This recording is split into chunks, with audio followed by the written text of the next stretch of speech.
It's going live. Yeah, we're live. It's party time. I like drinking beer and smoking cigarettes. Do I like to party? The answer is yes. I like drinking beer and smoking cigarettes. And when it comes to getting down, I am the best. I don't have any rules, not even one. The only rule I have is have fun. I smoke 100 cigarettes and drink 1,000 beers, and that's just in one day. Imagine in 1 year. Most people have boring lives with families and jobs. My family is this jacket and my job is to rock. I'm drunk all the time, even during the day. My parents say, get a job. I say, no way. 'Cause I like drinking beer and smoking cigarettes. Do I like to party?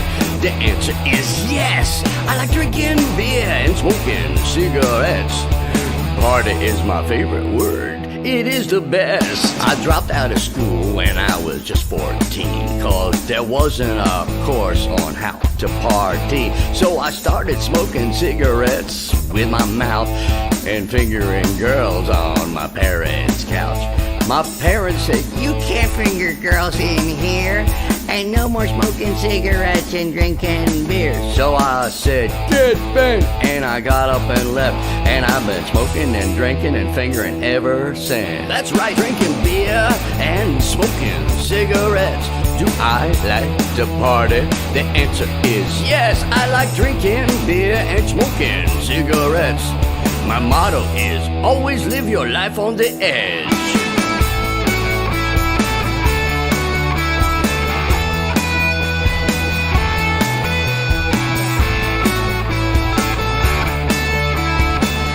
Everybody, are you drunk right now? Hey everybody, are you smoking cigarettes? Hey everybody, are you having a good time? Hey anybody, wanna get fingered tonight? Drinking beer and smoking cigarettes. Do I like to party? The answer is yes. I like drinking beer and smoking cigarettes. Your parents don't like me because I am a threat. Cheers, everybody. Welcome to the best live stream in the vinyl community, baby. It's Doctor and the Kid. Mika, what's going on, man? Hey, Ryan, my brother, all is well. I hope you're well too. I'm doing great, man. Let's raise a glass. Let's raise the glass. Hey, cheers, everyone. Be somebody, baby. Come on. Mm-hmm. Good to see you. Yeah, they are somebody. Good to see you too. Perry never gets old either, man. No, it just gets better. Yeah, yeah, and I hope he's doing well. I mean, I assume he is, considering how oftentimes he uploads a video. Yeah, he posts a lot. Yeah. If anything belongs on a 45, I think it's that song there. Yeah, you be tripping. Yeah, man. Drinking beer and smoking cigarettes is kind of along the line of the Ian Dury song, Sex and Drugs and Rock and Roll. Yeah, true. I don't think that Ian is quite the poet that Perry is, though. No. Yeah, the wordsmith. Wordsmith. Yeah. Too bad he doesn't. I think he doesn't own any rights to that song. No, he said some other guy did it. It was this Canadian comedian, John LaJoie or something. Yeah. Hey, Paul. Paul, what's going on, man? Welcome. This is a very special episode for many different reasons. Sean. Hey, Sean, what's up, man? Will Marky be here tonight? I don't know. If he decides to call, he calls. I don't know. He's unpredictable. Yeah, I know he was going through some lawsuits, he said, about the charity. Remember that? I don't know. Oh, yeah. True that. What a tangled web he weaves, man. Yeah. Hey, look who found his way to the channel. I'm happy for that. God. Hey, Randy. Welcome. Hey. Welcome. I'm glad you navigated your way to the channel, man. Welcome. Hey. Hello, Paul. So, a very special episode for a couple of reasons. Mm-hmm. One, it's the first episode on our brand new channel, man. We got our own channel, Doctor and the Kid. You know it. That's why you're here. You already know that. Yeah. And today is our 21st episode. We turned 21. So that means we can drink today. Yeah. And let's drink to that. Yeah. Everyone. Cheers. Who has them drink. So for the 21st episode, like I said, we're allowed to drink now. There's going to be a little drinking game we're going to have. And yes, when you see, there's going to be 2 clips that'll pop up on the screen, and then you take yourself a drink. And Mika, if you would oblige the audience and okay.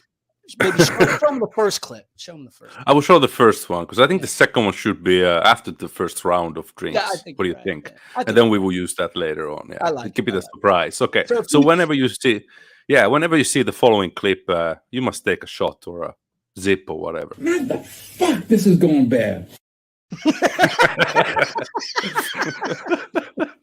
That doesn't get old, man. Let's do it one more time. That's really fun. One more time. That's so fun. Fuck, this is going bad.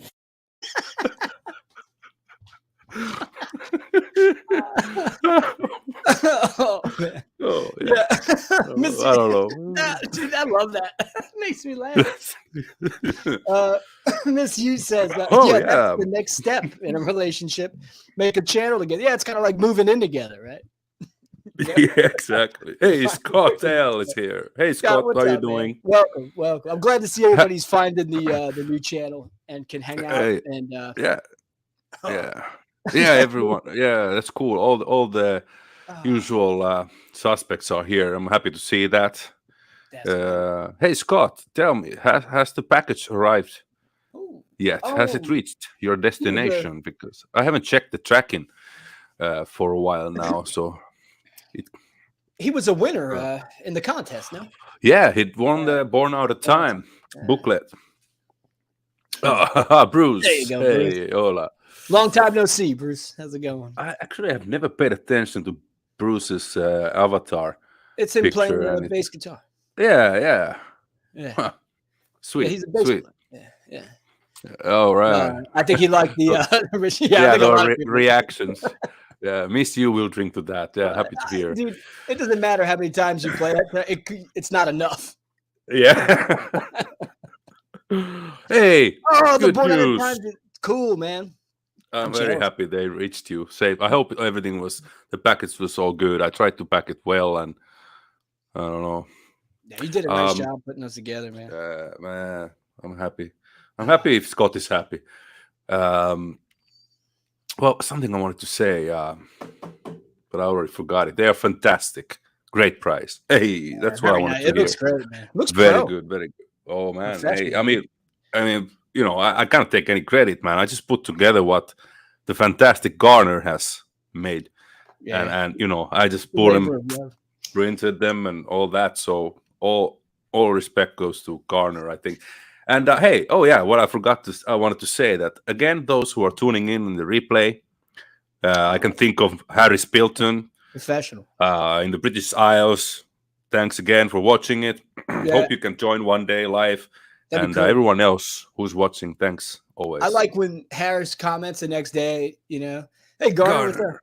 Hey. He always talks about how he's just, he got pissed drunk the night before. Mm-hmm. And like to, cure his hangover with doctor. Yeah, exactly. We are his hangover cure. Yeah. Hey, that's a channel. I watch all his videos, but I don't comment a lot. Do you do that? Oh, I do that almost every time I watch it. I comment. There's like always something he shows that I would say 99% of his videos I tend to comment because there's something that makes me. Yeah, man. That he shows, but I don't know. I get so wrapped up in watching it that I need to be typing as I'm watching it, or I just forget. Yeah, I know. What I do sometimes, especially if I'm on my phone, because you cannot really. That's annoying. The thing with the commenting and watching. You cannot pause it without losing the comments, or like it asks you to discard it or something. Hey, John. Hey, good John. To see what's you. going on, man? Welcome to the program, baby. We are losing viewers, man. We're back to 10 now. Okay. Don't even watch that. Don't even matter, baby. Don't even matter. Yeah. Oh yes, that's also true. We saw 2 polls today. Dude, okay. That video was one of the coolest videos I watched in a really long time. It was really fun.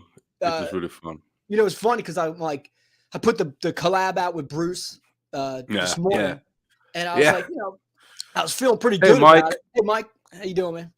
I was feeling good about it, and then I saw 2 Pauls come up, and I watched it, and I was like, oh man! I said, this video is unbeatable. I said, this video is so good, man. No, but it's really unexpected. I mean, like, you know, our Paul is awesome. Our Paul, yeah. Madam Sin, I could listen to that guy talk for days, man. About and you know what? It was a good thing you let me know, because I had completely missed on subbing Madam Sin again, because one point he closed his channel, and I used to be a subscriber, but then he put it down, and then I just never got back. So I subbed again, and I will gonna be watching him again more. Yeah, I think it was the last session on like Wednesday that John and Aaron were doing, and you know, they played records, and afterwards there was like people got up and were talking, and John's streams they're the tops, man. You gotta. No question. Yeah. No question. And his Madam Sin came up, and I saw him. Then I just had question after question for the guy. So I didn't mean to off the panel, but I just when I can talk to that guy, I want to talk to him. Yeah. You know, he lives through everything that I love. You know. Yeah, and I have a question to our Paul here. You know, this Paul. Hopefully, he will join us here on the screen later. When are we gonna see your first video? Yeah. Because you were just, you were comfortable there with the other Paul and all that. Yeah. So we'd love to see more. That'd be great. Yeah, I think Aaron had enough at one point. He's like, all right, dude. No, because like Aaron, knows a lot about music. He's totally into it. And he's talking about this record he loves. And I'm in the comments going, hey, Madam Sin, tell me about the Teddy Boy versus the Punk rivalry. Was it the real deal? And like, tell me about Johnny Thunders when you met him. All this stuff. Yeah. He answered my question. Man. Aaron put him. Oh, yeah. He's met Johnny Thunders. Wow. He made a mixtape for the album Copycats. It's a covers album he did with Patty Paladin, which I like a lot. And Johnny was looking for songs to do, and Paul made him a tape. And he actually used a couple of them, which is pretty amazing. Yeah. Oh, yes. That's pretty awesome. Man. Hey, look. Maria, hey. Maria, what's up? Welcome live. Good to see you. Welcome. Things are looking up. Yeah. Maria, sorry, Maria, if you have a cold beverage, please. This is our 21st episode. We're now legal to drink. And if you see this clip, please, by all means, take a swig. Man, the fuck, this is going bad. It gets better every time. I hope Richie also comes some point. No, he won't. He won't. He won't. But Richie will wait till we're all like piss drunk and then come on. The last 1 hour he might stop tuning in. Yeah, he's batting clean up, dude. If the Dodgers are on, he's not coming, Oh shit, man. Fuck that boring sport. That's the worst sport ever. Well, whatever. Okay. Hey, what Paul says? Yeah, I pulled out one soon. Yeah, that was a good way to into it. Yeah, man. Definitely. And the first one is always the hardest. Well, it's you saw the way that they bounced off each other. It was perfect, man. Yeah. But Paul, do you live near to Paul? I wonder, like, how was that that you made up with? I'm sure they live close. Yeah. Cheers, Maria. Yeah, there you go. Oh, fuck! This is going bad. Yeah, it's just so funny, Bruce. I love it. It's a mix of the picture, and I think I remember the video that is a clip from where he dropped a record out of the sleeve or something. Yeah. Something that he ordered overseas. It was expensive. Yeah, he dropped it. He's dropping it. Like 30 minutes from Madam Sin. Oh, yeah, okay. I would love to spend at least a day looking through Sin's records, man. John says, and it's always like noon at Richie's house in California. He shows up and we're all 3 sheets to the wind by then, I can't even formulate a good question. I didn't even understand. I didn't realize that it's such a big time difference, Like, how many hours ahead of you is he? Or behind you? 3 or 4. 3. 3 or 4. Okay, so it's afternoon, something like that. Yeah. He might come up. Who knows? I don't know. Oh yeah, he knocked over his phone and dropped a record. I love it. That's great. And the best part is he just keeps going on, man. He just he doesn't cut it out or whatever. No fancy editing, exactly. No. Editing, schmediting. Exactly. Man. Which is old. Come on. No, I think the downsides come with aging. And I also noticed, man, like aging, one thing I didn't really expect was how rotten your teeth get, and I tend to take care of them, man. Yeah. Like I brush my teeth every morning, every day, but man, they just keep on chipping and breaking. You had an infection. You're on antibiotics. Yeah, I'm on antibiotics, so I will be very easy with the booze, with beer. Yeah, that's okay. But anyway, Tuesday I'm supposed to have a tooth removed. Yeah, and on the 21st episode too. What a timing, man. Yeah. Now what are you gonna do? And actually, when my sister was here, I was drinking with I was drinking 4 days straight with my brother-in-law. So I'm like, okay, in a way, yeah. Maybe my tooth was already hurting or having issues, but I didn't notice anything because I was tipsy all the time. Speaking of Richie, I posted that video today with Bruce. Yes, they will miss you. Yeah, yanking it, dude. Yeah. Hey. Eric. Hey, Eric, what's up? Eric just put out a new video too. He put a new video. Yeah, I have to watch tomorrow because didn't have time before. Yeah. So you were saying? No, I posted the video with Bruce today, and Richie comments on it, and I think the comment was like, "I would rather get interviewed by Rachel than to do this with you." I went, "Oh, yeah, to take part of this or something like that." Man. Hey, Mikey. Grown man recognized. Mikey saying he just came within 2,000 points of beating the world record for pole position on Atari. That's still something. That's a lot of points though, bro. Yeah. It's not, close but no cigar. Yeah.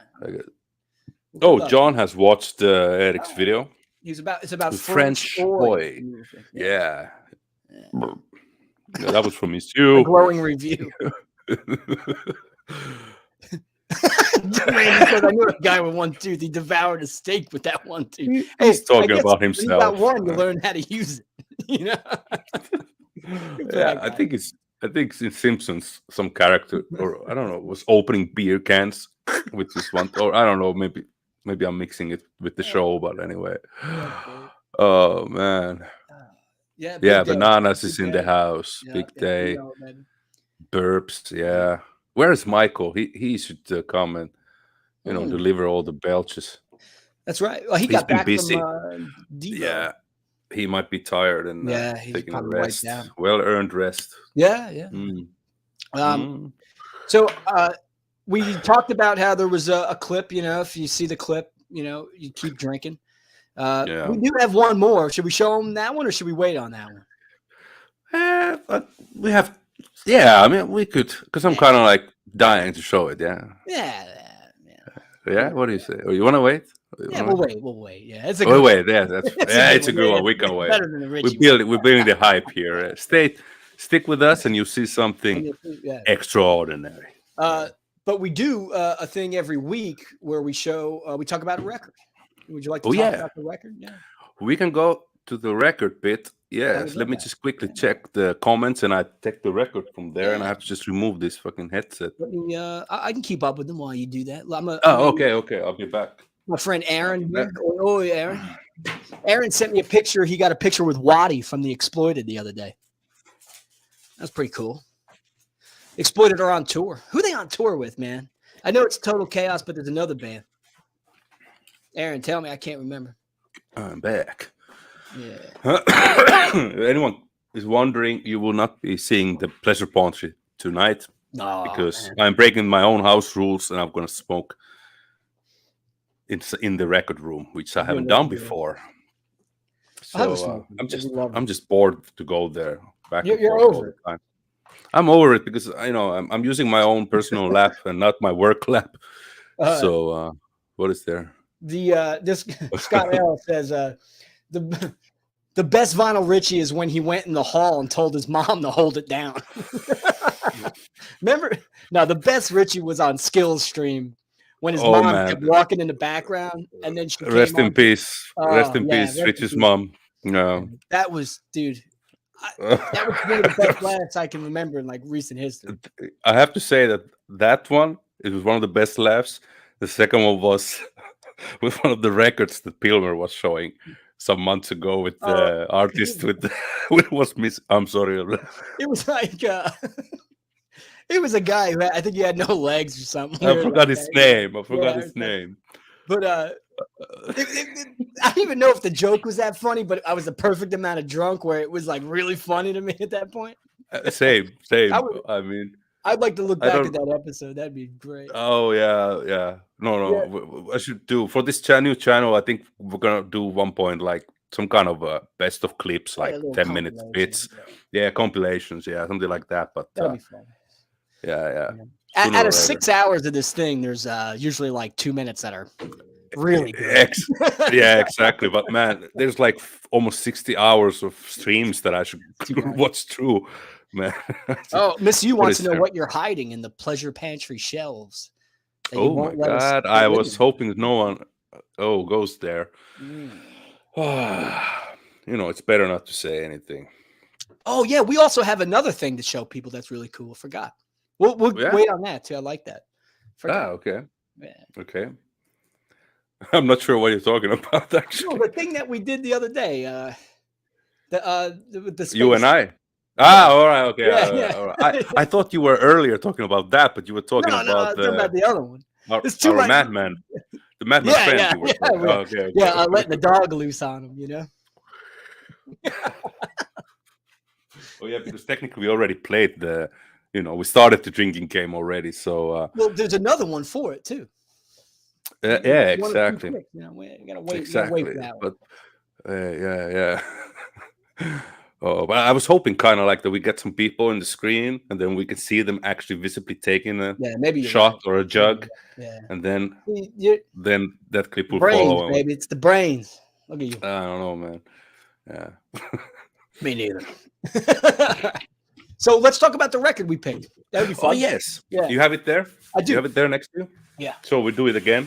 Like on count of 3. 1, 2, 3. Yeah. Yeah. Oh, you kept all right. I took it out of the string. Sticker on here. Yeah. Yeah, it's there on the string as well. The one thing I hate about it, did yours come in that plastic fold over? Yeah, but you know what? I just changed the sleeve. No, I took this and you just and you don't have to anymore close it. Yeah. Open it or close it. The Nuns debut. Yeah, the debut of the Nuns, man. This is a fantastic record, as Vinyl Richie would say. It is a fantastic record. Let's see what Mike is saying. While you're streaming, use the clip feature. It makes it easy to do highlights. Yeah, that's over my head. Oh, all right. I know what he's talking about. Okay, thanks, Mikey. Bruce got past that. That's not Hey, Aaron. Aaron says, sorry, I'm late, Ryan. Mikey was streaking down St. Mark's and fishnets. That's good for you, man. Enjoy it. Live how you want to live, baby. It's 2022. Yeah. So the Nuns, 1980? 1980, yes. 80, okay. 1980. Their debut album. Posh Boy. Yeah. Originally on Posh Boy. Mine's a Radiation reissue. Same. Okay. And yours is purple? Yeah, right. But you know what? Mine is red, the vinyl. It's far from purple. Mine looks more red too. We'll compare. Oh yeah, okay. See, I hate these. This is red. It's driving me nuts. I think the folks there in the peanut gallery agree. This is red. Definitely, yeah. Yeah, definitely. We both have the same. Yeah. Okay, cool. Yeah. And one question: Is your copy noisy a little bit? No, like it has some crackles. This is like, I haven't washed this properly, but it has a bit scuffing from the inner paper sleeve. Really? Yeah, a little surface mark. So I think it's that. So I don't know if it's nothing like too distracting, but I found it still. I like the cover is kind of heavier stock too, though. I like that. Yeah, it is. It is a bit not that flimsy paper. This probably wasn't so bad for it because like Radiation's an Italian label, no? I think Radiation Records, yeah. And it's an import, so it got a little pricey, but this is totally worth it. If you find it out there, man, it's totally worth it. This is a great. Oh yeah. Yeah, let's talk about. I mean, like about the songs. Now, before that, have you heard? Huh? Did you hear their single before this record? No. Okay. No. It's like not even on the same planet as this. Are you talking about Decadent? Yeah. Yeah, that's all. Yeah. Okay, yeah. All right. We'll wait till hour 3 to get canceled. All right. Yeah. Yeah. Okay. I checked it later on, but I agree. And this record is like, the track listing in this record alone, the songs in this, the record's a chameleon, dude. Because it starts off like we're gonna start off with Savage, right? Yeah. You think very Blondie-ish type of song. So that's what I brought out, the Blondie record. It also reminded me of the Violators. Was that Summer '81 or Summer '82 song? Yeah, it's got the tom. It's like that. The toms are heavy in it, and the drumming in the first song is killer. I love the tom. I think all throughout it's excellent, and but do you think it's also a bit Buzzcockian? No, I'm joking. I don't think I would call it Buzzcockian. No. I just have to say it. But what you said, Chameleon, definitely. The first track gives you a impression that it's gonna be like in the vein of like this new wave, is early Blondie kind of material, but second track starts and it's like straightforward. It reminds me of this band. I brought out this record. It sounds like a way more cleaned up version of like the Simple Tones. Oh yeah, Simple Tones. Yeah. I have that too, but I'm now bored to take it out. Yeah. Because it's also Radiation. Yeah. Savage is great. It's a great tune, and I thought the album was really gonna like follow suit with the rest of it, but then Media Control comes on. Oh man, it's a blitz and punk tune, man. I love it. Yeah, man. And then the follow-up, World War III. That's another killer track, man. World War III might be one of the tops for me. Oh, I actually wanted to. Yeah, I can already say my top 3 favorite songs are World War III.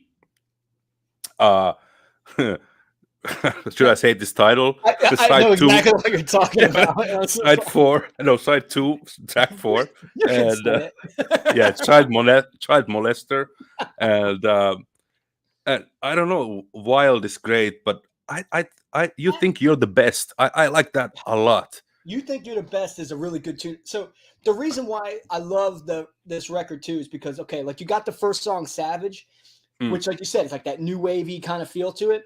And then you get 2 blitz and punk songs like Media Control. Like the one line, it's like there's no more heroes these days. It's just Sony and RCA. Like that's a great line, dude. I love that line. Yeah. World War III is almost like a cleaner version of the Dills Class War with like that one note piano. It's so it's cool, cool, man. It is great.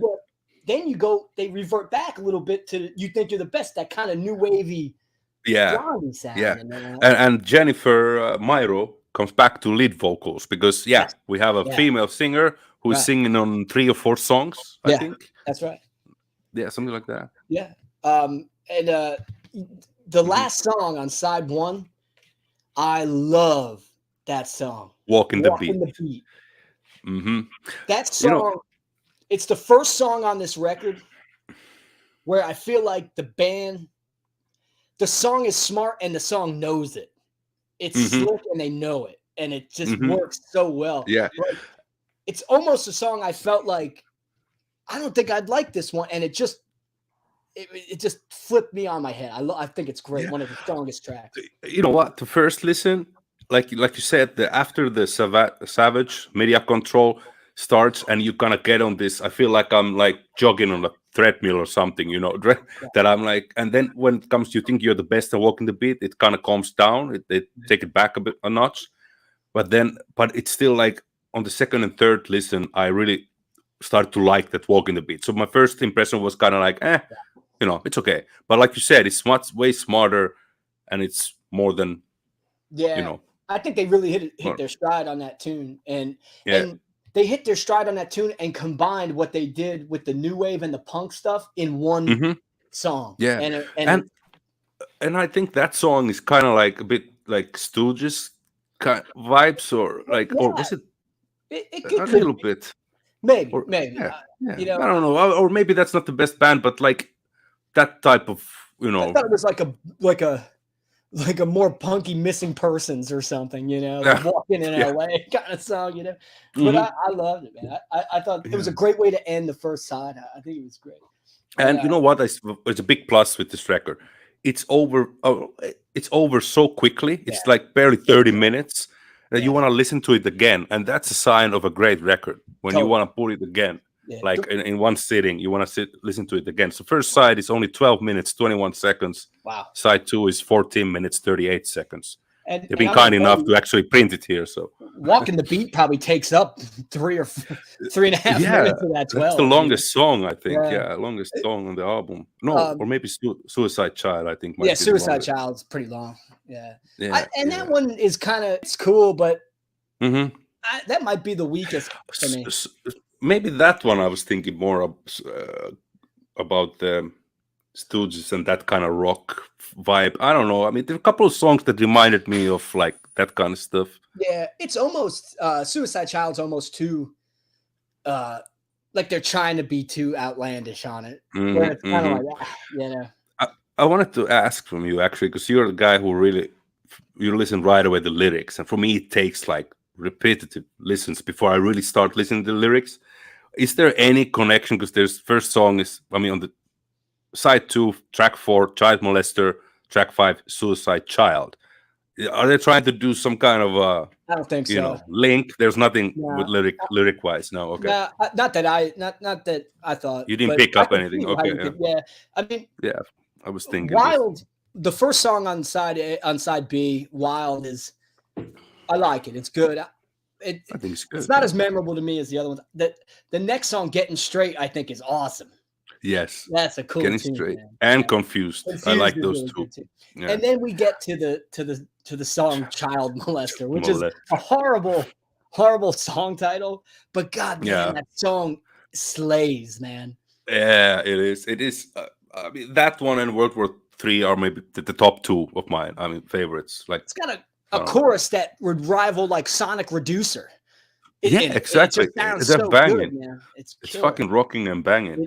It is. And you know, what are your thoughts on the last track on the album? I love the last track. I love Lazy. I'm too lazy to fall in love. That's a great line. You know what? I actually wanted to say, like, the weakest songs, I think, for me are the opening and the last track. Really? Both are great songs, but if I had to say the weakest tracks for me are those. Yeah. But I like Lazy even more than Savage. I got to like that after, like, I mean, I don't know. It's a very mellow way to end the record, but I like it. I like it. I think it's great. I liked it because it reminded me of Goodnight Ladies by Lou Reed, the last song on Transformer. And that's also another like really kind of chill way to end a record, but the song is so cool that I thought it was really fun. I think the lyrics are cool too. But and do you like when she goes something like, I'm too lazy to fall in love, I don't bother, and then she rhymes bother with rather instead of rather, like, it's like that's reaching, like, man. That's reaching it. It's like, come on, you have rather. To really. I would expect Paul to come up and be like, well, I'd rather listen to this. I'd rather look from California go, I'd rather. But hey, that actually reminds me of another album about closing, track, and because it's very, like, I just got the Chisel Retaliation album, and I remember, like, already last Christmas, you and I and Stevie were talking about the album, and I didn't really then, wasn't so familiar with it, but I remember you said that you thought the last track is a bit of a stinker, in your opinion. Like, it is. It's and I was bad song on the record. Yeah, and I was listening to it today, like, twice, that album, and I also agree. It's a good song on its own, like, not a great song, but I like it, but I thought it was so out of place in that album. It has no place on that why album. is it here? Why is it on this one? It's almost like they put it on there to ruin the perfect record. That was one of my favorite records from last year. I'd rather. Yeah.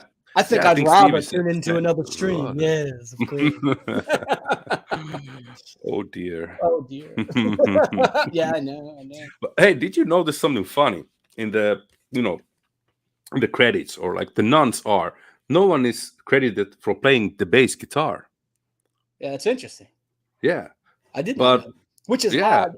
And also there's one thing that bothers me about this band is that there's 6 people in it. It's so unnecessary. There's too many people in that band.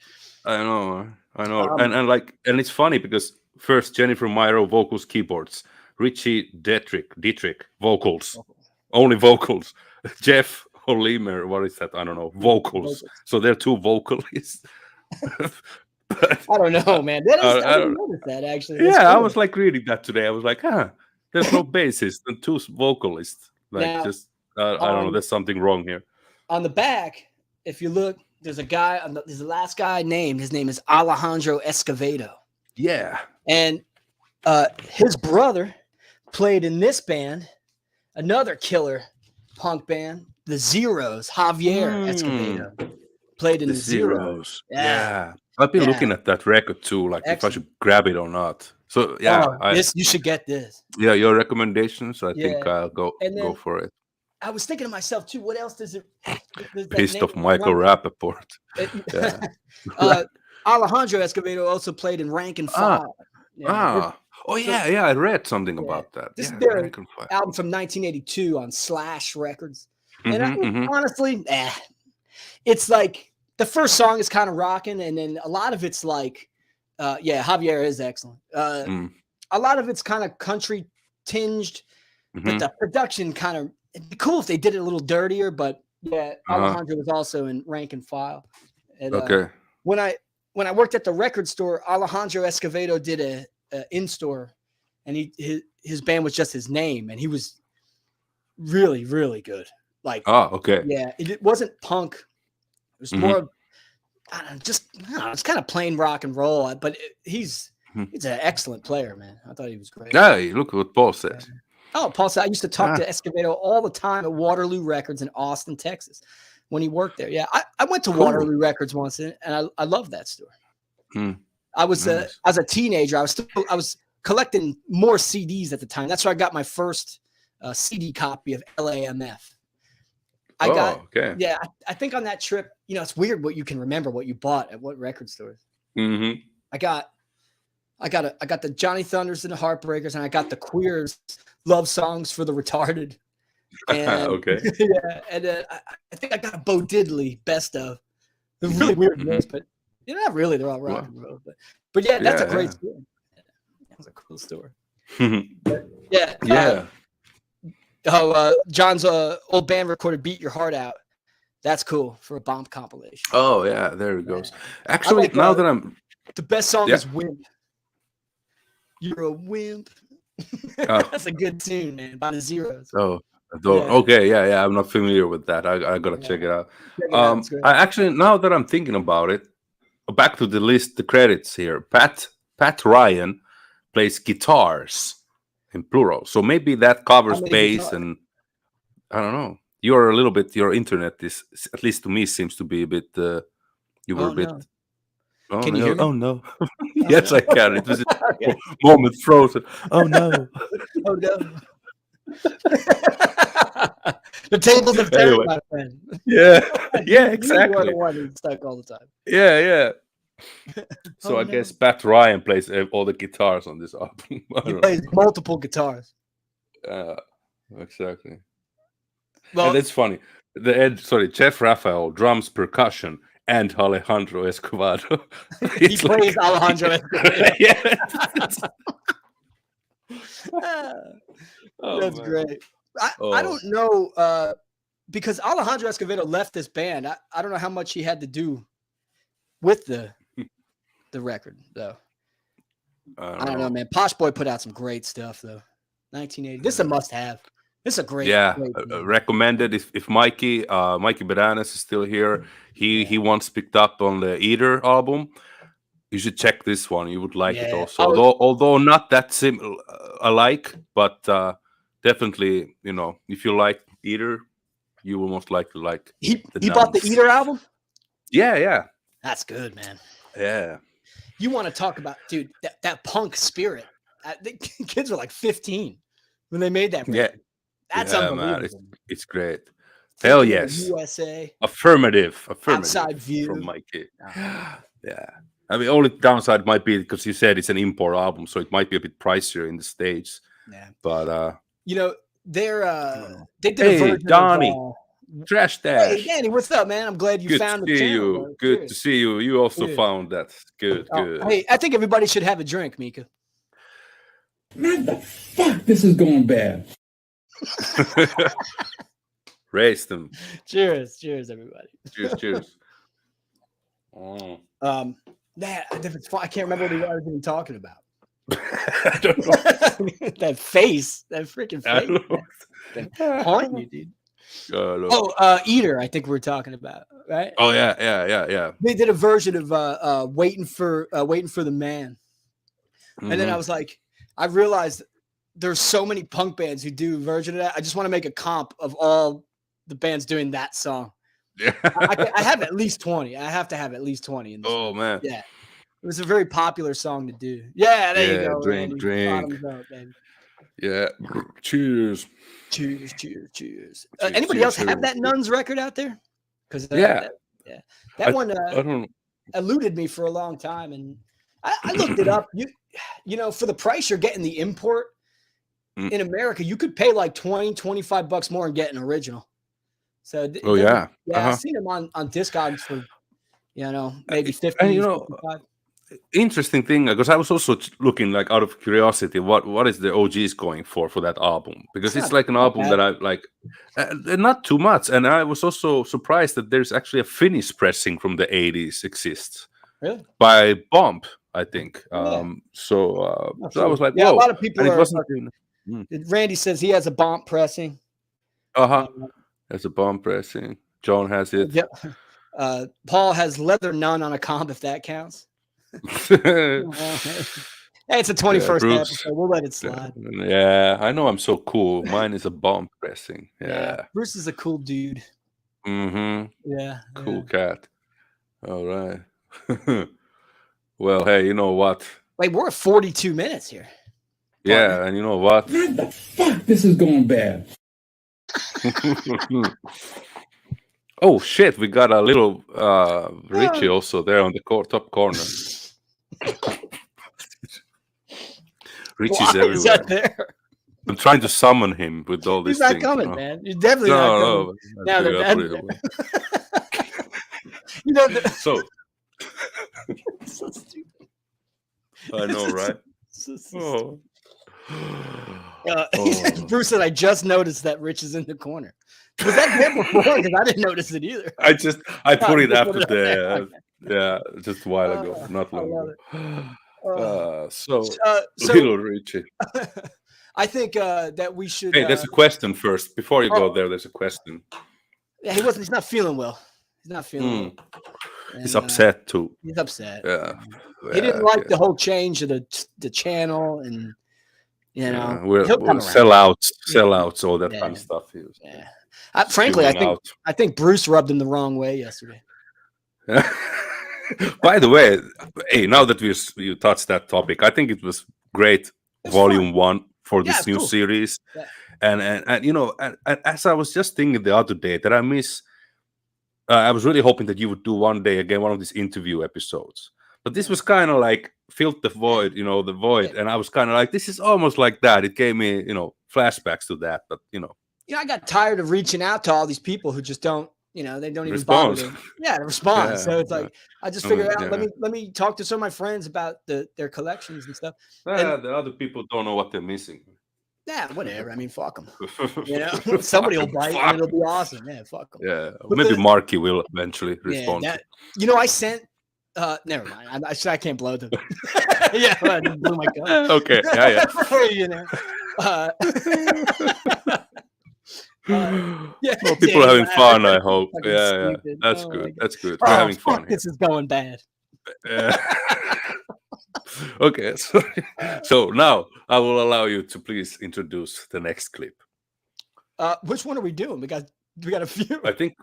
Okay, we're gonna do the. Are we unleashing? We're gonna do the thing. The wild. Well, we worked on like this week. Yeah. Oh, the one we worked. Okay, all right. Yeah. Okay. So,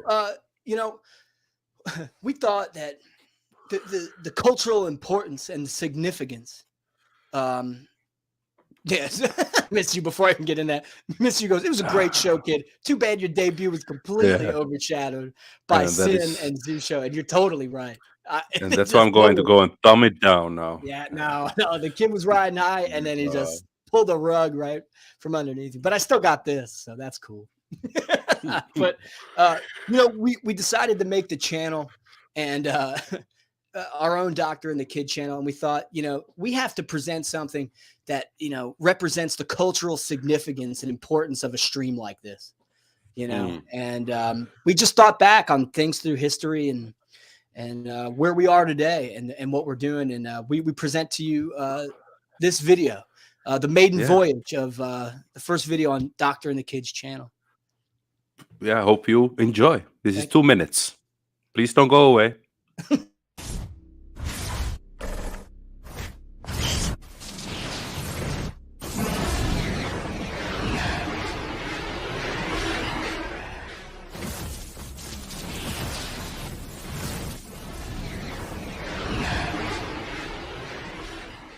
From the creation of our vast universe, we quickly understood that we are limited only by our imaginations and our will to act. We pontificated that somewhere something great is waiting to be known. That something great has finally been found. Since the beginning of humankind, man has shown great strength, will, and perseverance against seemingly insurmountable odds. From the mystifying beauty of the construction of the pyramids of Egypt, from the breathtaking Great Wall of China, to the elegance of the Eiffel Tower, to the blood, sweat, and tears forged into building a nation, and whatever that is. We've seen harmony, and we've shared the horrors of war. We've seen revolutionaries, fearless explorers, the Ruddles. We've seen kings, presidents, champions, and man's undying will to be free. But you've never seen anything quite like this.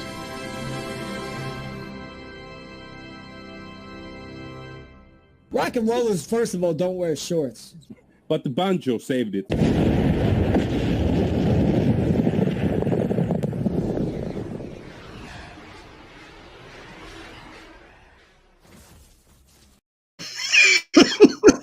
There you go. There we go. There you go. And we lost all the viewers. The explosion at the end made me laugh for some reason, and not anything else. Peanut color is silent. They don't know what to make of it.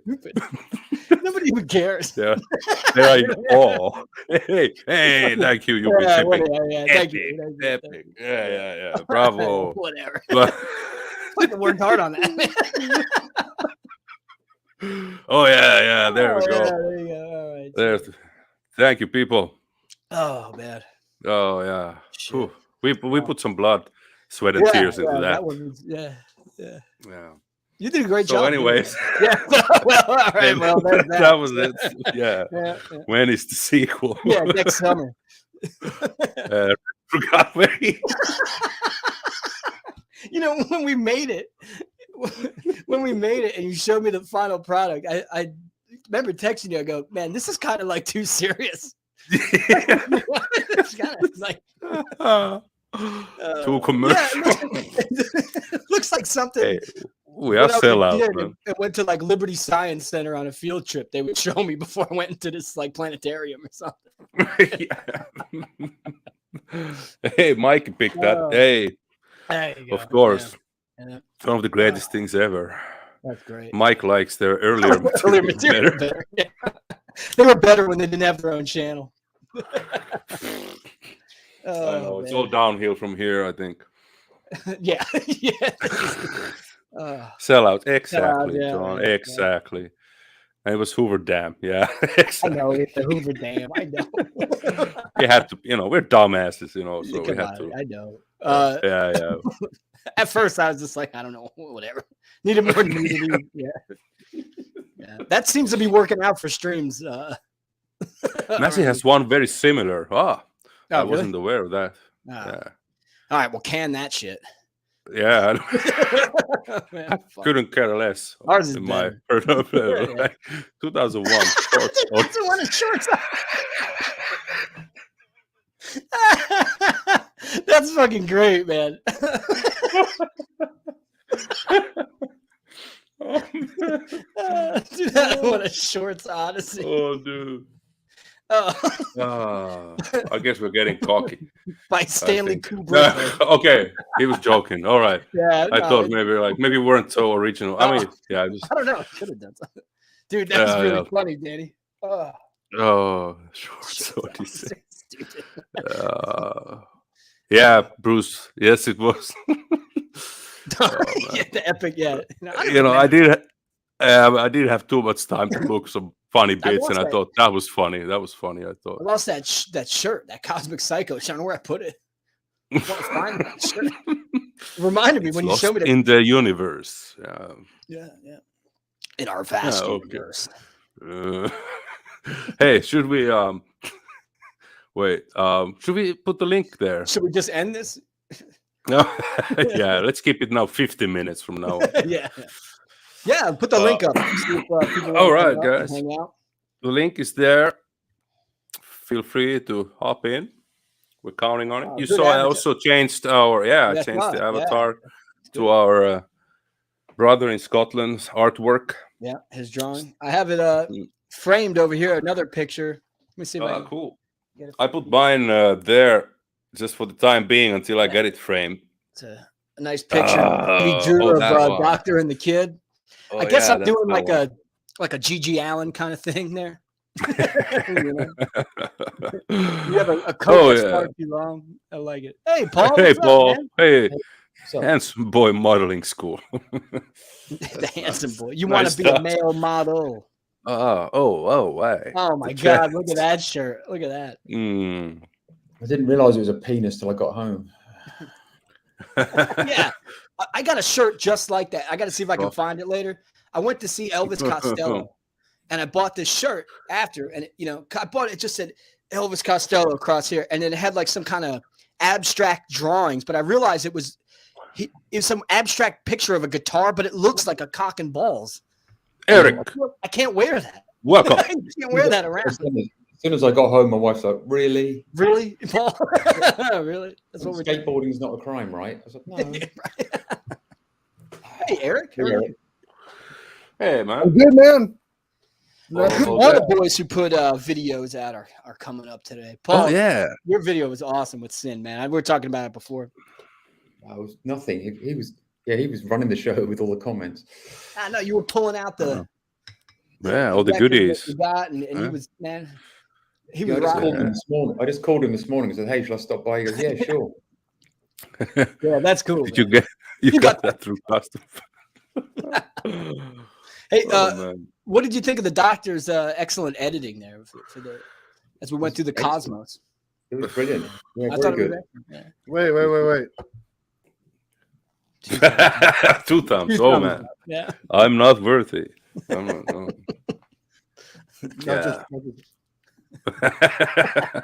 no. Oh boy. Hey, good to see you all. All the familiar, friendly faces. You guys have that Nuns record? What's that? Either one of you guys have that Nuns record? No. No, you gotta hear that. I haven't got it. No. Really Are you familiar with that, Eric? No, you heard it? No. Is it worth picking up? Was it from the 70s? 1980. 1980. 1980? Oh, okay. Mm-hmm. Yeah. I mean, that's an era that like my collection doesn't dig too deep into. I did find this today, Ryan, from 1980. Thank you, Bruce. Original mirrors. Let me put you big. I don't know that. What is that?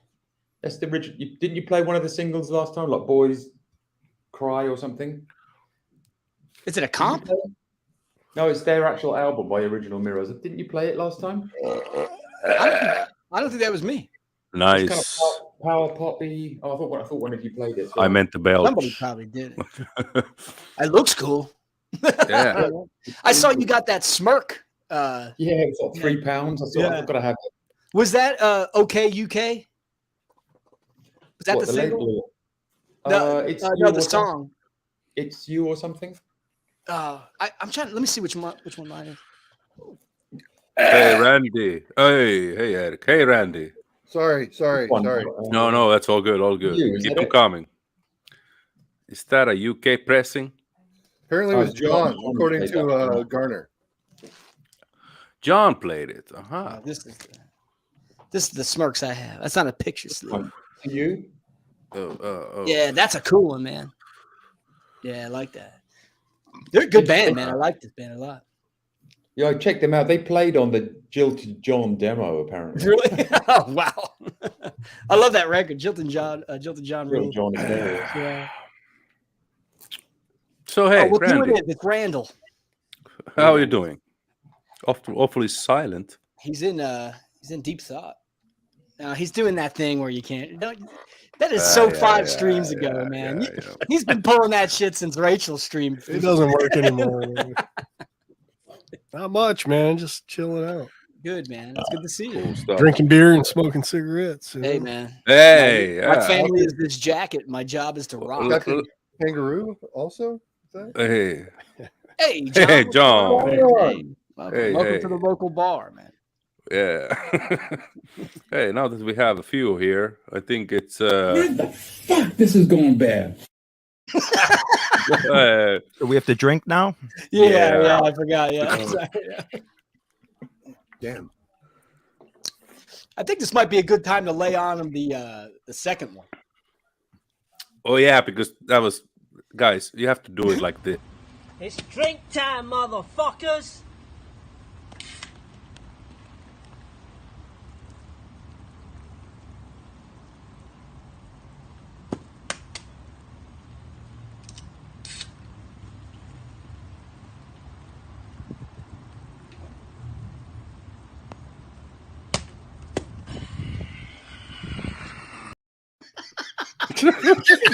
That's an animal, man. That definitely on the front of his pants for sure. There's 2 parts of that I absolutely love. One is his difficulty opening the second beer, and 2 is the end where this hairy animal is coming at you going. First time I was like, kind of like, away from the screen. It should be in 3D. Jesus. Shotgun beers, yeah. And there's another thing I love too, that it's in front of like a child's swing set. Hey, elephant, which is also fantastic. Elephantinitis. He should have done it. He should have done the first one, sliding down the slide. That would have been bad. Hey, we only have a certain kind of budget here, Eric. The slide was right behind him. No extra. That was moments before the guards came and took him.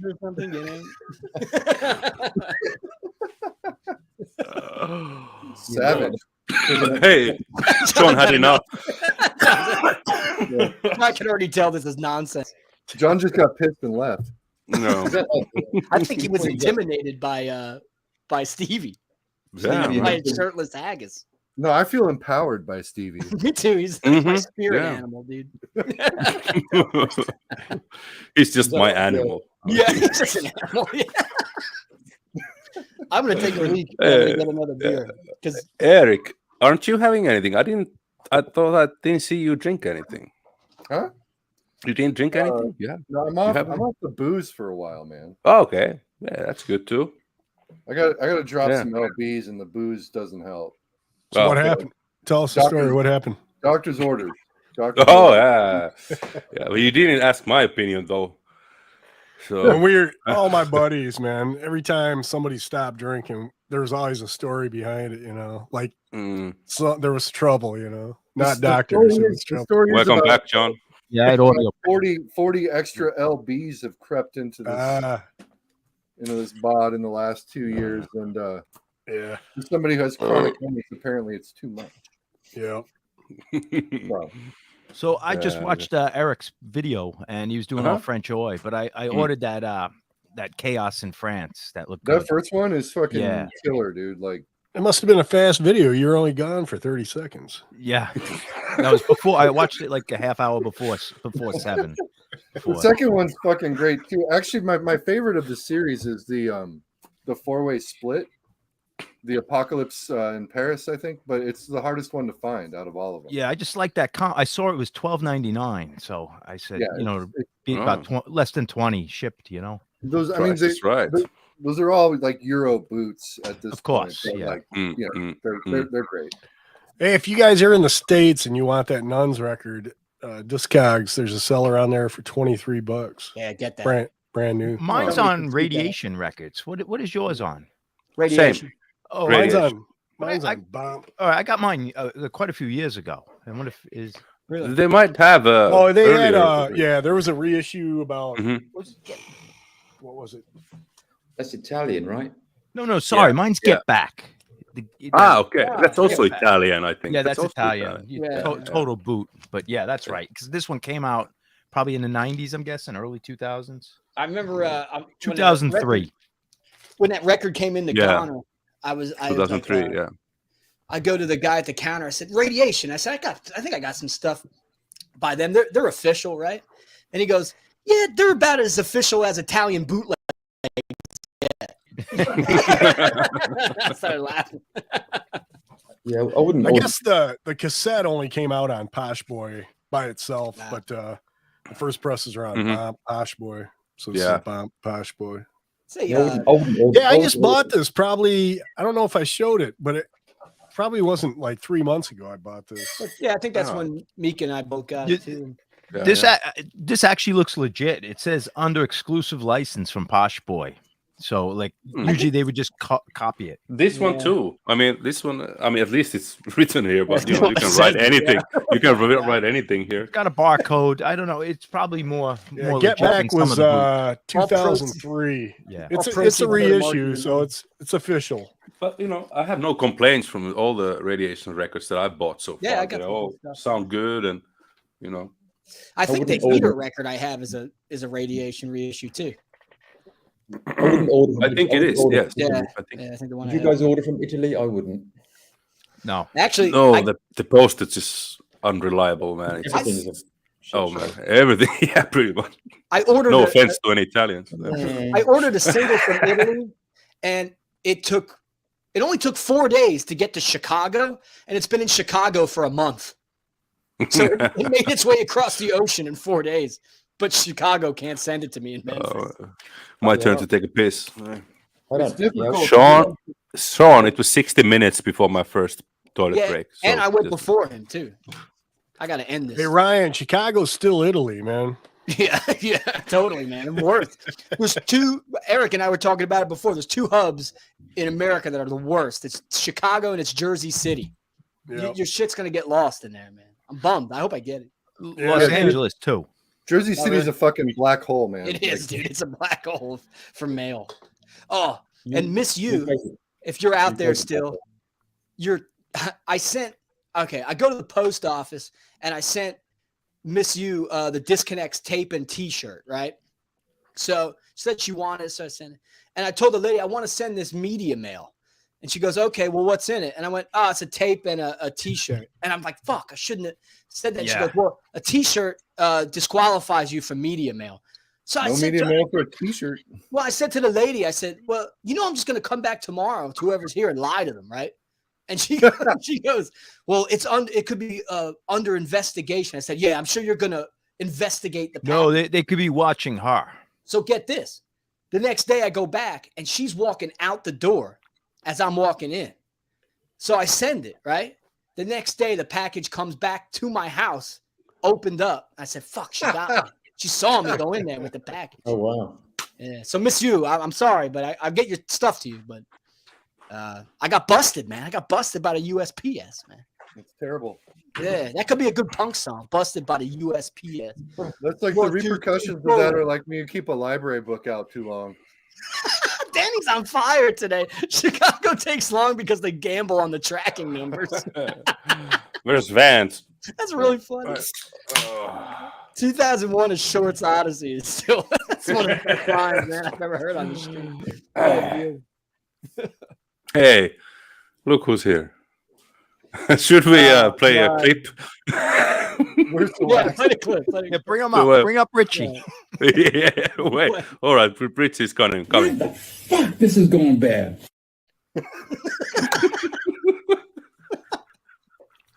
That aged like wine. Beautiful, man. Yeah, dude. And her name's, I shouldn't even say her name. That'd probably get in trouble. Next. Yeah, exactly, man. Yeah. Were you just gonna dox the post office workers? Yeah, I think I was, man. I'm glad I stopped myself on that one. Stupid. Yeah, Rich is busy. Yeah, the Dodgers are probably on. Mm-hmm. He's dodging the stream, is what he's doing. Like a Bronx there, he's dodging me. Oh boy, oh boy. He's dodging me. Hey, Eric's. Wow, he's delivering. Oh, yeah, Miss U's gonna be a fan, man. Yeah, man. Yeah. Well, I don't think she watches my shit, so I'm just trying to get her to subscribe. Subscribe to Eric. There's a lot of belching over there. A lot of belching going on there. I'm pumped to watch the French Oi video. That should be cool. Yeah. Something I don't know anything about. That'll be fun. Yeah, it was a fun one, man. It's long because of the needle drops. But, yeah, but the needle drops is what makes it. Or else, like, you show the record, I'll see the name and it go past me. But to actually hear them, it makes a difference. Big time. Yeah, that was a fun one. I had a good time. I didn't realize how late it was when I shot it because I wanted to have it up this morning, but I didn't have time to do anything with it by the time it was done filming. So I had to put it on hold until this AM. Yeah, man. I can't wait. It's like it was 40 minutes or something, right? Yeah, it's like I said, it's not my longest video, but it's up there. I like that though. I like a deep dive into the genre, especially one I know nothing about. That's fun. Yeah, it's a good time. Yeah, I didn't talk about it. And it's only 10 records, 8 records, 10 records, 10 records. Yeah, so it's not like you're getting 40 records thrown at you. Yeah. It's like 4 minutes per album. 4 hours. Eric did. You remember Eric's video? The guy who knows nothing about jazz talks about jazz. Yeah. That was fun too. That's pretty cool. Yeah. You took a step out of your comfort zone. I thought it was fun. I still don't know much about it, but I know more now than I did. You're probably better off. Dude, it's rooted in blues, man. It's still rock and roll. Listen, Eric, if you came on here to turn me on to jazz, you got a better chance. No. I'm not going to try and turn you on to anything. I already know you're not going to be a convert ever. No, I'll tell you what, though. Maybe 20 years from now, you'll be like, hey, I'm going to revisit those. I definitely heard stuff that I was like, this is cool. Like, I liked it. Like, there's a guy I made friends with in Memphis, and he's a big record collector. He's got all kinds of stuff. And we were hanging out at his place one night, and he played some Stanley Turrentine record, and I thought it was actually pretty cool. I liked it. I heard a good Stanley Turrentine that I liked a little while back. I can't remember the name of it, but it's got like, I don't know, this freakish photo of his face on the cover. It was a Blue Note. I don't remember. There's so much of that shit that I've like delved into that like half of it I don't remember, and the half that I do remember is generally the stuff that like I tend to cling to. Yeah, I mean, dude, if I hear something and I like it, I like it. It's just what it is. I mean, would I go out and buy it? Now, there's other stuff I want to buy for sure. You know, there's this old I know this guy. This guy, there's a record store uptown, and he always asks me if I like country and stuff like that. I'm like, nah.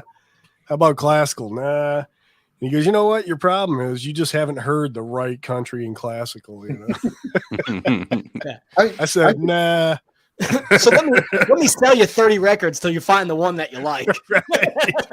Yeah. Here's a stack. Please go through it. You'll find something, maybe. Yeah. What about if you like the soundtrack in Taxi Driver, is that jazz? That's cool. I don't know. Yeah, sure. Yeah. I mean, because it's Taxi Driver, probably. That's why. But I can't remember any of the songs from Taxi. Yeah. You talking to me? There's only 6 of us here, so yeah. So you must be talking to one of us. Yeah. So somebody was going to ask something about going to the record store. Was that you, Ryan? Yeah, no, Ryan. Travis Bickle. What? You were about to say something about record store or going to... When you guys go to the record store, does your store have a listening station? Yeah, most of them do. My favorite one does. By the 45s. Yeah, I've got 2 that I go to the most, and one of them has a listening station, but the other one, I just have to be like, dude, can you play like a track off of this? And he'll put it on the store record player. I love the listening station. Same here. What it is? Do you take advantage of the listening station or no? I do on occasion. I do all the time. Yeah, I won't for LPs, but for 45s, absolutely. Because some things I don't know what they are. You know exactly. Yeah, I'll put the 45 on, and in like 4 seconds, I could tell if I'm going to like it or not. I want to hear the guitar and the vocal. Yeah, I could go within 2 seconds, 3 seconds. Yeah. But they have those gooey headphones. The store here in Budapest, they have their own playing, thing where they're playing the music, and he will put on the clerk if I ask him, and then everyone's gonna listen to it. So it's cool, I think. There's only one time. There's a courtesy at listening stations though that you gotta have. You can't go to a listening station with 10 or 15 45s. You can't. I see it all the time, man. That's the guys. 40 of them, it's like I'll do 10 or 15. I'll get a stack, and there'll be things I don't know. Just guys' names. Is this soul? What is this? Is this just cheesy 50s pop? But I only take. I mean, I'm not there for 5 minutes. Yeah. A lot of people are saying that they do take a stack to the listening station. I just use YouTube. I use YouTube on my phone when I'm. I do on occasion. Like if there's nobody else in the I'll take a stack. I always go out for a smoke or something. I'll be like, I'll be back soon. If I'm really unsure and it costs a lot, the record, I might check it out. I will never take out my phone in a record store. No. I did it once and I felt like a douche. Like I would never do that. I pulled up Discogs and I went to myself and said, "What are you doing?" I said, "Don't do this."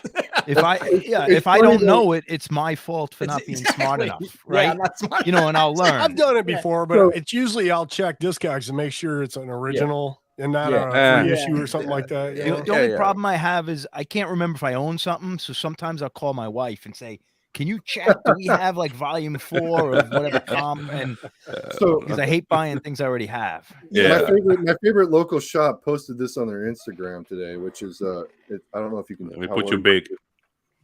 So it's a dude at the listening station. He's got a sign taped to his back, and it says, "Hello there. I know I have a lot of records, but I'm not greedy. Let me know if you want to use the listening station." Wow. Is he a tree hugger or what? That's bizarre. I don't know. But then he plugs his fucking Spotify. By the way, my music is on Spotify and then he lists his name. Oh man. Kick him out. Get him out. Yeah. Garner says no station. The shop that Garner works at has no station. But he has one upstairs where he sorts. He likes turning it up and going downstairs. Garner, you should take in, even if it's a Crosley or something, take that in so you can listen to him upstairs while you're working. Someone should go and edit that. Yeah. I see it all the time at like record shows, man. These guys have these little portables, and they'll be putting the stuff on. Yes, no. Max Stevens does that, right? You kind of have to when you're looking for obscure stuff because you're now looking at things that pressed 500. You just see Joe and the Eagles. What is that? Is that garage rock? Is it? It could be like a cappella from a college. Yeah, exactly. John, that happened to me the last time I went to Ghana. I was flipping through. I saw this band called Kenny and the Casuals, and I said, "This could either be like really cool, like rock and stuff, or be like you said, some a cappella group." And it was cool. One of those Ivy League, Kenny and the Casuals, sweater vests and shit. Yeah. Kenny and the Casuals is a good band, man. Yeah. That single was awesome. Yeah, but talking about like the garage bands, all those cool names, but that's what confuses you. Like John said, is some of them have cool names, but then you bring it home and it's just complete garbage. And if you're into rockabilly or early rock and roll, you don't know if this is a country singer or a ballad singer. When it just says like Joe Hanklin, like what is that? You know, it could be the greatest rockabilly tune of all time, or it could be some guy in a suit singing a love ballad, you know, with strings. Hey, my boo, hi. It only takes you it only takes a second to tell, you know. Oh, I could imagine Chris in a record store. Well, see, I would love if Chris took a stack of 45s up there to listen to. He'd be done in 30 seconds. This sucks. It sucks. It sucks. Here's the thing: if I'm gonna do comparative shopping, it's gonna be on the internet, not at the fucking record store. That's just me. So like the record stores I go to, like I consider the dudes running those places my friends. I'm not going to disrespect them by pulling my fucking phone out. It makes perfect sense. And you know, still about the record shops, I want to ask about like, what is the record store experience you've had, like where this clerk goes the extra mile? Like really, like when I was now in Greece, I went to pick up the records that I've been buying online, and you know, I've thrown quite a lot of money at them this year already. And when I went there, first thing the guy says, "Oh, Mika, nice to see you finally. What beer do you want to have?" And I was like, okay. So, and he ended up buying me 2 beers. He gave me a book and a 7-inch on top of all the things that I just went to pick up. Now that would be cool to have a record store that serves beer. And I like 2 hours I was chatting with him and just drinking beers, you know. That's my local shop, man. I went to my shop. That's what. Okay, cool. Yeah, that's fucking fantastic. And that was the first time I met the owner of the clerk. I've always previously dealt with one of the workers there, and it was sweet. After lifetime client here. I went to my local last night and they fucking had beers for all the regulars, man. They're like, that's nice. That's sweet. 8%, and I'm like, fuck yeah, I want an 8% beer at exactly.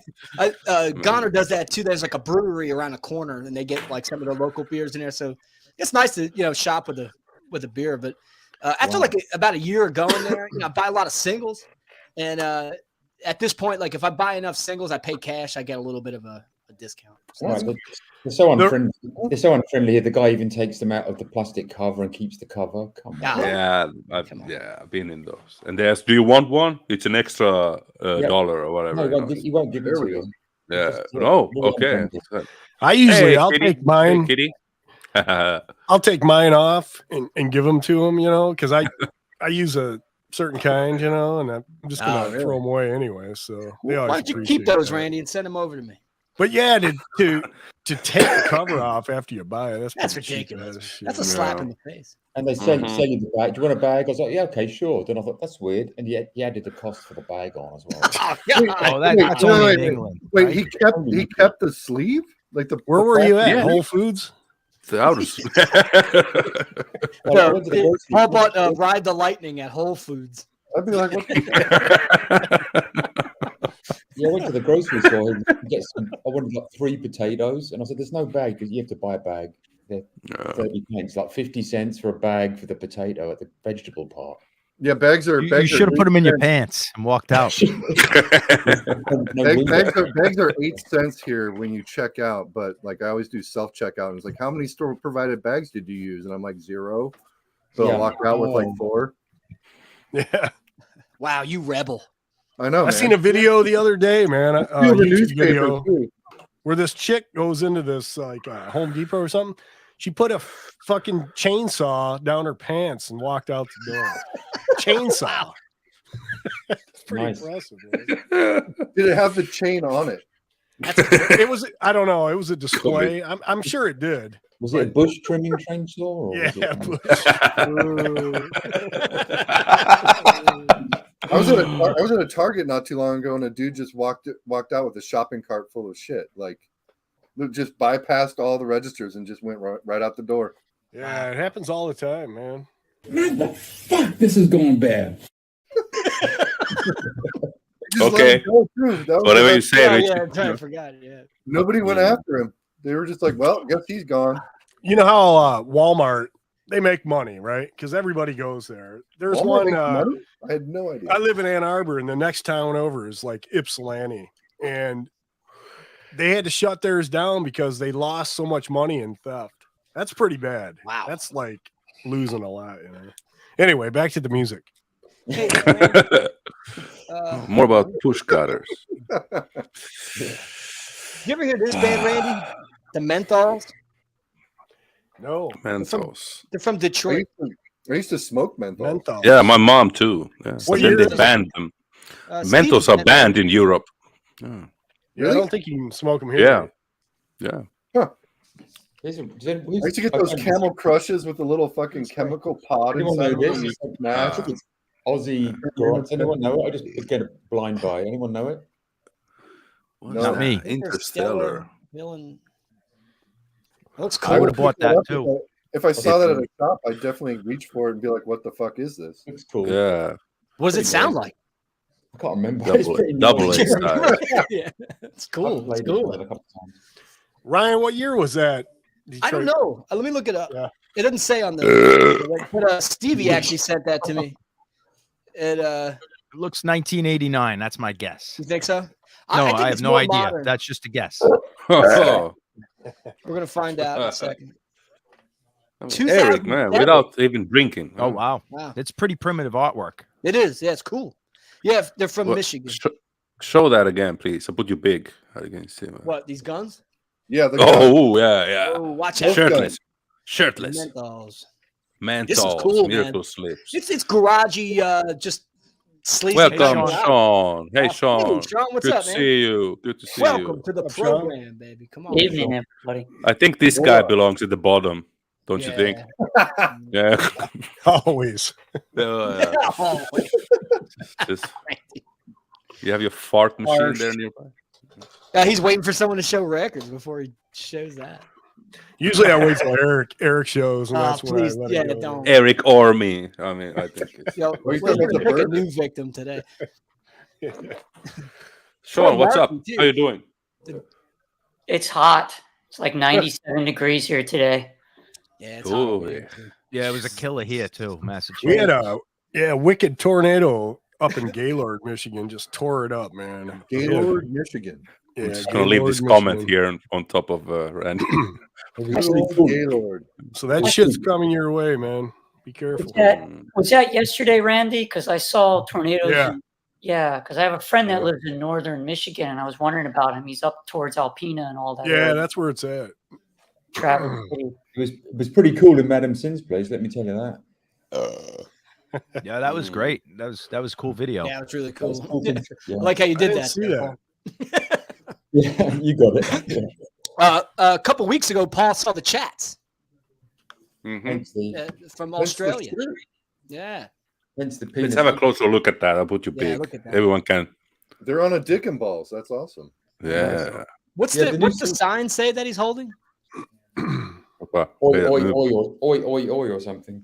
Rocket to Russia. Oh, good day. Their new album is just called Get Fucked. Get Fucked, yeah. That's really funny. I like that. How good is that new single, though? It's great. Dude, that's really good. It's really good. I just noticed your name from that. I remember Get a Life used to have. Yeah, I got to meet him years ago in Philly, and that's all I wanted to talk about with that show. And he was like, "You remember this show?" I was like, "Yeah." That's where the zoo animal and wheels comes from, right? You got that? No, it didn't. But my favorite's when he builds the submarine in his tub with his dad, and they get stuck in the submarine because he didn't build the exit door. Hey, John, this one's John. I came from the US. John, you like these boys? That's a band I saw them last night. I don't know about them. Are they good or no?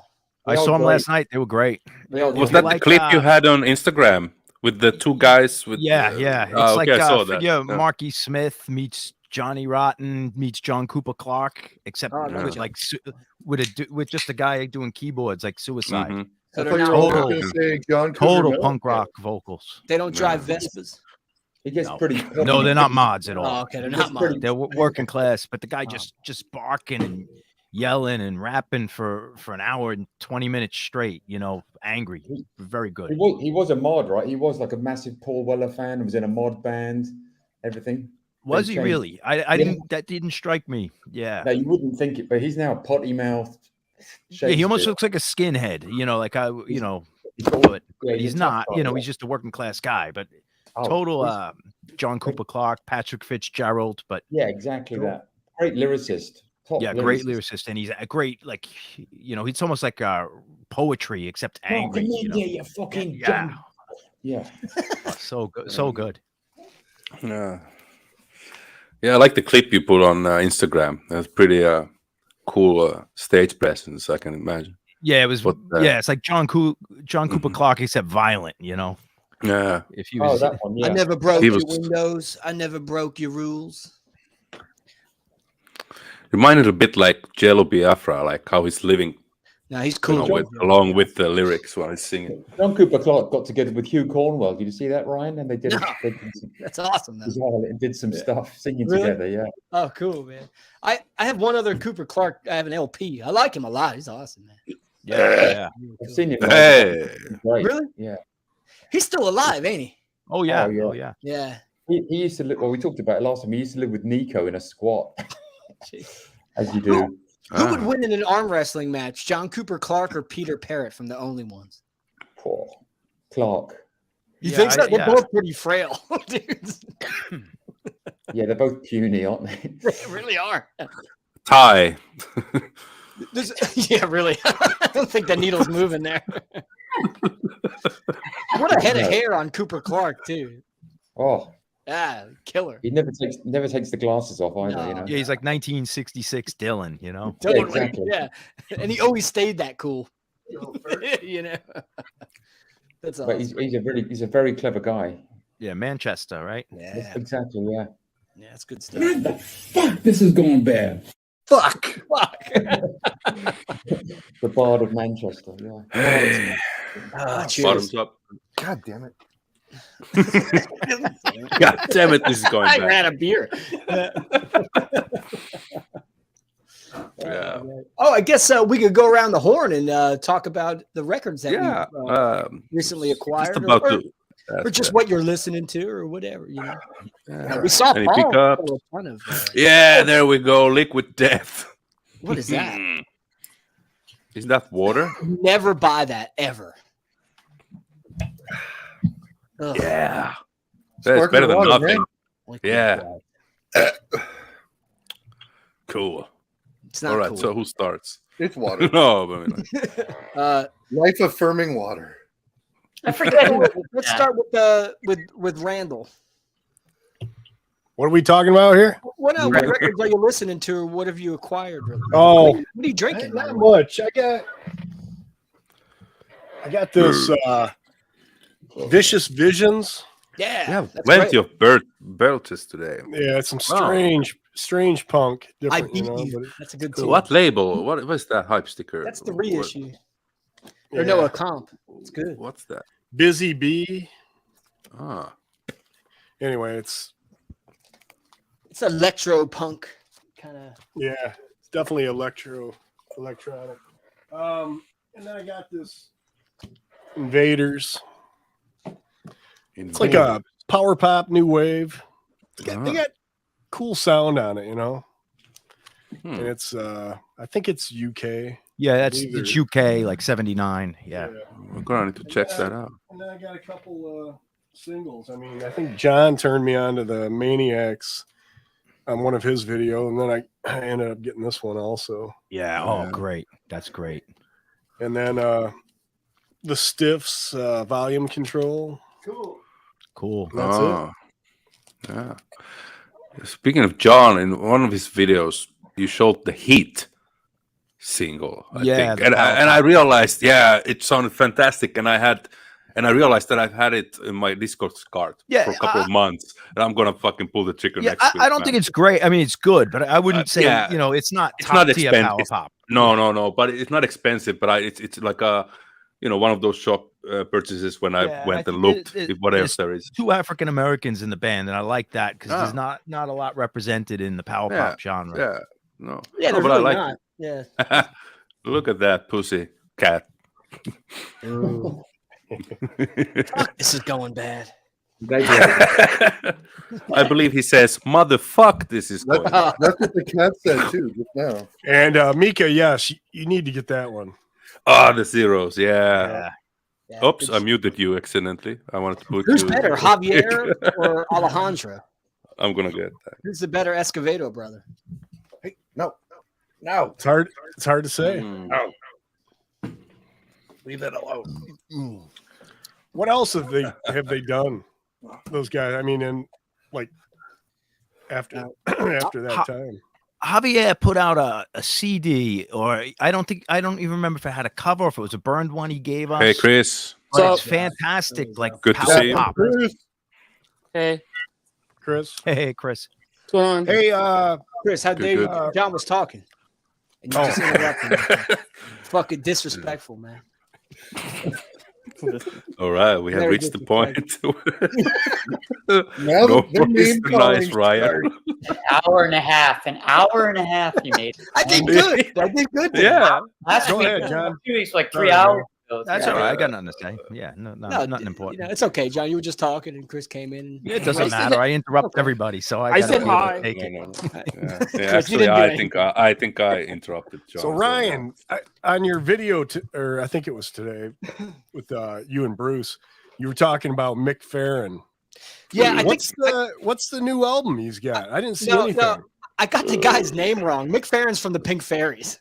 Yeah, from the Deviants. Yeah, and the Deviants. And not I'm the Pink trying Fairies. to remember. Then I was like, after the video, I watched it and I go, "Who's Mick Farron?" I said, "Mick Farron is from the Pink Fairies." And then I go, "Well, what the fuck is that guy's name who put that Power Pop album out? I can't find it.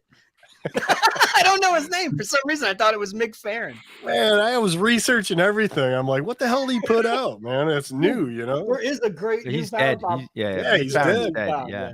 There's a new Power Pop album out, and it's awesome. I gotta find because they out. did his 1977 solo album in 2019, and I'm like, yeah, you had me all confused there. Yeah, sorry about that, but a few too many buds there on the video.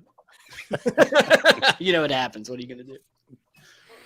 I was listening to what's that stiff single Pink Fairies put out, Between the Lines. And, yeah, that's a good one. Yeah, I like that. And that's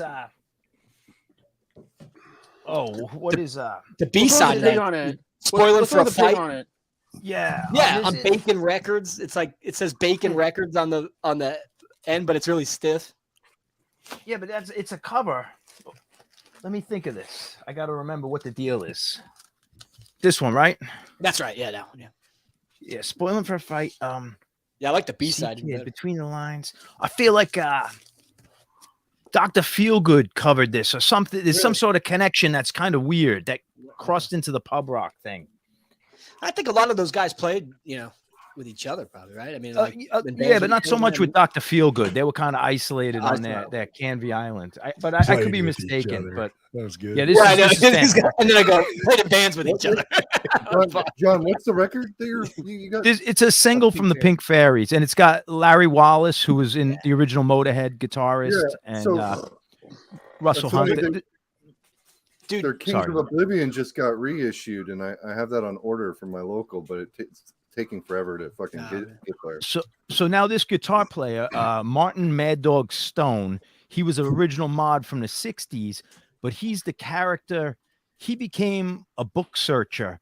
I think he's dead now, but he like someone who would go out and work for like Jimmy Page and find like these old obscure occult books and stuff.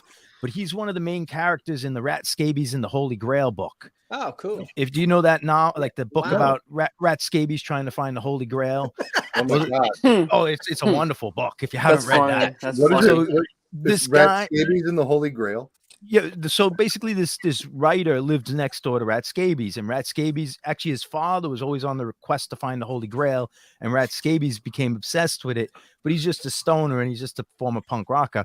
But they go searching for the Holy Grail for real, and they hook up with Martin Mad Dog, who's this old mod, but he's a book searcher, and he'll go through like these old mansions and find out like this is from 1875, a satanic book. This is worth $10,000, and but anyway, the movie that Johnny Depp was in, From Hell, I think. Do you know that movie?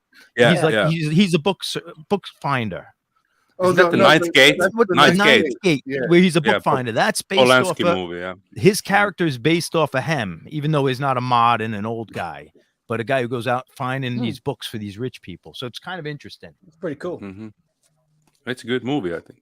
But it's a crazy book if you want to laugh. And that single was bad. I love that single, man. What do you do for a living? I find books for rich people. Yeah. Yeah.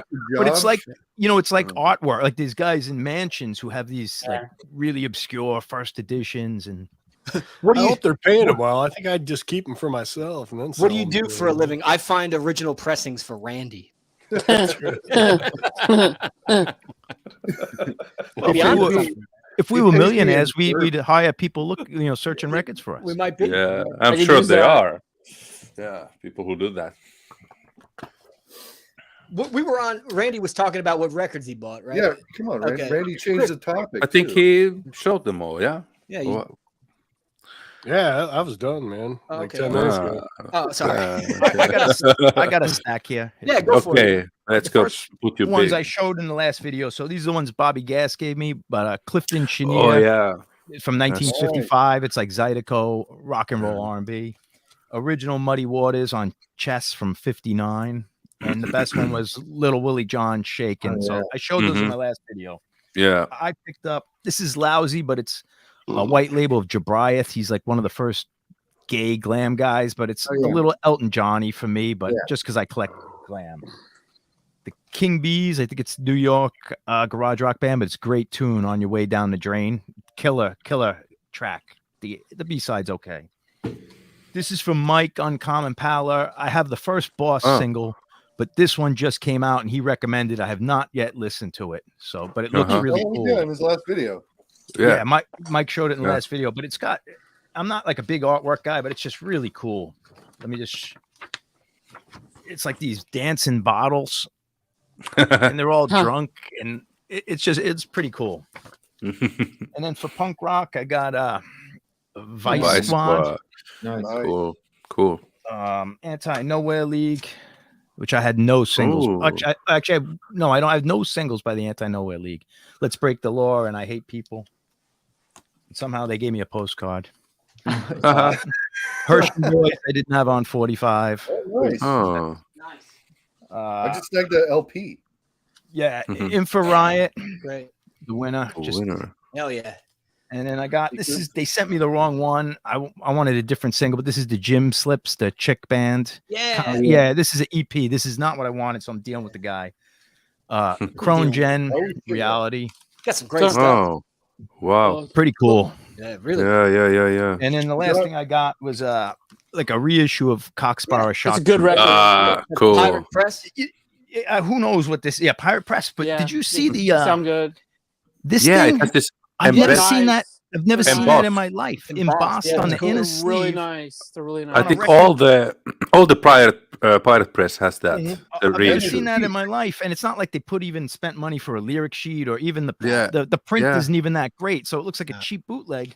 But then they waste money on doing that embossed. I never thought about that. That's a good point. That's reflected in the price of the Pirates Press record. Yeah, they're not. I've never seen that on an expensive record, even. But they are. That's a European label, ain't it? No, it's in Berkeley. Yeah, is it okay? Because over here they are not like expensive or anything, so that's why I've been grabbing them. This was cheap. They get them pressed in another country though. They have partnerships. Czech Republic. Maybe GC Media, I believe. Yeah, GC. Yeah, I figured it would just be a white label with nothing inside, but like that sleeve stamped. Weird. They sound good. Even for splatter vinyl, they're good. I think. Yeah, those reissues came out, and I bought. They came into the record store I was working at. They were $9.99. Yeah, it's crazy. Like they were that cheap, and I was like, "Whoa!" So. No, they're double now easily. Well, I bought all the colors. I said, "Fuck it, I'll just get." Yeah, they do. They sound no complaints. That's great stuff, John. That's the version of the Cockspur I've got, and it sounds fucking great. Yeah. I got the other one, Guilty as Charged. They reissued too, and it's really good. I need to rebuy those. I used to have. I need to buy them again. Yeah. My favorite record is still that Double Tang, even though it's cheap and kind of shitty comp. I just love all the songs on it. Yeah, that's great stuff, man. There's anything that band does is just good. It's just solid. Have you heard the Cockspur Forever album? What is that? Which one? No. Cockspur Forever. That's a newer one, right? Yeah, it's some newer. I haven't listened to it either. I've heard some songs. I don't know if it was off that album. I've heard some bad songs they did. Okay. Kind of cheesy. Okay. I was also thinking like how, but the Here We Stand was still pretty okay. I thought from like 15 years ago or something. Now, when your first record is Shock Troops, well, not the first record, but when your early record is Shock Troops, man, it's tough to beat. Their first one is excellent too. It's more rock and rolly kind of stuff. Yeah, they were almost a glam band. Yeah, like Platinum Blonde and like songs like that. Good stuff. Sister Susie. Yeah, Sister Susie. We Love You. Good stuff. Yeah. Let's go. We Love You is bad. Yeah. Yeah. No, I like that. But I think Decca forced them to do We Love You and What You're Gonna Do About It. Like I think they said if you're gonna release a single, it needs to be Decca. Because I believe they got signed as a cash write-off. Like Decca wanted to lose money. Because I don't think that record even came out in England. I think they were like a write-off. Write-off, huh? Yeah, and then they got dropped. They did the single, went on top of the pops, and I think the album got shelved and they got dropped. That's why they're so bitter with what's it again? Up Against the Wall, Shoot 'em all, shoot 'em all, put them up against the wall, and shoot 'em. I think that's about the record company guys. Yeah, the lyrics are like, Tough Shit Boys, your record didn't make it. Yeah. That's a good one. You better get back to the factory, baby. Yeah, I love that. I love it. That song pumps me up, dude. Yeah, that's a good one. You had your chance. We made you dance, but you didn't make it. Yeah, that's pretty good. Yeah, you know the lyrics better than me. I love that shit. Chris, Mabuhay. I don't really have anything new. What does SHC mean? Secondhand choke. Right on, Bruce. My channel was that. I changed it back to my original name today. Oh, that's okay. You were. Oh, okay. Chris, what's it now? All right. It's back to Mabuhay. It's back to my original name. Oh, okay. Google blows or whatever it was. It's eat shit Google, Randy. Get that right. Yeah. I remember the eat shit Google. Yeah. Oh. No, so I don't. You were a secondhand joke. Okay. Yeah. So I haven't really done anything new, but I mean, I'm a courier. I got a new job a few months ago, and I'm a courier. So I've been playing Paranoid in the car for the last 3 or 4 days. It's all I've been listening to. Okay, cool. The band Paranoid, not as usual. Yeah. There's not much Japanese hardcore or even or Swedish stuff on Spotify. It's kind of weird. Yeah. One time I had a really shitty car and it only had a cassette player in it, and I had high voltage in there, AC/DC. And the tape got stuck, so for like a year I only listened to one side of this AC/DC tape. That's funny. Yeah. I can think of worse cassettes to have stuck in. That's true. I could too, Eric. There's a lot worse. I'm not complaining, you know. Like a Green Day, huh? Yeah. Later Green Day. I mean, it's not it's let's go to Mr. Raw Power, man of the hour, sometimes sweet but mostly sour, Mr. Eric Bauer. So actually, I went to the bookstore today and picked up this because this is pretty new. That's rad. Oh, I'd read that. Yeah, it's big too, man. Jesus Christ. It's the same guy who co-wrote the My Damage book from Keith Morris. I hope they make a movie out of that. That'd be nice. Yeah, Keith Morris is good. Yeah, the Keith Morris book is fucking great. And he did something else. I don't remember what it was, but yeah, this just came out within like the last couple weeks. So I snagged it from my local shop. He knows that new. As far as records go, I mean, I got this fucking new Savage Beat EP. Cool cover. Oh, cool. Cool cover. They're from Amsterdam, Oi band, but they're like kind of leaning glam these days. We pushed Bruce's buttons. It's cool. It's a double 7-inch, and the B side of the first 7-inch is a track featuring Jerry A from Poison Idea, and then the B side on the second 7-inch has Jeff Clayton from Anti. I want to hear that now. That's gonna be rad. I want to hear that. It's pretty cool. And then let's see, I went to my shop last night, grabbed a couple things. Nothing I really need to talk about. Got this English beat. That's brilliant. Good, that's great. Great cover too. Bought this Kidnap, which I've already got a copy, but this one's on Chaos Productions. Who is that? I don't know them. They're on the comp you just bought, John. Oh, cool. Okay, so we're French bands. Yeah, they're cool. Came out in '84. I want to say. Yeah, really good album. Really, really good stuff. They didn't do a ton. I snagged this, which is like a weird Japanese. Looks rad. Clockwork Soldiers. This is rad. It's like cool. they're Japanese, and they're doing basically like Vice Squad major accident tribute on this record. Cool. It's pretty good. I want to check that out. Gimmick is overplayed. I snagged. Yeah. Totally. Yeah. Very good. Very good. 2029 Split Vision. It was always my least favorite as a kid, but going back to it, I dig like the post-punk influences, and then the two-tone bits on there are really cool. Snagged this Rudimentary P&I reissue. Yeah. Yeah. Death Church. Yeah. It's a very new, fresh reissue. Yeah. Yeah, it came out. This is like the third press of the reissue, I want to say. Great last year, right? A few months back, I want to say maybe last year. Something like that. Say in the chat that Green Day are legends. Get the fuck. Oh, the Templars. Yeah, that's not. And then I needed this for the Templars collection, so I snagged this reissue from TKO in the Templars label. Nice. Yeah. I have no doubt that record's good, but I hate that cover. I find it amusing. I think it's funny. The cover's fucking great, man. Yeah, it's amusing. What's funny, what cracks me up too is that if you look at it, I don't know if you can see it here, but like he's spot gloss for some reason, and nobody else. Oh my god! Yeah, they wanted an excuse to do that, I guess. That's the title is spot gloss, but then the rest of it's matte. It's weird. No, that's funny. But yeah, it's a great fucking record, man. Templars. Maybe it's supposed to be a ghost or something. I think he's a ghost, but it's like those Chubby and the Gang covers, man. You got to look closely at them. Those are cool. Mm-hmm. Yeah, it's great. Nothing by the Templars is bad. I like goofy art. It's cool. I'm not very familiar with Templars. They're a good band. Check it. Mika, to be honest, if you buy one Templars record, you've probably heard all of it at that point. Okay. But if it's good. Are they it's all good. Like I collect Templars shit, so like I just buy it. But okay, it's Oi, isn't it, Eric? Is that What's Oi? that? Is it Oi? It's US Oi. I think they're from New York. Okay. Back like early '90s. I think they're still together. Yeah, I seen them in New Jersey a couple of times when I was growing up. They're cool. I've heard very little Oi, and I'm struggling with liking it and trying to get into it. Bruce said that his local store had 2 OG copies of Death Church in the same month. How much they want for those? Yeah, because I'll take one. I'm interested. Yeah. Asking for a friend.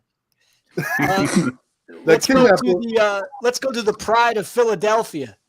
That's Sean, our man in the middle there. First of all, man, it's good to talk to you again. I'm glad you're on the show. I'm still thinking of his Green Day comment. I know. Yeah. I just like fucking. I like early Green Day. Now, when that band came out, I remember friends of mine would be like, "It's okay." Like I couldn't take it. I couldn't take it. And I'd always go up to people that were into them. I'm like, "Don't you know what hardcore is?" And they were like Kerplunk and the 150,000, whatever. I like those 2 records. They're good.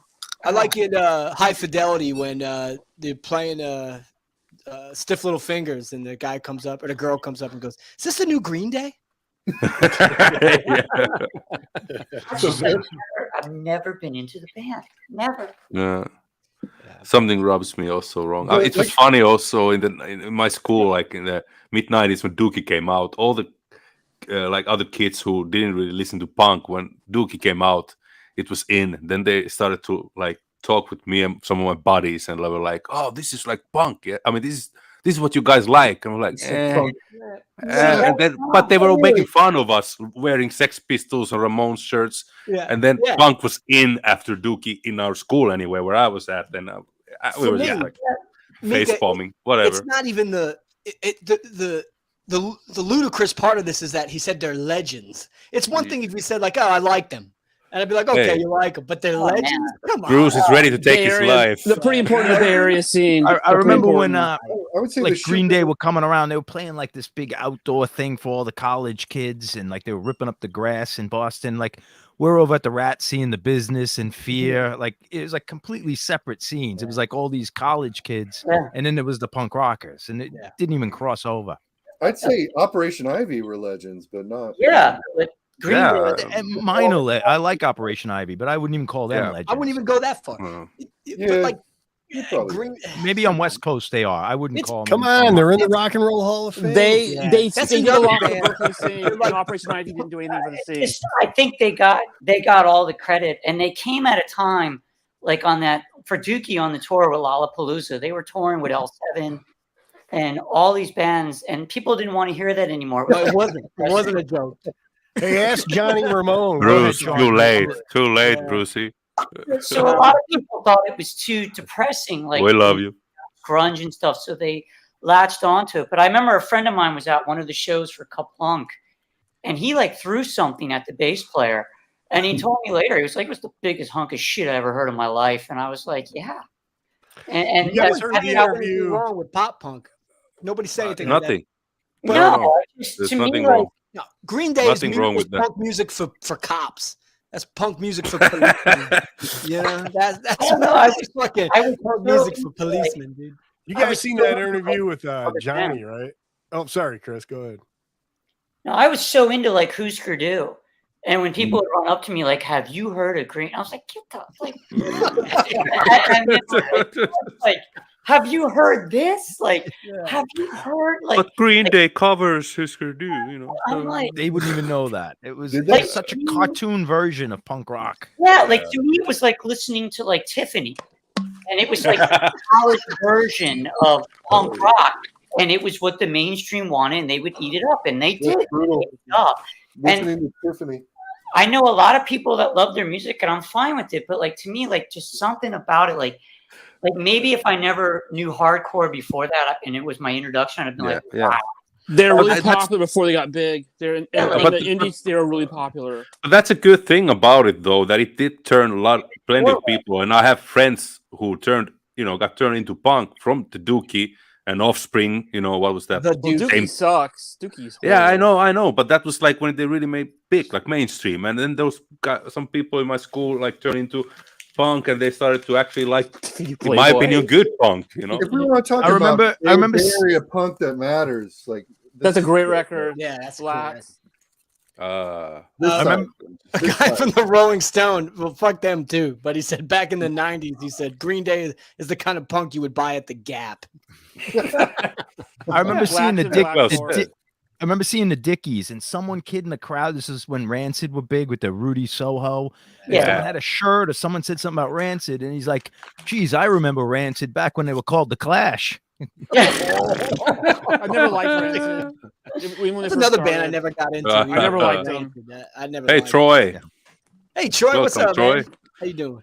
Good to see you, Troy. You know what, though? Like, I just heard a band that Matt Freeman is fronting called Charger. They sound just like fucking Motorhead. It's actually pretty good. Oh, cool. I didn't know. Yeah. Did you ever hear a band from New York called Overdose? I just got this Flexi. What's Nick that? Fantazzi. It's Charger. Let me show. Yeah, it's the same band. That's got never heard them. They're coming to town. They're coming to town in like next month or something. So I might check them out. I'd go with that. Hey, why isn't Bruce up here?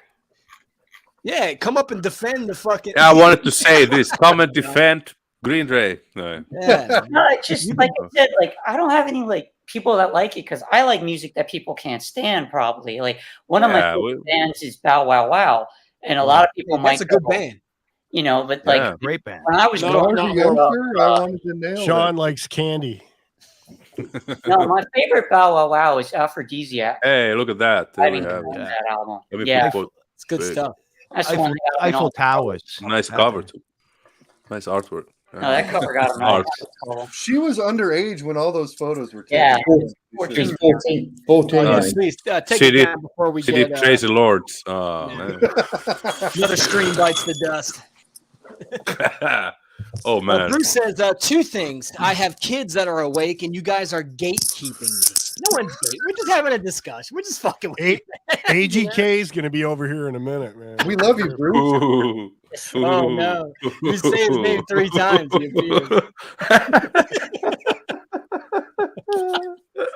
Oh no! Oh man! Okay, so we're all going to hell. Yeah, Bruce is upset. Bruce, don't be upset. We love you. You No, like it's- Green Day? You like Exactly. Green Day. It's okay, man. Yeah, it's all right. It's what we think You're a about. treasure. Yeah, you like I what like you like, man. I like stuff people don't like. When I was in high Hey, school, I liked Blondie, and people thought I was from I another. love Blondie. Yeah, Blondie. but I have to say though, Bruce, I do like one Green Day album. That's Nimrod. Really? Nimrod. Yeah. That's the one think that's like. that's the one I actually like, and I own anybody it. that likes Green Day is a Nimrod. I think we're spending way too much time. I'm not going to argue with that. Next topic. Bands Come on, that what'd you are buy? worth the shit. Yeah. Yeah, just What do you got, Sean? The dust is settled. The dust is settled, and I took a couple records out. I didn't buy anything new this week. I was in New York, but I ended up getting more art books and sketchbooks, so I didn't carry any records home with me. Yeah. But I took out a few records I was listening to the rest of the week, if you want to see. By the way, Sean, I'm enjoying your drawing videos, by the way. Yeah, they're really cool. Yeah, something talented dude. You know, on top of talking about music, I wanted to put some of that on. But they're cool. I was listening to. Some of these are going to get Ryan upset. Yeah, Blink-182. Good boy. Good shot. We'll move on to what's another one from that time? Sum 41. We'll do the whole lot. I'm starting to like some Blink songs. Sean's on fire. I love this. We need Pilmer here to defend some. Whatever the fuck. Pilmer loves all those. Yeah. Sum 41. No, but like the thing with Pilmer, he'll try to tell me for 10 minutes how good Sum 41 was, and tell me that the Misfits don't really matter to him. And I'm like, come on, man. You're killing me, dude. He's living in the upside down. I'm glad Sean's here, and I'm not the only curmudgeon putting down the bands. Sean's the fighter today. Yeah, I love it. What the hell is? Everybody's got their thing, but people love that band. A lot of times, I'm like, they're not exposed to some of the other stuff, and I'm like, I don't know. Like if I didn't hear the Misfits first or Ministry, I probably would have liked Green Day. But from listening to the Misfits and Husker Du and Big Black, how the hell do you go from listening to Big Black to Green Day and go, this is similar? Like it's not. It's in the same vein. Yeah. I'm 12 years old listening to industrial music, and then how do I go to like, I sit around and I'm like, no. That's a good rendition, though. I'd go. And I would be in bands, and like the bass player would whip out one of their songs. I gotta play this song. I was like, please don't. We should do some Doctor and the Kid karaoke. That's a lot of singing. Fuck, this is going bad. So I took out 4 records. I know 2 of them are gonna get Ryan upset, maybe, but that's the whole point, to experience different music. So this week I've been mostly listening to This Is the Chantels. That's not one that will make me mad. I love how you have to try harder, Sean. Cover is awful. Yeah. I love the back, how it's got What year is that? I was listening to 45 too. Here's another one. I actually got this in South Philly years ago. Oh, Shirelles. Nice. Wow. I love the girl that group cover's stuff. bad. That cover was fantastic on the first one. I think it should have had a band on it though. Yeah, maybe. Yeah. And that was. I took this one. I've been listening to for days. Slave Rules, man. Hey, that's such a great. I'm trying to figure out which one of these are going to make me mad. I thought for the 2 kind of doo-wop ones, you'd be like, and I have been listening to a lot of Charlie Parker too. I discovered that Chadling did it, and I didn't realize that. After the Animals, he worked with Jimi Hendrix, and I didn't realize he worked with Slade. Yeah, and for me, I'm trying to figure out. Maybe John will know. Why are the tracks so messed up on the American versions? If I remember, I don't think they messed up. I don't think they put them. You ever get the records where they just list the tracks like the way they want you to market them, not the way they're on the record? I think it's just one of those things. But I think because it starts off with "Come on, Feel the Noise." Yeah, I don't think they're trying to show you side 1 and side 2. I think they're just listing the hits. Sean reminds me of my grandpa. Chaz Chandler was their manager. He's the one who got them to go skinhead and stuff. Randy, it's like an Italian thing. I know it.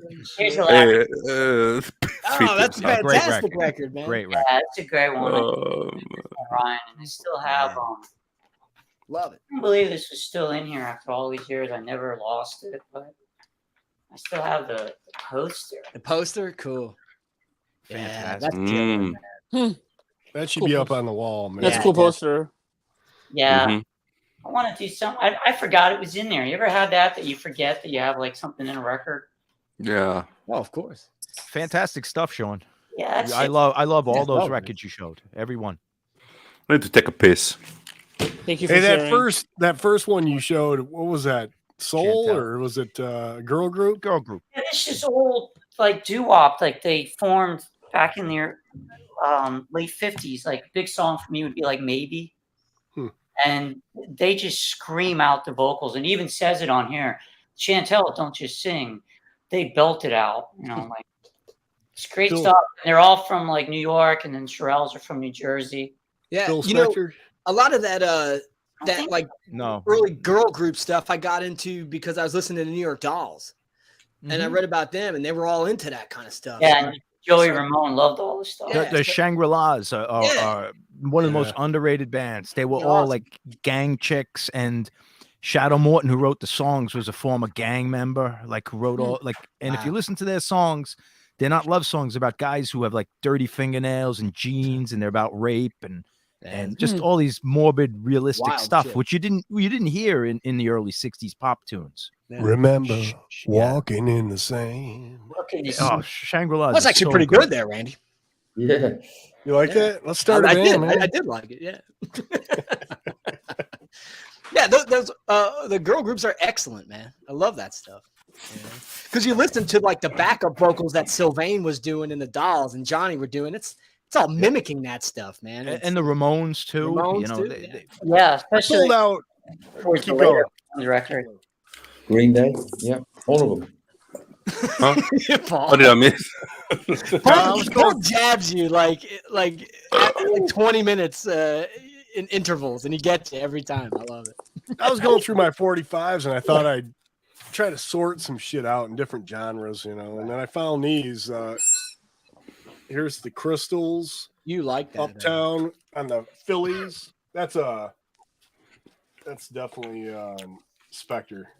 Yeah. Oh, yeah. Crystals is And then Phillies, the Ronettes, of course. That's Got a bunch of But Ronettes. that's on the collectibles. What's collectibles? But yeah, I don't know. Is this the original label here? Early, or is that a reissue? Or see the picture? I don't know. I'll show you what I have when you're done. I've seen the Phil La Soul label, but I've never seen that label. It's February 14th. Hey, that's Valentine's Day. Anyway, 1962. Wow. Are you into the fantastic Johnny C, Randy? Hey, I've got Johnny C singles. Yeah, I love the fantastic. Randy, this is my Phillies label. And that's a promo there, right? Yeah, he's a rebel. And then here's another one just to talk about this. He hit me and it felt like a kiss. You know what I mean? It's basically, it's tough times, but. For her. Hello, Tim Allen. Welcome. Hey, Tim. Hi, Tim. Welcome. Yeah. That might this be stuff a here hits Tim big time. He's garage guy, and I know Tim. He's cool, man. He likes a lot of power. Yeah, pop, power pop. He likes everything, Hey, Tim. Welcome to the stream. Mika, you okay? You want me to take back over? Promo? Right. No. Fuck, this is going bad. Oh, if Richie says so.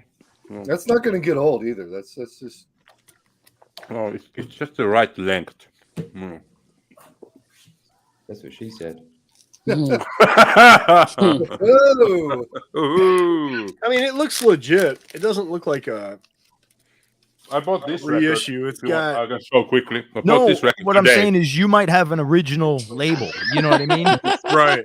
I don't think it's a bootleg. You might have before they changed it or updated it. You know what I mean? Yeah. Oh, you know that's how they funny. changed, they got big and then they changed. Right. I think you may have I don't know, but I would imagine that's not a boot. I imagine that's an original. What did Mikey find? I just found a Wilson Pickett 45 under my desk, jamming it now. Big I see a Vertigo. Oh, hey. Was that Sabbath? Vertigo. What do you What got was there? that? Oh, yeah. Cool. That was. I find that a guy. I think this is the English clip I'm showing now. Paul turn. Yeah, Turner. Yeah, that's a real one. I'd love to have that. Oh, it has still that. Hey, just a little bit of information for you guys. Patrick, Vinyl Archivist, said that the later, what's that? The UFO, label? Vertigo. What's that label? Yeah, Vertigo. The later are the same. It's a different label, but they're the same pressing. Yeah, it'll have the UFO on it. Yeah, the color one. Yeah, there's a little green. There's a UFO on it. It's called. But it's the I same. prefer that the label. same stampers. I think that label's cooler than the Vertigo. I like the UFO one. I think it's cool looking. But I'd love that Paranoid on single, so I could spin that as a DJ. Yeah. This is the guy. It was at a car boot flea market, and he had some old guy. He said, "I said, do you have any 45?" He said, "I've got this bag. Take it, £5." And it was that label's cool. I like that label. Yeah, there you go. One, yeah, they were like nice. I counted them. There was 85 45s in the thing for £5. And these are the I just picked out the highlights. This one I couldn't believe it. That's the best in the sleeve. Let me put you big. Do you know that Fleetwood Mac there, Ryan? Is that the early Fleetwood Mac? No, Earl Vince and the Valiant. Someone's gonna get their head kicked in. I only know the Rezillo's version. Yeah, this is the original. It's by Fleetwood Mac under a fake name. Yeah, I didn't know that. That's a killer track. How many bands covered that? That's the Jim. What's his name? John Spencer is the guy who wrote it, and he sings it. Yeah. Man. You need to punch out that hole. Let's do it. Let's do it right now, live. No. They also had these in there. This is quite cool. Ziggy. That was in there. Oh, nice. What's the beat like? Oh, Genie, two-sider. This is a nice one. So that's off. Holy moly! Amsterdam. Cool. Paul, you did say a sack of 45s, right? Yeah. It's a sack of 45s. Is that similar to a bag of hammers? Oh, Ghost Town. Oh, Ghost Town. Yeah. Oh. Were there any schizos in there? Is that on 45? Your Ghost Town? Yeah, no schizos. It's on 45, not 33. Yeah, there is a 33 that came out later. I think I have the 33, and it aggravates me. And it's no got the. It aggravates John. It aggravates. Stereotype. I love the choice of words. Aggravate. I love that. It upsets me. Aggravate. What's on 33? I think everybody should. If you get it's a record, a 7-inch record at 33, we should all burn them. Fucking no good 33 RPM bullshit. That was perfectly said, John. I love that. No, but you're spinning 45s. You pull another British one out. Why is this one on 33? That was the perfect Boston reaction. Like, yeah, it fucking aggravates me. That menthol single I showed before, the one side plays on 45 and the other's on 33. I have a couple like that, Ryan. That aggravates you, don't it? John. That looks Paul, that's amazing. Aggravates the hell out of me. Japanese lettering aggravates. No, what is that? Did he just call you John Paul? Oh, wait. What are you showing there? Have you heard Chris? this before? It's terrible place. I was just looking to buy a Paul's CD. showing really cool stuff. I don't know how I feel about that. Let's get to that soon. I want to talk about it. Yeah. Okay. This was not in the bag. I paid it over the odds. This was like £30, but it was. Oh, Go Buddy Goes on that. I just caught that. Yeah, that's one of my favorites. That's the lyrics. You still pay next to nothing for it. It's amazing. Lyrics in Japanese, pretty cool. That was in that £5. No, this is a separate. I paid extra for this one. Oh, okay. That's a cool record. As were these two. This was extra. This is like a promo. Wow. Got that one. I love that. Oh, nice. Yeah. Cool. I'm glad I told Paul, I said, because he was talking about meeting Ellis from the Vibrators. Yeah. And I said, I'll send you my London Girls sleeve if you want to get it signed. I'm glad you found one with a picture sleeve. So I don't got to send you. This is an Italian one, actually, I think. Oh, nice. Oh, baby. I love that one. What a great shape. Into the future. Great shit, Paul. I saw it because I saw this at another garage. Hey, I love that single. The Amazer Blades? Yeah, it's on Chiswick. I only bought it because it was on Chiswick. It's okay. Paul, I've been here for so long. Want to stick around a little longer. Paul, show a Green Day 45 for Bruce, man, would you? Oh, He's calling everything shit. I'm getting flashbacks to the Joe Clash discussion. Oh, and this one, Ryan. Man. I love that. Well, Elvis Costello. Yeah. That one was in the pile, yeah? 5. And I drunkenly sent Paul a Costello cover I did in my garage. Oh, that was cool. The other day. John, I guess you showed this, John, right? I forgot it was you. I played the 45, same cover. The album today for £8. Well, that's worth having. Yeah, oh, absolutely. Now, I believe there was a member that played with Department F. Was there? That was.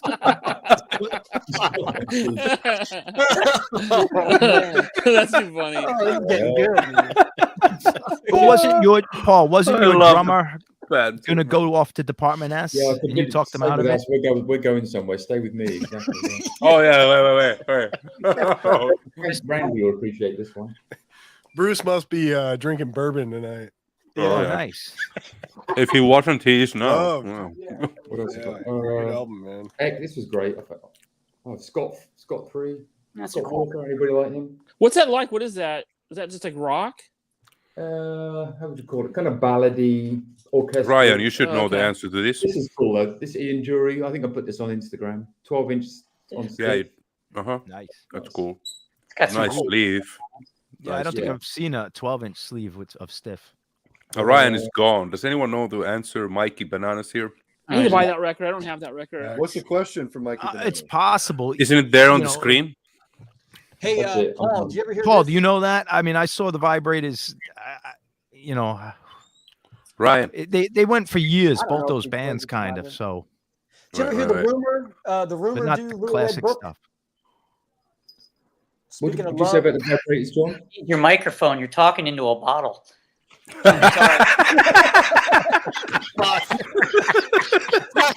not even hour 3 yet. I never do that in my life. Remember that episode when he talked without his mic on? Yeah. Never seen that in my life. That was great. Like, I can't hear crap. He's talking into a bottle. Good eye, Sean. Good eye. Good eye. Sean is the star tonight. Sean's killing it, man. The rumor doing My Little Red Book. This is a cool single. Stiff put it out.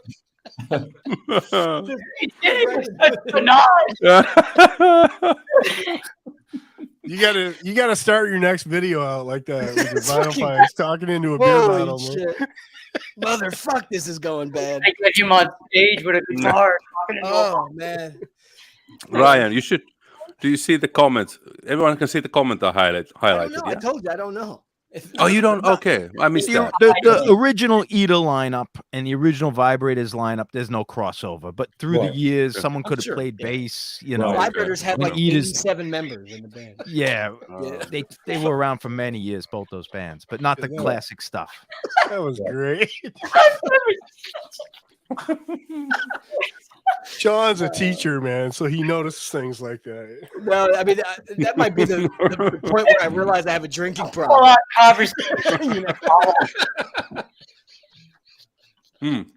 Oh man, that's fucking great. I gotta pee. That's fucking. Oh yeah. All right, so if you looked it up, why are you asking us? Look it up. I don't know. It's hour 3 now. Now we're getting rid of it. Yeah. No, it's not even hour 3. You're early, Ryan. Yeah. Yeah. Oh man, good times.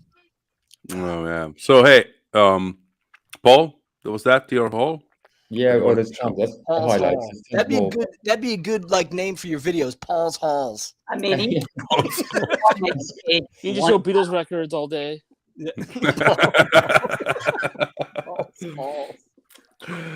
Ryan asked what my video was about earlier. I was like, I'm comparing all the RSD Beatles releases that have ever come out.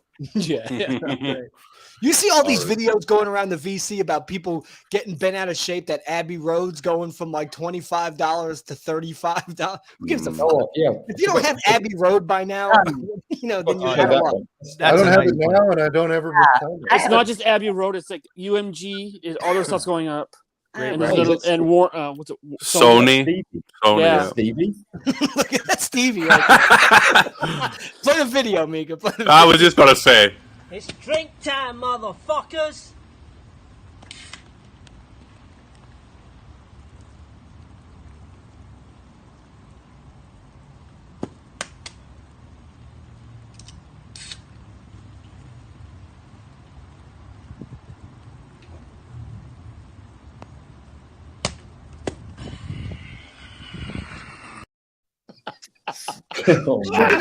It started as comedy, but it's like a cry for help now.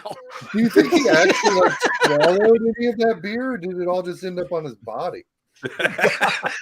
And I'm observing he put together that like play set behind him. You know, he put that together for the kids. So. Oh, that's what I said. Yeah, it's beautiful. But he put it like up just for this video. I don't think I have that 7-inch. I'm gonna get that again. Reading the instructions and screwing everything together.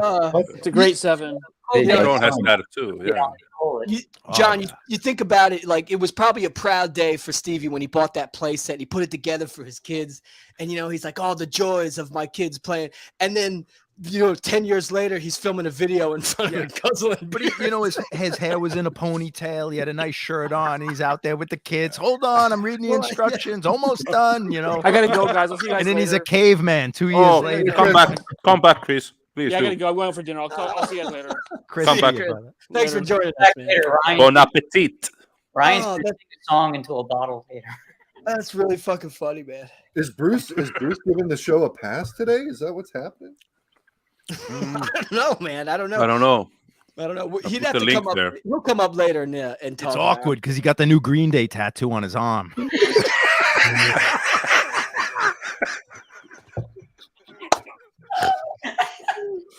Oh, that's one of the best scenes of any movie, man. It's the Chris Holmes from Watch. I heard Bruce was telling other people that our stream is dookie. Is it the logo or what is it, John? It's the neighbor's yard. I heard that the tattoo is actually Mount Rushmore, but instead of the presidents, it's Green Day's faces on it. It's like a half sleeve. That's a good discussion point. Like, do any of us have band tattoos? I think I only have one. Yeah, I got one. I have one only. Guess what it is? Is it Husker Du? Husker Du. Yeah. Husker Du symbol? Yeah. Yeah, his tattoo says, "Why do I listen to Husker Du?" Okay. You see. Do you remember? What is that? Let me put you big. Let's see. Oh, circle jerks. Yeah. Yeah, cool. Yeah, I did. That was my first tattoo. I got that when I was 17 years old. I was so stoked. Me too. I got the Cramps one. I got this Cramps one. It was mine also first. Yeah. Wait, that one. Bad music for bad people. Bad music for bad people. Let me flex a little bit. Flex. The Ramones right there. LAMF, Johnny Thunders over there. I got a GG one on my chest too, but I ain't showing that. I got show me the Green Day on my one. back. So when I got this done, I had a buddy go with me, and he wanted the Dead Kennedys logo tattooed on his arm, but he got it fucking pointed down, so it looks like a fucking picnic table on his.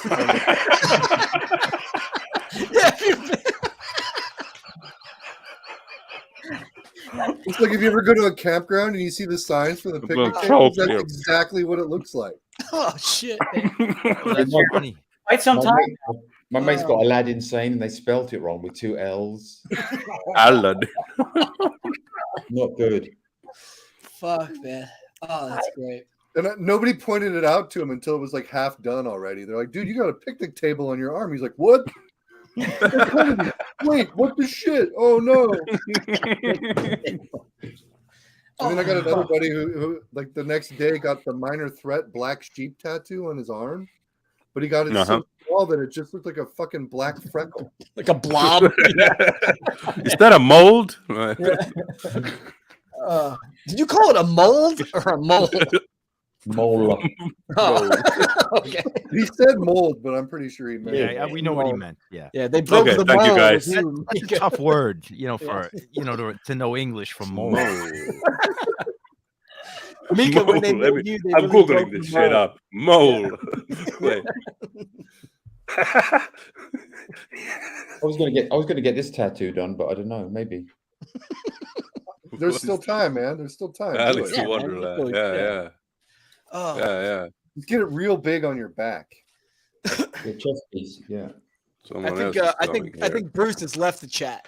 No. I think he's gone, man. Wait for it. Will you see the tattoo?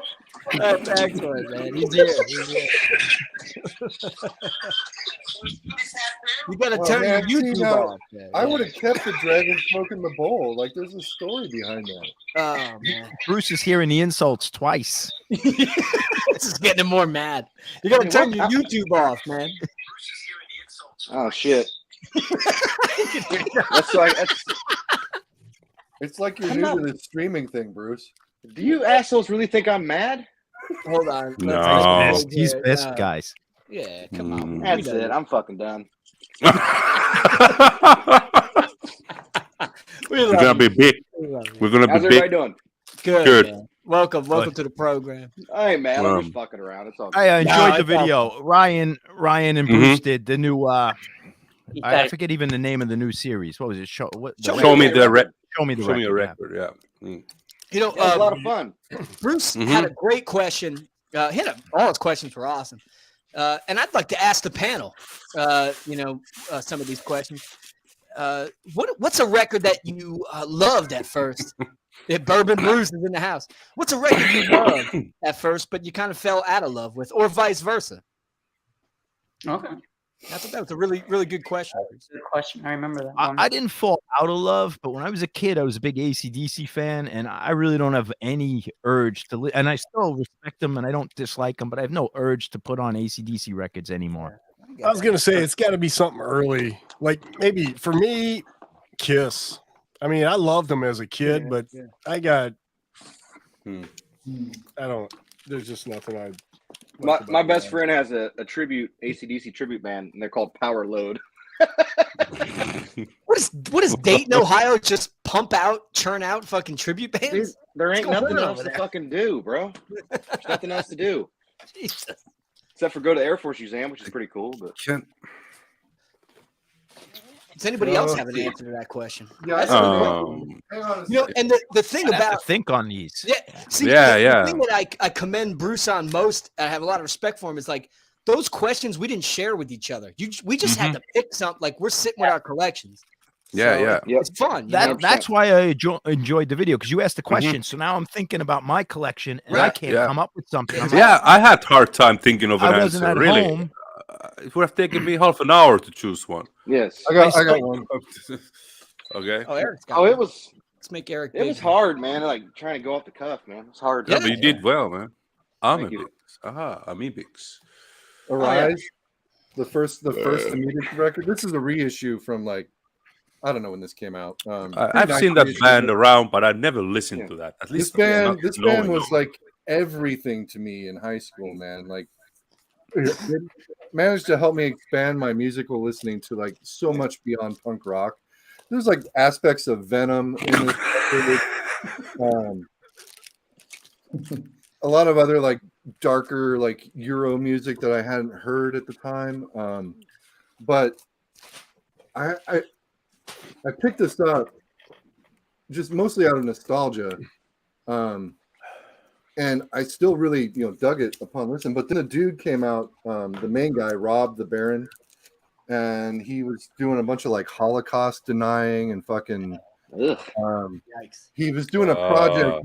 One of the guys from fucking Voivod called Tau Cross, and in the liner notes, one of his first the first person he thanked in his liner notes was this dude who wrote a book about how the Holocaust never happened and how all that shit was with Voivod. I'm surprised with someone from none of the dudes in the band, none of the guys in the band knew anybody on his thanks list. Yeah. So they Relapse. It was going to come out on Relapse, and Relapse did some research and found this out, and then it came out, and he was like, "Yeah, I just don't think we should take everything at face value.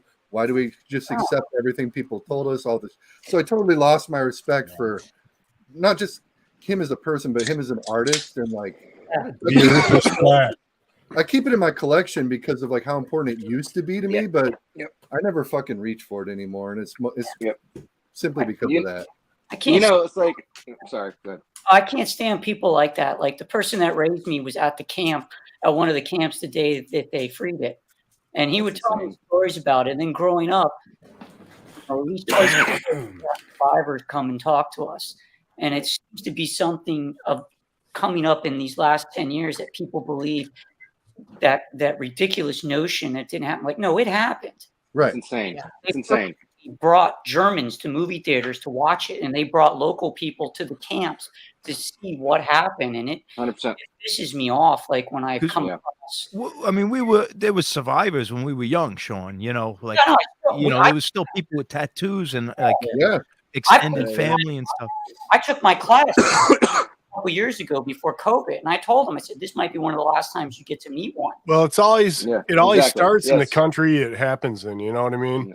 Like it's kind of like what's going on now with Russia. They're covering it up. Their people don't know what's going on. Same shit. Exactly. You know? I didn't mean to get political here. We're not really talking politics. Real quick though, Eric. Like, to hear that in punk rock, because punk rock is usually the place where people speak truth and speak about things that happen that might not be going. Like, look at the dead Kennedys talking about like the Reagan administration or Gigi Allen, right? And that was one of the things that was so fucking crushing. Nazi punks. That band came up with the likes of like Crass and Flux of Pink Indian. Yeah. You wonder what happens in these dudes' minds or how they get twisted into that kind of shit. The thing that really killed it was he had all these other dudes from these other bands, these other classic UK hardcore bands that I loved, coming out and supporting him. For his stance and not removing the thanks or whatever. I'm all about. That's a I'm bit all about embarrassing. separating the artist from music. Yeah, you know what I mean. I'm all about that's pretty separating bad the taste. artist from the music, but when you get on that level, fuck off. Yeah, I mean, I can't think of anything worse than Nazis. I mean, other than Green Day. Green Day, maybe. I heard that Billy Joe thanked Himmler on Nimrod. That was like the whole Nazi thing was a big running joke with the 70s punk, you know? Yeah, that was a big Hitler SS, you know. Sid Vicious with the swastika shirt. The band Joy Division. I mean, that's just a horrible name. Yeah, John, on that when that Johnny Moped video I did, I was going to show the insert, but I decided not to because the top of it's lined with swastikas. And I'm just like, I know they're doing it for the shock value. Yeah, but I'm not showing it. The little swaggy on the at this point though. But even like Monty Python were doing all those sketches on Nazis, and it was all just fun, like But it's not. It's that it's it's not changed big time. You can't show. But in the 70s, you know, the war, all those people were around, like joking at Hogan's Heroes. It was.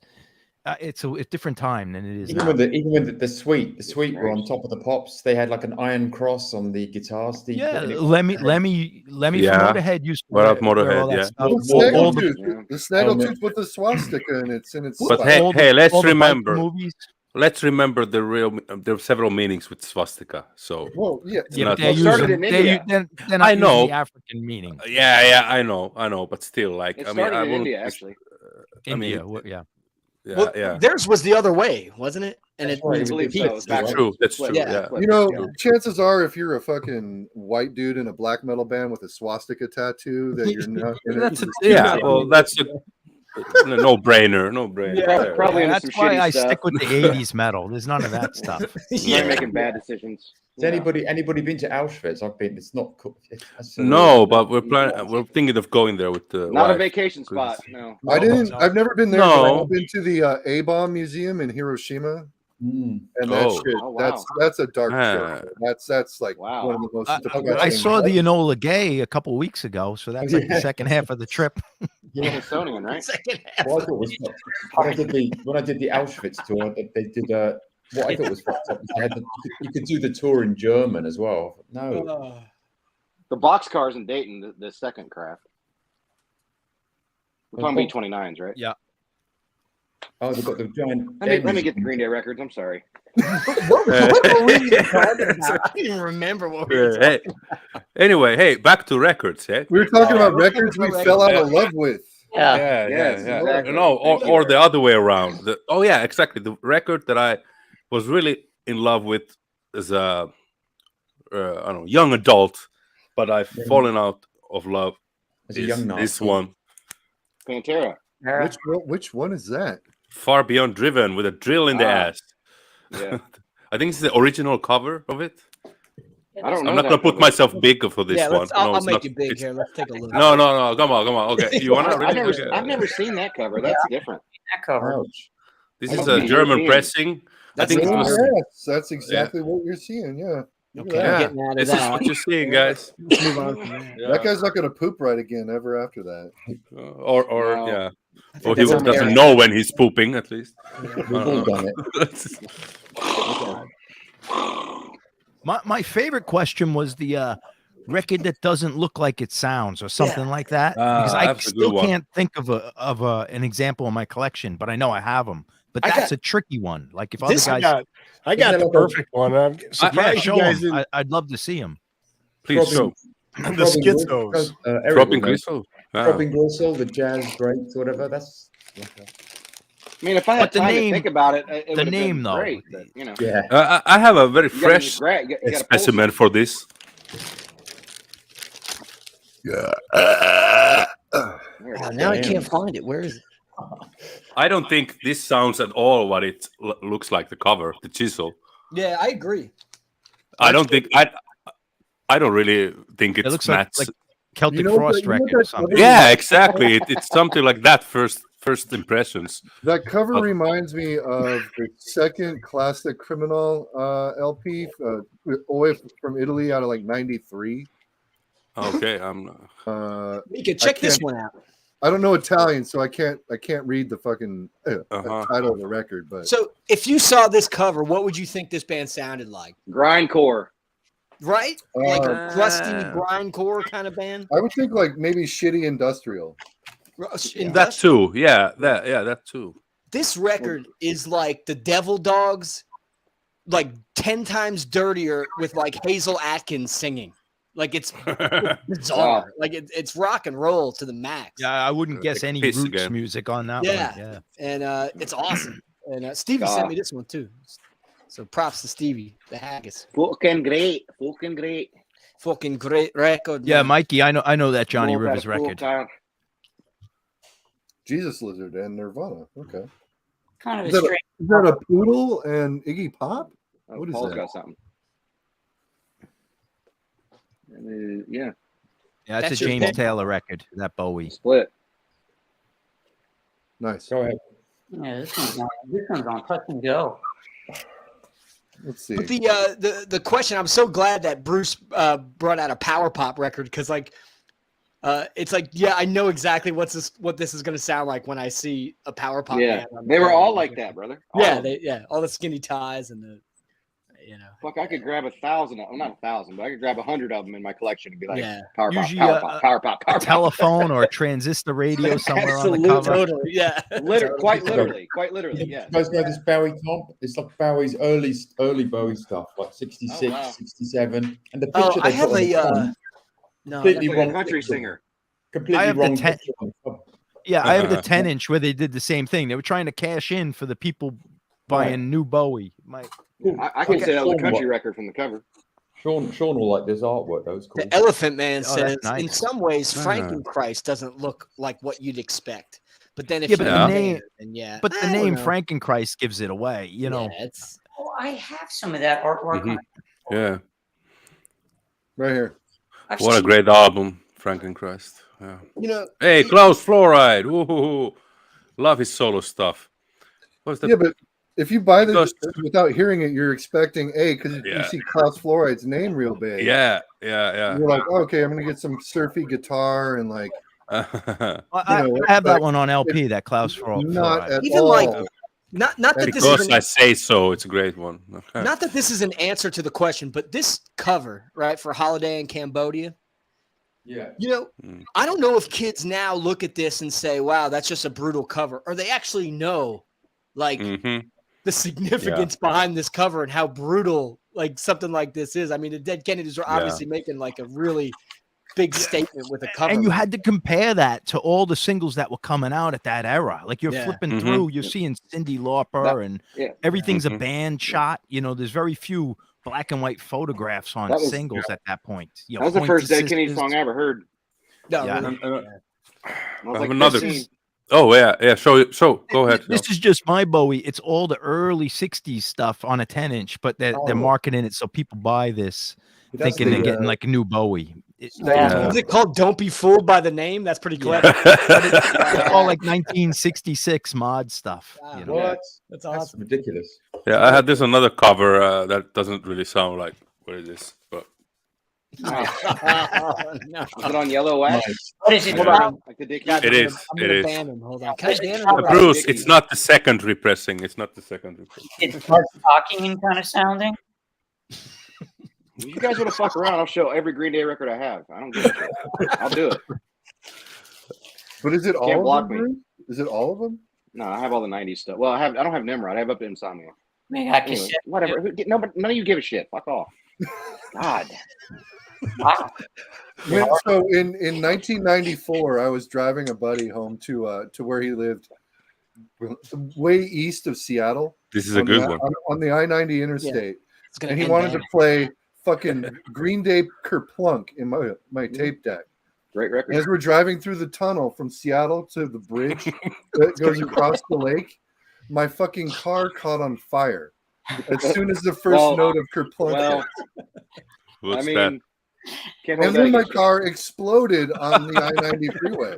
I have a feeling that sounds exactly like it looks. Jesus Christ, what is that? It's disturbing. I think it's some kind of. John might know it. I think it's kind of snakes. I don't know that. You know it? I don't know that. No. I just bought it for the cover. The guy's like, take it out of the shop. I don't want it in here. Looks like one of those Exile Main Street photos. I would have bought that based on the cover. Have a go. Out you go. But guys, what about this? Fuck, this is going bad. I don't know. I think it's going pretty well. Yeah. I think so. It never stops being funny. No, it's always good. It's always good. Don't worry. By I watched it live. hour 4, it'll be terrible. I watched it live. I thought it was great. An inch. I showed my wife, dude. That's how funny I thought it was. All the. She's probably like, "Here's why dropping shit." So, Sean, you were saying? Said all the 4AD bands with Von Oliver V23 envelope, all the artwork on those, because Von Oliver doesn't use pictures of the band, and particularly I remember. Let me go grab it really quick. Yep. Elephantinitis says Green Day or NoFX not allowed to be played on my turntable. NoFX is a band that when I was young, I digged a couple of their records, but they got boring very quickly. The old like Mystic Records era NoFX isn't bad. Is that like the Maximum Rock and Roll and yeah, Maximum Rock and Roll and the EP. Yeah. But they like pretty quickly went to Fat Wreck Records. Didn't? No, Epitaph and then Fat Wreck. Oh yeah, that's true. So this Pixies. Oh, I love that one. The last Pixies album before they broke up, and I had it as a CD growing up in the long box, but I never understood the cover growing up. And I was in college, and I had a British professor, and he goes, "Oh, the artist must have went to the butcher." And I went, "What do you mean the butcher?" And he goes, "Those are cow eyes." And I never do that, but that's the representation of the band coming out. And like I said, Von Oliver and the whole V23 group, they don't use pictures of the band like for the Pixies or anyone. His name. Yeah, none of them have it. You're right. Yeah, that's true. There's none of the records have pictures. A monkey or different things, planets. The 4AD to me never worked for the Pixies, but like if it was like Dead Can Dance or Cocteau Twins or this Motor Coil, it all worked. But like the Pixies, I know they were on that label, but they just seem like such a different type of band, Yeah, I think I told you a couple weeks ago, I didn't realize they were from Boston because all the other bands were like British bands, and there were no pictures of them, and I didn't know what they look like. And that's the one thing I always think it's amazing that people don't talk about a lot. Like when we were growing up, if there was no pictures of the band, we just didn't know what they look like. If there was no magazines, there was no. Let me look it up on the internet. My favorite story was getting into the Sisters of Mercy, and they put out all these 12-inch singles, no pictures of the band until the album came out like 2 years later. So you got all these black singles with just like these drawings on them, and you heard the voice, the low voice, and it was goth, and you had no idea what these guys look like until the album came out. Like I was too young to go see them the few times they played New York City, but it was a total mystery. I think Sean. Bauhaus run, right? Was that there on 4AD as well? Bauhaus? I think, yes, some point. Yeah, I have a recollection, that they were. They're on about 10 different labels. Yeah, Beggars Banquet and 4AD. So Sean, Kim Deal from the Pixies, her and her sister are from Dayton. Yeah, where I live, and them and Bob Pollard from Guided by Voices are probably the most famous people we have. Guided by Voices. Yeah. I just like how Frank Black says Los Angeles. That's my favorite. Los Angeles. No? Los Angeles. Los Angeles. Angeles. Yes. All the stuff the Deal sisters do at 482, the same thing. Like the cover of Pod, and you showed that cover with like the octopus. It's the guy with the eels on him, and they. The butcher, and they have eels, but and then the other cover was like a heart, and they always do interesting covers. Like I think it's interesting, like you said with the Sisters of Mercy, it's not about what they look like, it's about what it sounds like. And you don't see a lot of music now. You can't be a mystery now because you could just pop up any band on YouTube and see what they looked like last Wednesday night at some club. John, when you heard those singles, I don't mean to cut you off, but I'm just interested in this. Like when you heard those singles at first, and there was no pictures of the band, but you could hear the band, right? Okay, your imagination's probably running wild. Like, so I had my older cousin made a mixtape. It was one of these important mixtapes because basically every band on there became like an influence to me. But he had their cover of "Gimme Shelter" by the Stones, and if you ever heard that, it's just killer. It's like cut at like 16 speed. Cool. Children, like it's so slow, so deep and dark. I'm like, what is this? It wasn't the Gang of Four. Now that Sean showed some Pixies, it just came to my mind. I always liked Frank Black's solo stuff more than Pixies. At the end of the day, it might be blasphemous what I'm saying. Breeders, it's good too, but I never really. Divine Hammer, that's great. I took a. Yeah, it is, but here's a single from the Breeders. Yep. And let me put you to figure out too. They're little toys.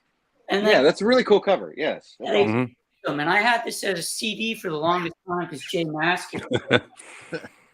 And then this was like the last Pixies one, and I got this at the show years ago. It's just a brick, like 4AD. Bon Oliver's crew, and he passed away a couple years ago. But I have this great. Very similar the back cover, like to some Pixies singles. But it looks like way more than a brick. Looks way more than a brick. Sean has lots of soaps on his. Young Mob was nice. Good stuff, Sean. Yeah. You want to know about the soaps? It's because some of them get paint off my hands. Oh, I was going to say it has to do with the paint. Yeah. For different paint, but like good eye, Ryan. Yeah. This is Young Marble Giants, and but they used the band, and 4AD did the opposite, and the opposite of what they wanted to do, like someone like Elvis, like they wanted his face to be out there. They wanted to represent the music, baby. Well, they did the same thing with grunge. I mean, they made Tad to be like this caveman kind of guy. Ooh, flexing time. Yeah, let's go. We're doing that now. A lot. I mean, to go back in the history of rock, a lot was Led Zeppelin. There was no pictures of the band. Jesus Christ, Paul! Damn, Paul's actually pretty buff, man. Oh, okay. I was gonna say you've been through bars or what, dude? I knew it. He's doing that old trick. Pumping iron. That's great. So you're saying Led Zeppelin, but Led Zeppelin, like Led Zeppelin 2, it's them with the other people on the cover. Yeah, it's kind of meshed in, but if you look at all the Zeppelin records, there's no pictures of, and they weren't a mysterious because they were, a big band, but they were one of the few bands I could think of that did not have their pictures on the album. So if you took all 10 albums, I think they're only on the back of Led Zeppelin 2, right? Well, the cover and they're on the back of Led Zeppelin the first one. Yeah. I guess they're on the first one, but I just felt like they a little bit too because they had a great artist too that would do a lot of things. Yeah, I'm not always hip to their covers, but you could pick up all those records and they weren't on there. And I can't think of too many bands in the 70s that didn't have the band on the front cover. If not, then on the back cover. I'll tell you one that did really simple things too is Black Sabbath. Black Sabbath, I always find interesting. It's just simple to the point, and you know what you're getting. Like, yeah, and I guess there's no pictures of them on a few of the records. Yeah, they don't fucking need it. No. The more I look at like the cover of like Black Sabbath Paranoid, I laugh. Like it's that was ridiculous, dude. Yeah, they hated that record. That's before they had Control, you know. The Paranoid record was cool. I think Symptom of the Universe probably one of my favorite tunes they ever did, man. I love that. You ever hear the helmet cover? You ever hear the helmet cover of that? Sabotage is my favorite Sabbath record. Yeah, it's a good one. The Sabotage is great, man. I love Sabbath. I'm a fan. The Paranoid cover. Hey, the Paranoid cover. Hey, what is Bruce showing? There's the album right there, the Miami Vice. Is that Billy Joe Armstrong on that cover? You can tell that's Power Pop. Yeah. That's a picture disc. No, John, it's Power Cop. Power Cop. It's Power Pop for policemen. Power Cop. That's my new band name, dude. I like that. Power Cop. Power Cop, dude. Cops playing Green Day covers. You know, I didn't know until like about a month or two ago that Jan Hammer was in fucking the Mahavishnu Orchestra. I didn't know that before that. I didn't know that either. Yeah. That's interesting. Good composer. Ryan. Ryan. Jemmons. Oh, yeah, I love it. Undertones. Yeah. I like undertones too, man. Happens all the time. I love that shit, man. You know, why doesn't Fergal Sharkey just get back with the undertones and give everybody what they want? I don't think it matters in 2022. I said that 20 years ago. But he was in my local newspaper. It should have happened 30 years. He was in my local newspaper recently. What? What's he doing now? Really?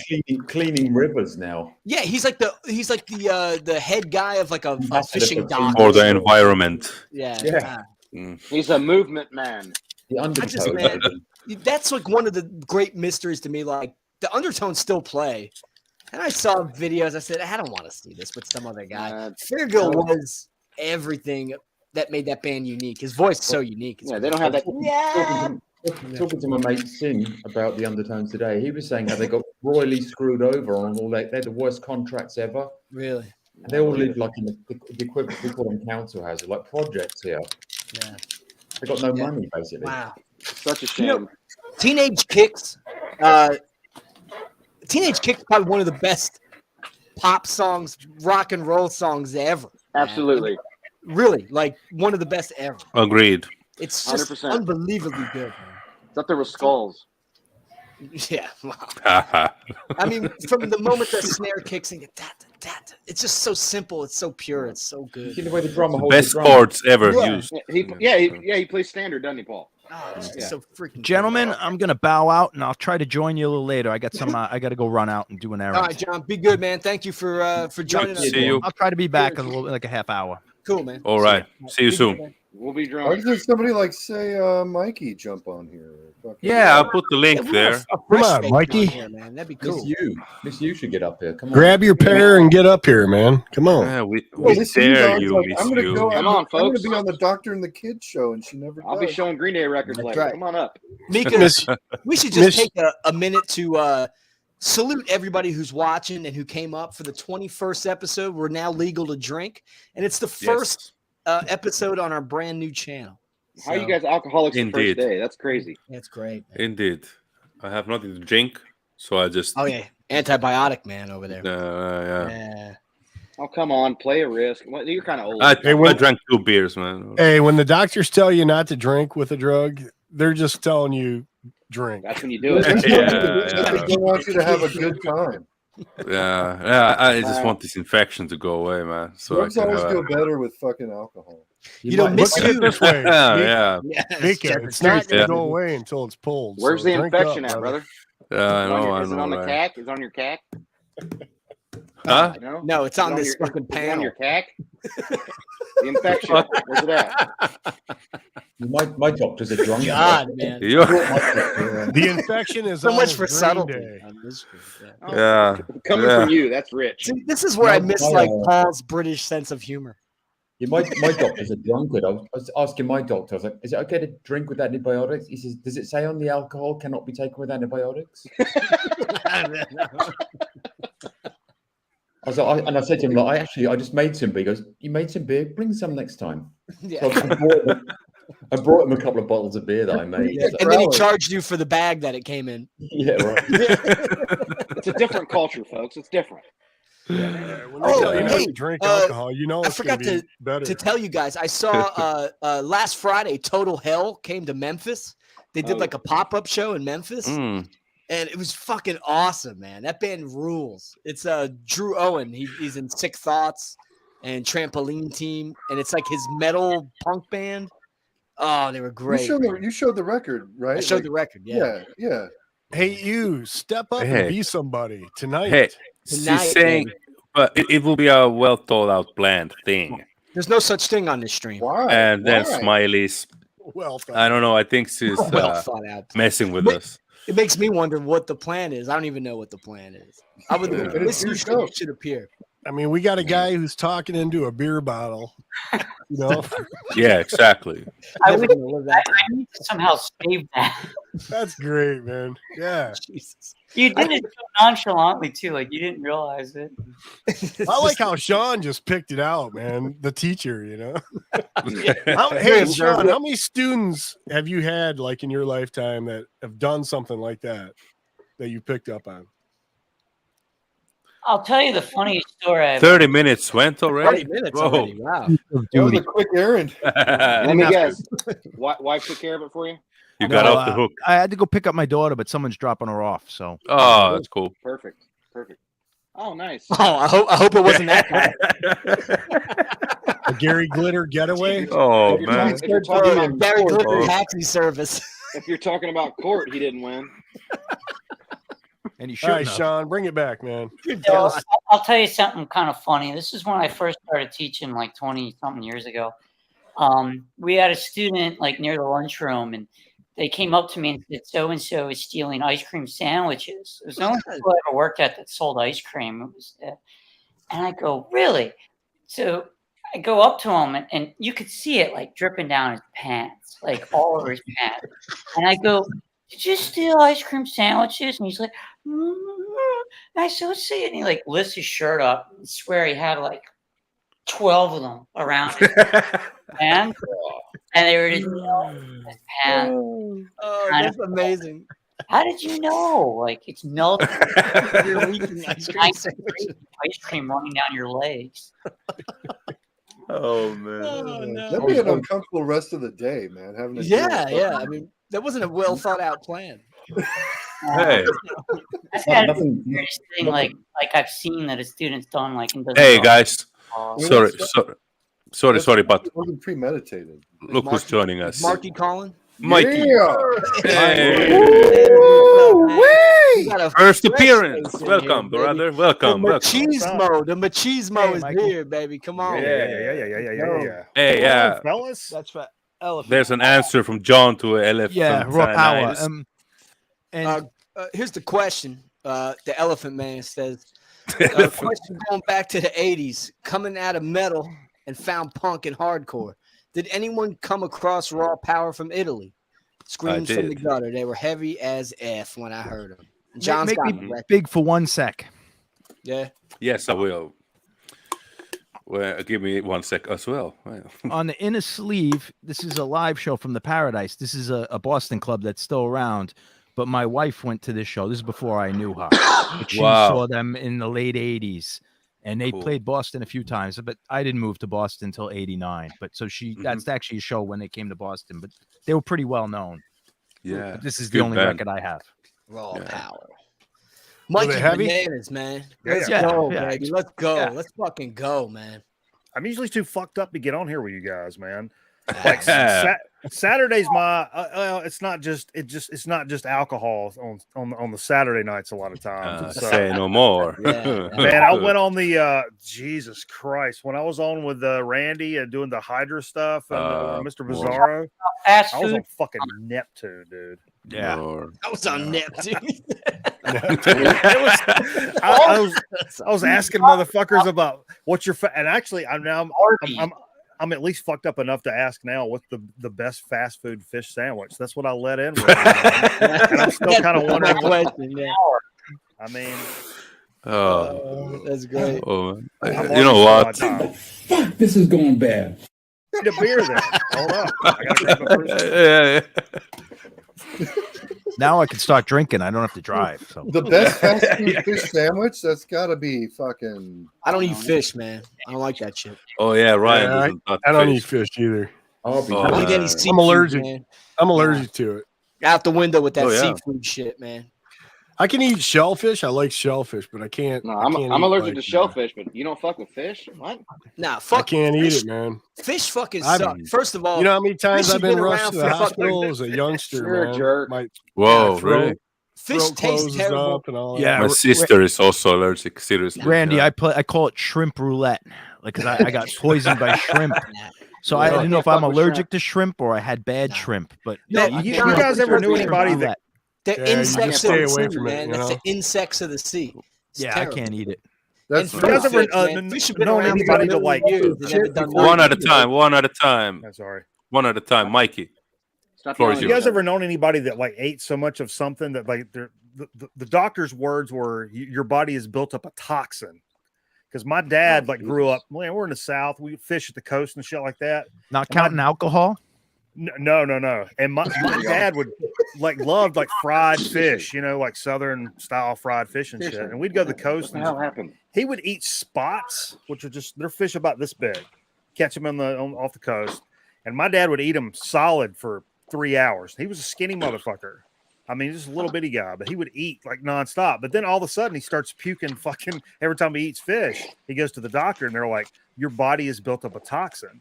And my dad was like, well, fuck that. I like eating spots sometimes. So he would take a couple of days off. And then today we're eating fucking fish. And then tomorrow we're puking our fucking asses off. And that's just the way fucking shit's going to roll downhill. He loved his fish. I always respected that. I mean, and I don't mean oh, you feel a little queasy. I mean, this motherfucker threw up for 6 hours solid. Ooh. And he was still nah, man, we're doing that. Dedication. Fuck you. I love my spots. So what I'm actually saying is I'm pretty sure mental illness runs in my family. My uncle telling me back in Ireland they used to eat pig's feet and then he used the pig's toenail to clean his teeth after. Oh yeah, we eat pig's feet down here, pickled pig's feet actually. Pickled, man. Pickled. But I never thought about eating those things. What about snouts? I'm good. Never eaten feet or snouts, man. I'm never had a snout. The toenail is a nice touch, though. Yeah. I do have this legendary story about because like I said, again, growing up in the South and doing a bunch of when I was a kid, we hunted a bunch for a bunch of weird shit and whatever. And so the story goes, my fiance now, when we first started dating, she was like, "Hey, let's get some Thai food," and I'm like, I don't know. It's I like Thai food. It's okay, but they put a lot of peanuts and stuff. And I was like, I don't know. It's kind of weird.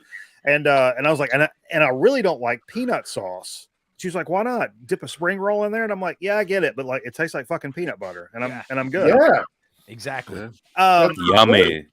I've come around a little bit to it, but anyway. So we order a bunch of Thai food from a takeout joint, and she was like, hey, dip your spring roll in that sauce. And I was like, what is it? And she's like, try it, you'll like it. And I'm like, oh, okay, cool.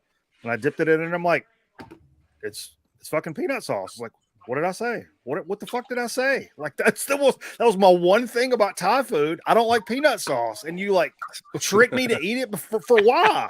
Oh, you know what? Overnight, I fucking changed my mind. Nah. So anyway, I was like, oh, okay, all right. And she was like, no, what are you gonna do? And I'm like, no, it's cool. You're good. Maybe she thought that was the peanut sauce that was going to turn you around. Well, so for literally, this went on for 5 years. to where like sometimes I would be like, "Hey, how's your burger?" And she'd be like, "Why? What'd you do to it?" And I'm like, "I don't know, pretty good burger, right?" And then I'll be bullshitting. So one day I came back from my parents. My dad had shot a squirrel, and growing up, we cooked and ate squirrels. That's what we did. Sure, yeah. So, fried up some squirrel. I was like, man, I had squirrel in like 25 years or something. And my mom's like, you want to take some with you? And I'm like, boy, I sure do. And so when I got home, the fiance, I was like, hey, you want to have some of my mom's short ribs? And she was like, oh, man. Yeah, anything your mom cooks is great. And so I warm this up. She starts eating it. I'm like, you like it?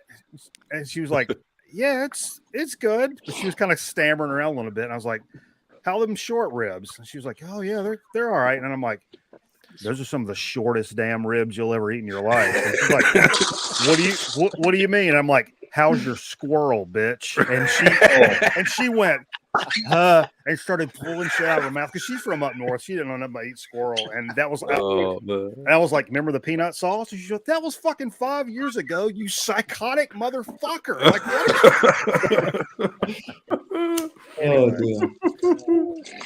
what? Peanuts don't equal squirrel, no matter how you squirrel, and now squirrels taste. Yeah, that's fucked up, dude. That's the northern in you, John. My mom and dad call that shit depression food. Yeah. When I was over in the Philippines, we ate this like it was soup, you know. I don't know what they called it, but I found out afterwards because it had like 2 meatballs in it. It was called monkey ball soup. Oh man! Yeah, monkey nuts in your soup. Yeah. So can I share real quick? Yeah. As long as it's not Green Day. Who's vacuuming? My 8-year-old just spilled orange juice down our HVAC. It's dripping into my fucking room. And you're letting your wife do it so you could sit here and drink. I know. I just had to go up there and figure out what the hell was going on. What the fuck? Man. God. Sorry. That's why I disappeared, because I saw orange juice dripping down from the fucking HVAC in the basement. That's kind of creepy. Sticky. That's gonna be sticky. Yeah. Well, I missed something. I missed something good, didn't I? My 8-year-old spilled orange juice down the HVAC, dude. Oh, wow. That's lovely. Oh, God. My wife's in a great mood. Yeah, I'm just going to go back to the stream, sweetheart. It's a little bleach and water. Take a leak down the HVAC. But it's part of a well-balanced breakfast. I mean, it's just John answered that calmly. He's been through it before. It's some bleach and some water. Well, Mikey's been talking, and I just start seeing this fucking stream coming down from the HVAC. It's like Amityville Horror. That's what I'll see. Where orange juice comes from, right? You're in me. You know, hey, Mikey, every time I feel like I go on the Grown Man record, I always kind of miss the first maybe like half hour or so, and I click on it, and every time I click on it, you're showing a punk record. I feel like I'm being summoned by it.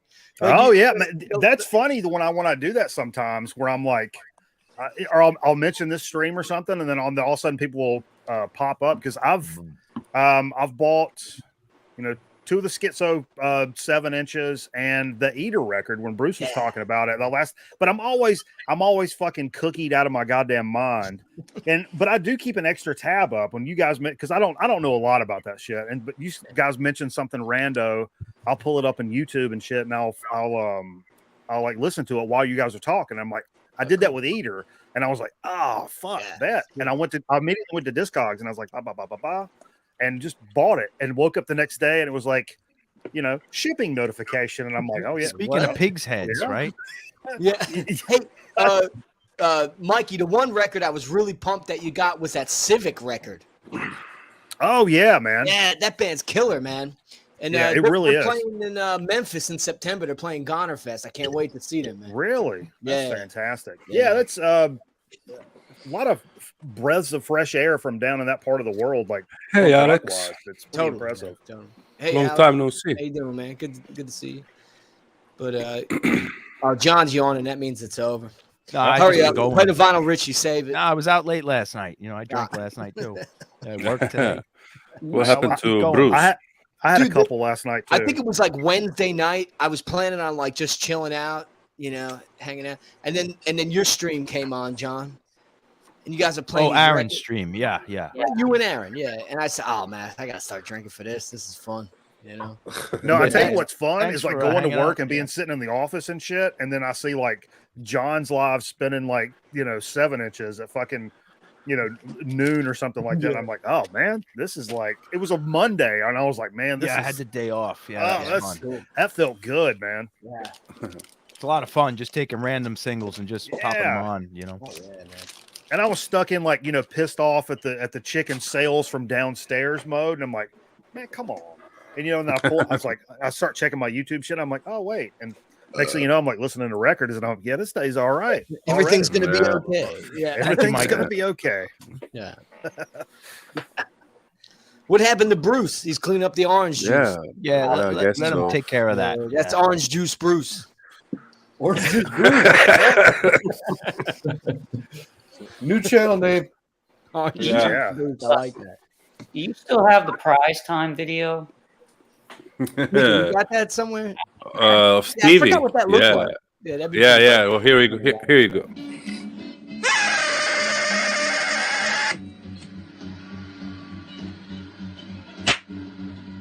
Prize time, motherfuckers! So aggressive. You still have I noticed too on the thumbnail for this one. We did the twins, Arnold and Danny DeVito, which I love. But in the background is Stevie, kind of in the clouds, and it kind of almost makes it seem like Stevie passed away, like he's in the the heavens above. I was doing that. I was kind of like, oh no, Rest in peace. When you pointed it out. But died while filming the beer. We're kind of joking on Bruce's name, but it's Punk's not dad. I mean, he's got it in the name. Like he should be like changing diapers and everything, like Mr. Mom. Alexander says Stevie's my fucking idol. Yeah. Gonna run at 220? Yeah, 220, 221, whatever it takes. Whatever it takes. Yeah. That's Mr. Michael Mom. Keaton, right? 220, 221. That was Michael Keaton. What movie was that? Mr. Mom. Mr. Mom. Yeah. Oh, and that's 21. Whatever it takes. That's a Detroit show there, Randy. I mean, a movie. That's some early Terry Garr shit, man. I had the hots for her. Not too early. Early would be Star Trek. I have a Terry Garr story.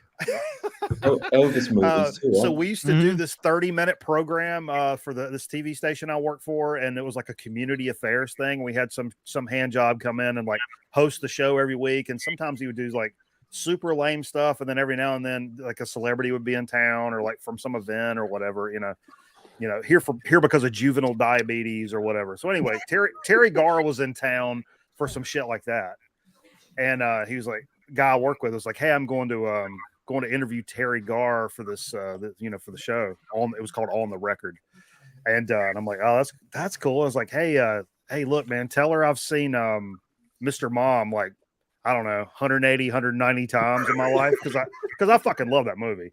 And this guy's like a Marine, and I was kind of, it was an exaggeration. I've just seen the movie a whole lot, but this guy's like old school Marine guy, and he was like, all right. And so when he's clipping the microphone on him, he's like, hey, this guy that I work with wanted me to tell you that he's seen Mr. Mom like 180, 190 times. And Terry Garr says, I'd say he has some issues. And the dude go, you have no idea. So Terry Garr officially said that I have issues, which. Oh, man. That's funny, dude. God rest her soul? Question Is she dead? Mark? No. She's not. She's ill. She's very ill, I think. She's very ill, right? Yeah. If you ever see this Star Trek episode, that's the one. There was a couple instances in like this honky tonk. My girlfriend was like a waitress at, and one was like Priscilla Presley. Like she went to the club, and she was like waiting on her table. And she texted me like in between getting them drinks. She's like, I'm waiting on Priscilla Presley. And I was like, yeah, tell her I loved her in The Naked Gun. And then the other one was Dennis Quaid played. at the club, because he did like Jerry Lee Lewis Jerry and Lee, Great Balls of Fire. Was this Hernando's Hideaway she worked Yeah, at? Hernando's Hideaway. Yeah. I drank that. I'm in the back, and I'm at the show, and I'm in the back, and in between songs, I'm just yelling, "I loved you in Jaws 3." Oh, that's great. I just got an invitation to go to a comedy roast in town for one of our old like news anchors and shit. And the main guy is Jimmy Walker, JJ, Dino Mike. And I didn't realize that the anchor that worked at the station, he moved to California like in the middle of the 80s and like, to be a writer. Well, he ended up writing for JJ. He wrote stand-up stuff for JJ. And they're like friends, and he's coming here to roast them. But it's like $75 a plate. And I'm like, yeah, I like JJ, but like 150 bones. Nah. For like one a couple? time, I was in the East Village, and with a roommate of mine from a long time ago, and his name was Justin. And we saw Philip Seymour Hoffman, and he was hanging out. And he was like, "Oh my God!" We were talking. He's like, "Oh my God, it's Philip Seymour Hoffman." I said, "Well, just go fucking talk to him, man. Go say what's up." It's just a fucking guy. He was in like sweatpants and a wife beater, looking terrible. And he was my friend Justin was all nervous. He was all nervous and shit. And I said, "Go talk to him." And he takes like 2 steps. And dude, Philip Seymour Hoffman's probably 20 feet away from him. He takes 2 steps and goes, "Philip Seymour Hoffman." And he looks over, and my roommate goes, "Great actor." It's disturbing. Fucking that's like some shit you yell like a pro wrestler when you see him in the mall. Like, hey, Triple H, fuck, That reminds me of the time when I fucking walked by Eddie Vedder walking out of one of my record shops years back. Paul, great to see you, man. And I had fun watching your video with Madam Sin. Yeah, that was excellent stuff, man. Take care, Paul. Pretty light stuff. Yeah, it was good fun though. Yeah. It was really good. Cool. You need your own channel, man. You need to start doing videos, man. Yeah. Paul looks like he's in an interrogation room. It's like smoky and like. Can you make the lights one light? Good first 48 shit. Yeah, exactly. All right, Paul. Be good, man. Thanks for coming on, man. Yeah, I'm flying out later. See you guys. Later, Paul. Good night, Paul. Good night. Safe travels. What were you saying? Oh, the great dude. So I used to live in the University District in Seattle. There's a record store. It's probably one of my favorite record stores. I went there a few times a week, and when I was going there one day, Eddie Vedder was coming out from Pearl Jam, and it's Eddie Vedder. It's like 1995 or something like that. Everybody knows who's. It was right after Kurt killed himself, and I waited till he was probably a good like 20 feet behind me, and I turned around and I go, "Hey, aren't you Kurt Cobain?" We got a dead ball. My old rockabilly band. I had quit the band for a year, and that's when they went on tour. But Eddie Vedder was at one of their shows, invited them all to go back to his house. So they went back to his like mansion. This would be around 1999. I don't know if it was a mansion, but and they were smoking pot, and no one in my band gave a shit about Eddie Vedder. And like, it was just funny talking. Like, he didn't know who Gene Vincent was, and like they're trying to, two worlds didn't combine, and it was. He took it in good humor. He like turned around, and just like gave me this like smile, like it was kind of like a "you fucking idiot" sort of smile, but like he wasn't. I remember one time I was walking at it. There was. This is a stupid story, but it was kind of another like shouting thing. I remember walking. I was coming back in from lunch. I was working at the record store. Me and my friend Jeff, he worked there too. And we were walking into the door. Before we got into the door, there was a guy who always came into the store. He was in the parking lot. And he goes, "Hey." And we look and he goes, "Alex Chilton died." Like, okay, man. Jesus Christ. My grandfather and uncle had a record label in the early 60s, late 50s, and they managed a lot of doo-wop groups, and they were nothing. They were like just working class guys did as a hobby, but they did manage Art Garfunkel and Paul Simon when they were called Tom and Jerry. And my grandfather kicked them off their stable of artists, saying they're never going to amount to anything. And I think my uncle, they went to school the same as like my mother's older brothers, and I think my uncles, they were real greasers, Italian greasers, but they used to pick on Garfunkel. But anyway, my parents are visiting in my town in Massachusetts, in the suburbs of Boston, and we're walking down the street, going get coffee or ice cream, and fucking Art Garfunkel's there. And my father sees him, and all of a sudden, like the New York comes, "Hey Art, remember Larry?" Like he's yelling, like he's like. These two guys are in their 70s, and it seems like they're on the street corner of Brooklyn. I'm like, oh no, Dad, you don't do that.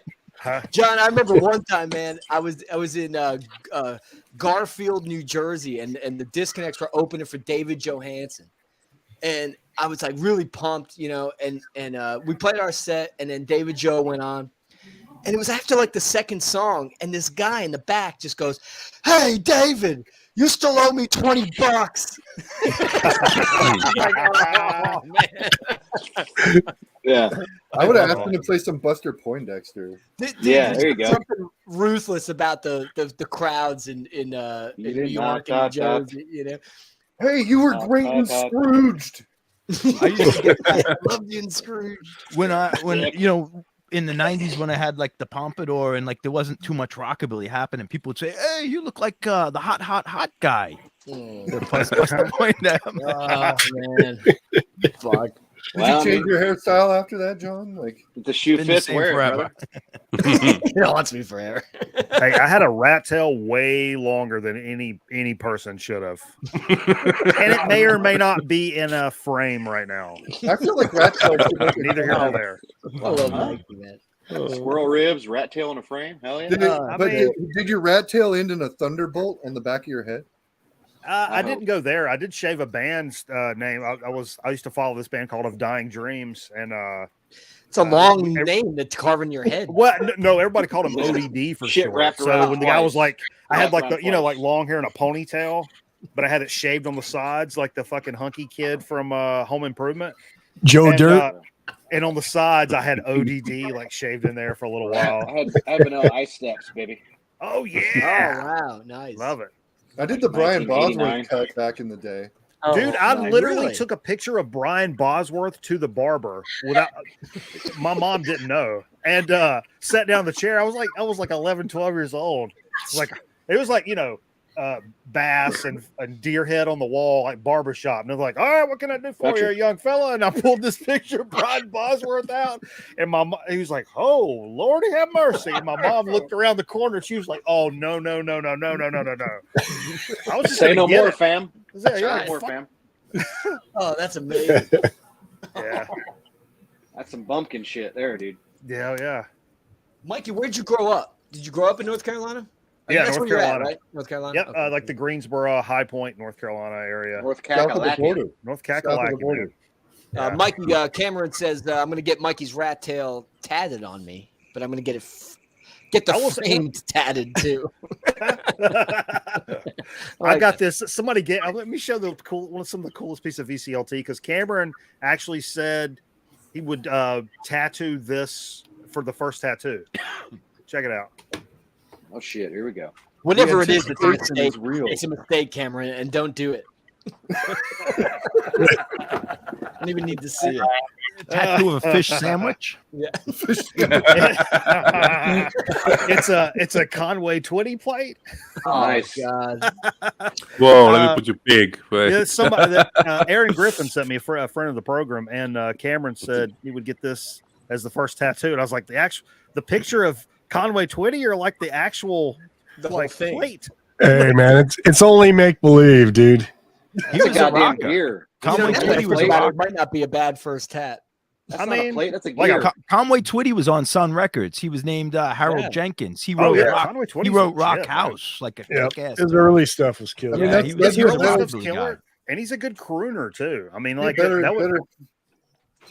he would wet the country panties in a heartbeat. Like back. I like that song. It's only make believe. The build up in that thing. Oh yeah, brilliant. And it just goes up. He was we used to make fun of him. Like he used to go, like, all these songs. Like I can't even do it. I'm getting. He was totally Elvis wannabe, though. I mean, yeah, but he had that breathy, deep thing even better than Elvis. Like, hello, darling. I mean, that Conway tat would be a better first tat than a picnic table. I'll say that much right now. Yeah, I'd agree with that. You ever see the photo where they're playing and the bass player's on his back and Conway. It's a wild rockabilly picture of young Conway Twitty. Bass players laying down with the bass up in the air, and Conway's there. It's killer. I got to do the comments because my host just fucking abandoned me. He didn't even say nothing. What a jerk! Oh, it's okay. Fucking very disrespectful, man. Ooh, very disrespectful. That's all. Never have orange juice. Yeah, where the hell did he go? He's been gone. Nah, that's what he does, Randy. That's what he does. And I got to carry. My shoulders hurt from carrying this shit. He just said he wasn't going. Fuck you, man. Don't fucking stick up for him. He just left. Fucking. I'm not called the kid. It's not called the kid and the doctor, is it? Blocking him right now. Hold on. Remove from You ain't blocking nothing. We're gonna hump at some point. Fuck off. Yeah. He says promises. Fucking orange juice. I'm pissed, dude. This is. I like stupid. that. Let it go, man. Let it go. Kids do shit. Is that like vintage? It's every day. Every fucking day. God damn it. They drop orange juice down that HVAC every day? No, they just stupid shit every day. As long as they don't put Skittles in the lawnmower. Fuck me. Oh, jeez. As long as they don't start spinning Green Day records, we'll be fine. That's fine. I'm They done. got a That's thin it, I'm candy done. coated shell. They'll be That's all it, right. I'm done. That's it. Is that enough? When my parents used to make me mow the lawn, I'd like mow over rocks on purpose, really close to windows. Eric. Look, let's see what Bruce is doing. Now he's getting the records. Thanks. Oh God. Now we're in for a treat. Here we go. Here we go. Did he actually pull the GD? Is that what he just pulled? The GD. He doesn't even want to say the name of the band. He wants the goddamn. I did pull the G. There we go. The GBH, baby. Nice. City baby, city baby, city baby. Attacked by rats. That's lovely. What a great record. Yeah. Yeah. Yeah. I Awesome. picked up OGs of both of these. Yeah, those are good. Yeah. Great shit. Also. Yeah. I don't have that one. I was in UK 82 mood, so I picked up OGs of all these. Eh. And then this record. Now, the first song on this record really bothers me, but I'm going to get over it. Does it aggravate you? No, Bomb the Boats is a funny song. It's tongue in cheek. Stop. I mean, I get it, but like now it's just like, ugh. That's great. I finally got it. This. Do you have their other record, This Ain't Hollywood? No, it's on my want list. I don't have it. That's the best one to me. Yeah. I only have that stuff on CD. I love that band. and Bruce doesn't like Bomb the Boats, Feed the Fish. No, I think it's a great song. Just nowadays, people would kill him. There we go.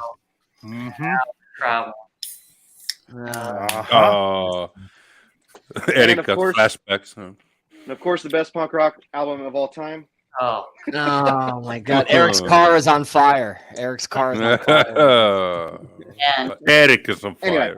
Anyway, yeah, that's I blame Bruce for an accident that happened 20 something years ago. Do you have the time to listen to me whine? I mean, if I'm in the mood for it, sure. Oh, Sean, come on. Punk rock album ever. Like, come on. It's some good pop punk from the 90s, though. Let's be honest. Some good pop. I will defend No Effects, though. I don't want to argue with anybody. I like the shit. It's fine. It's not an argument. It's a friendly debate. I just showed fucking GBH. I mean, I'm not a fucking asshole. I like the Carpenters, man. So I like the Carpenters too. Just something about Green Day. Ryan likes the Allman Brothers, so it's okay. I like Mr. I have no shame. You guys want to see something weird? I'll show you one of my favorite records. I'm a big Culture Club fan also. Okay. I like them too. I got a lot of singles from them. Yeah. They're good pop Hey, band. what's happening here? Is Ryan doing the big screen? Hey, Oh, he left. Okay. Marky's getting ready to come up. Marky's getting ready to come up. That's what's happening. Oh, who? Marky? No, I don't think so. Whoa. Oh, that's Who's child's that? play. Oh, Miss you gonna love that. If you guys want to shit on me, here's another good record I like. Should I even put you big? What is that? That's probably better than the Green Day one. This is a I great don't record. even know this one. Yeah. I remember the name of the band, but Yeah, I You guys wouldn't never know heard? them. Why Hey, the Joe, fuck is you that know being that song. shown on the stream? Because I love you. That's why. I think of them. I think of Blues Traveler. I think of. Well, you know, I'm deleting our bro. video. I think it's Gin Blossoms. I actually thought in the 90s there was a Gin Blossoms video like on MTV and shit, and I thought John Stewart was the drummer because he looked kind of similar. And no, they look it was very like during the John Stewart show era. Back in those days, yes, yeah, they look very similar. I got another record last week I forgot to show. This was a record I wanted for almost 38 years, I think. But I got the 12-inch 45 of Party Time. Cool. I never owned this song. I have the punk rock version. It's party time. But I remember being a kid. Play it, man. Like a kid when the Return of the Living Dead was on the TV commercials when it came out in the theater and they played that song. I know what I interrupt. Play it. Shocker, Chris. Shocker. It's party time. The perfect the opportunity. The lyrics of Party Time. Yep. Yeah. Mika, you need a producer, man. Bring me down. I can't, Eric. He is the producer. That's the problem. The lyrics, Eddie Murphy song. I can loan you Jerry, but it's going to cost you. How about "Party All the Time" by Eddie Murphy? The Party Time lyrics are like super fucked up, man.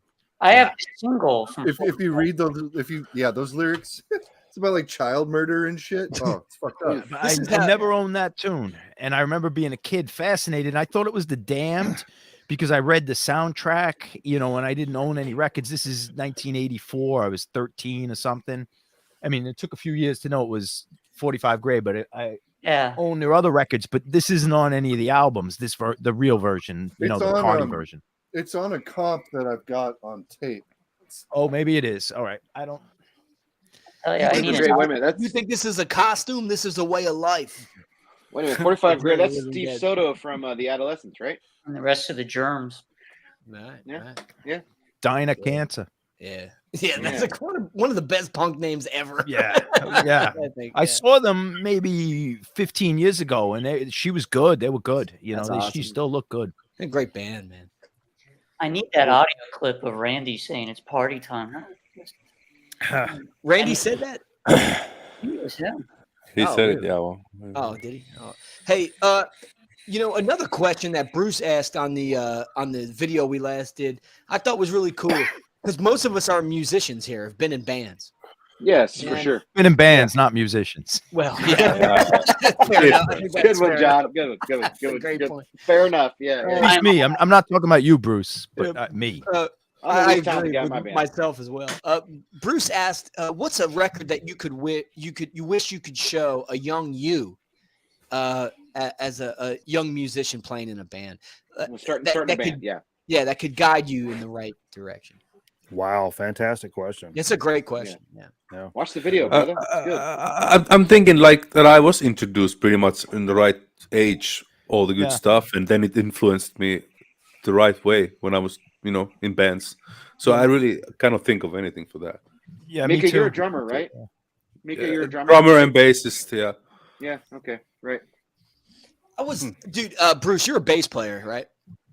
Yes. I mean, I write too in the band, so I write on guitar, but I'm a bass player. That's what I do. Yes. I've been going through my my stiff singles. I played that Ian Dury tune, "Hit Me With Your Rhythm Stick." Yeah. The fucking bass on that song, that could be the best bass line I've ever heard in my life. Yeah, it's like there's a lot of good bass. The Stranglers have a good, there's a lot of good bass lines. Yeah, John. Yeah. Oh, I was listening to a lot of good bass lines. Wow. I know that tune. Motorhead. Yeah, it could be on an Elvis Costello record with the Attractions. How good he was, man. You should listen to No Me Snow for great bass. I know, lyrics, man. Canadian band. I know who they are. Oh man, the best fucking band after history. Yes. Dude. Yeah, the first thing that struck me with that Strangler stuff was the bass too, though. I mean, he's great. He's absolutely shit, fantastic. Man. Yeah. But I was listening to that single. I was listening to that. I knew it was a big hit and stuff. But I love that song, and I love Ian Dury and that bass line. Superb. No, it's killer. Just a little side note. I'm on Pussycat. Best friend was like original punk rocker from Indiana with the Zero Boys. He was in the Repellents, but they saw the Stranglers on the first American tour, and he saw J.G. Brunel, and he said that was the first time he ever saw Doc Martens. He didn't know what they were, so it was like J.J. Brunel might have been the guy because the Sex Pistols weren't wearing them, and I don't know who else toured that early, but he said J.J. Brunel and those Doc Martens. He said, because you're looking at how these English guys dress. This is 78, 79. Yeah, that's a legend, guys. That's one of the coolest looking punks of all time was Paul Simonon. I think Paul Simonon was one of the sharpest. He did the whole Clash's look. He was the guy that was in charge of all that. Yeah, he was it, man. That shit was cool. That fucker was cooler than fucking Ice Cube. You know what I mean? Just everyone dressed like Crazy Calvin is what it is. Yeah, you're a captain. You're a pirate. Let's go do this shit. Mick Jones with the parachute pants. Yeah, that's fucking wild, man. Don't you give me shit. I'm getting a little drunk. Fuck off. I love it. Well, everybody, welcome to hour 3.5. Poor Eric. I put him on a task looking for a 45 grave. I picked this up just a couple of weeks ago, actually. It was my first Stranglers, actually. Yeah, that's a little later. It's a comp, man. You gotta get Radis Norvegicus. Is that 82, 83? IRS. Yeah, it's it was something that wasn't originally released in the US. These two things were like UK only, I think, and so when they released this quote unquote comp, it was actually the first couple of things they did. Elephant Man. Yeah, that's what they did a lot, though. Norman Watt-Roy is one of the best basses of all time. Absolutely, that's what they did a lot. Really good though. I kind of been sleeping on the Stranglers. I wasn't too. They're completely different, like that era from the first two records. Yes. You know, and then even later they get more new wavy or poppy, but in a started good way. In black and white. Black and white is when start with Radis Norvegicus. Yeah. I'm saying they started to transition to a different style. Oh yeah. Well, there's a great. It's white, like a greatest hits that goes through all the singles, which is fantastic. That's really I find it interesting that they've changed styles several times, and they've like been used in commercials and shit like that. And like real punkers still respect the fuck out of them. Yeah, and I don't really understand that. They didn't change styles. Everything kind of segued and always mixed and match. Kind of like the Rolling Stones. You know, you could hear, Satisfaction. You could hear Brown Sugar. They didn't change. It just the way it went naturally. A natural evolution, which is, I mean, really the way a band should do. I mean, if you record the same record over and over again, you're a fucking terrible band, honestly. Well, unless you're Motorhead or the Ramones. And you know what happens? You know what happens? The fans say, go ahead, Bruce. The fans say they want to hear, I want to hear what you did on the last record. I want to hear more of that. Yeah. And then they do that, and the fans fucking hate it. Yeah. So you can't do that. It's a fail, dude. Yeah. You got to expand. You got to do something different. Stranglers are an excellent band, but they have a large catalog. When I first got into that 70s punk stuff, I heard the Stranglers for the first time. I said, I don't know. And then I revisited. I said, wow, this shit's fucking heavy. Man. No, this is like one of the coolest bands. Is there a better band than the Stranglers? The same. I thought the same thing when I first heard them. I'm like, I don't get it, but who's that? I fucking love it. Is there a better band than the Stranglers from England? From that era. I might like the Damned better, but the Damned aren't a better band than the Stranglers. No, they're not. They're not. Certainly they're out.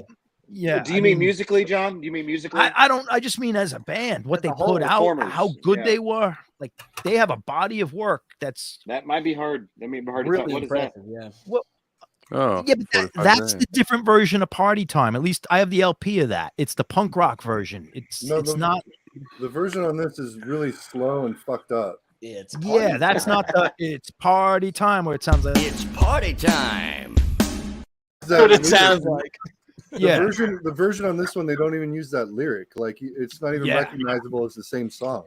Yeah, it's like Susie's dying or something. I can't remember. It's jacked up. Yeah, I have that version, but that's not the one that was in the movie soundtrack. Okay, I've got that on the full length. It's like a tacked on extra track on the CD. Okay, but I think it was only on a single, the soundtrack, and then this 12-inch EP, but not even a single. I think it was on like a 4-track 45. But Did you guys ever see this? No, I have not. I never heard of the Clash. Okay, but this is like a posers.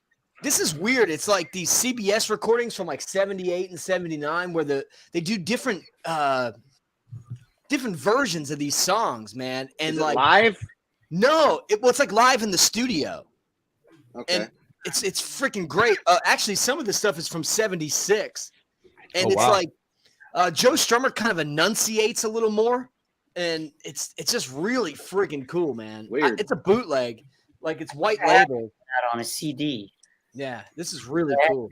That the tracks sound different. I always wondered about that. Yeah, they're really cool, and they're a little more raw than like the than the album versions. If you can imagine, I mean, the album versions are kind of raw, but that's even like kind of demo-ish. It's great though. I have that one album, John, that you were talking about a while ago, The Clash with the 10-inch. That they did a series on the label with bands. Oh, the Epic, or what was it? Yeah, and it's like Black Market Clash. Yeah. New disc or whatever. New disc. That's it. And for the Elephant Man there with his comment. So I was just playing this today. He knows what it's about. Yeah, No. Problematic. Problematic. Okay, but that just was Carl Alvarez. I can't get into that band, man. I tried. I just can't do it. This is better than Descendants, in my humble better opinion. than Descendants, but not as good as Bad Religion, but better than Green Day. I guess. Huh? What? Cracking himself up. I love it. What? We have levels. I'm just being a wise ass. Don't. No. It's all good. It's all good. I respect the hell out of you, Mika. No, same. It's all fun and games here. I like All in Descendants too. It's okay. I love them both, but All is that much better band in my opinion. Nobody answered the question of what band they would want to turn their young selves onto. I got one before being in a band. That's their best, Elephant Man. I agree. Sorry, Ryan. Say again, please. No. I'm interested in hearing, like a band that you would want to like show your young self. Before becoming a musician, to kind of mold yourself to go in that direction. Yeah, I thought that was a great question this morning when I heard it. And for me, I really wish when I was little that I listened to the Butthole Surfers. I didn't get into them until a little older. Yeah, that's a good answer. Yeah, that's cool too. Yeah. Welcome back, monsieur. Great, one of the greatest bands. Yeah, Mike, you played in the band. What's your band sound like, man? I heard you talking about on the stream, but it was he opened for Slayer. It was that's a big deal. A lot of people would call it rap rock. Oh shit, Limp Bizkit, I got you, baby. Well, Clawfinger. Yeah, we were before that. We were heavier than that, and I'm kidding. But but early in the '90s, we were one of the first bands in North Carolina to start doing that kind of stuff, and like over the years. I'm like with real hip hop cats, and we're like a heavy band. We're into like thrash and punkier riffs, but like crossover stuff, like really hardcore. And but we're also like super into hip hop, and so we knew a lot of DJs and stuff, and like we love the integration of that culture because we're like found a lot of common ground and shit before it became a fucking like meme. It was like it was a really cool integration of stuff. But anyway, over the years we kind of developed that sound. It was very very. I don't know, heavier toolish stuff, but we also had a bass player that like played slap and stuff. So a lot of our songs are super funky, but at times really heavy. And we partnered with Jägermeister, and we ended up playing with like a lot of national acts and stuff. But most notably Slayer. But as a kid, but yeah, I hate telling people now when people ask me that. I'm like, yeah, I was in a rap rock band, because nowadays it's just like, people assume the worst. Exactly. Yeah. Right. Yeah. But it was, I loved everything. I still like sometimes when I hear some of the stuff we did, I'm like, all right, that's some riffage right there. Like I'm proud of that. Like it's not super cringy. But But man, I went like one track specifically. I wish I would have heard like growing up. Would have been Youth of America by the Wipers. Yeah, that's great. If not just one fucking song. If I just heard that one song like coming up as a guitar player, there was just things about it that was just it's perfect. It's awesome. Like a band though. I think your answer was great. That Wipers, man. I wish I heard that earlier on too. That's the band I found out later on. Look who returned. Yeah, Eric, thanks for searching for that 45 grave. I appreciate it. I know I put you on a little duck hunt or whatever. What'd you eat, Chris? Got some food. What'd you eat? Jim Boy's Tacos. Sweet. What do you got there? Jimmy John's? Jim Boy's Tacos. Oh, Jim Boy's Tacos. Gravelly Tacos. They suck. Are you West Coast? You eat late as fuck. I'm in California. Yeah, so it's they suck. Yeah, that makes sense. You're saying it's not real Mexican. It's not real Mexican food. I had one taco and then I returned the rest of them because they sucked. Never. I can't even get to Jack in the Box in my area. All I want is some Jack in the Box tacos like late night, and it's like Charlotte, so it's like an hour 20 from me. You got Whataburger down there, Mikey? What's that? You got Whataburger down there? No, we have one that's called Whataburger, but it's not actually Whataburger. Hey, I asked this question earlier, Sean. You're a Philly guy. Are you a provolone or a whiz guy on your steak? Yeah, I'm a straight edge vegan. You're straight edge vegan. Yeah. Question John lives in Boston. Redacted. What's that? Oh, I'll be right back. Actually, I do have a tip. Hey, you prefer peanut sauce on your steak or squirrel? Which one's squirrel? That's disgusting. Only if it's the squirrel's nuts. I think Chris wasn't here when Mikey told his squirrel story. Would you rather be tricked into eating peanut sauce or squirrel? I mean, it's not even comparable. I heard all that shit while I was doing the orange juice thing, and like I think raw power is munching I think on squirrel with peanut sauce would be outstanding. What's raw power? What's raw power munching on up there? What do you got? I got some fucking country fried squirrel, man. Yeah. Yeah. The real with some with some verde sauce on double it. fried. There you go. Oh man. Yeah. It's just I don't know about fried that squirrel shit, man. I don't know about that, man.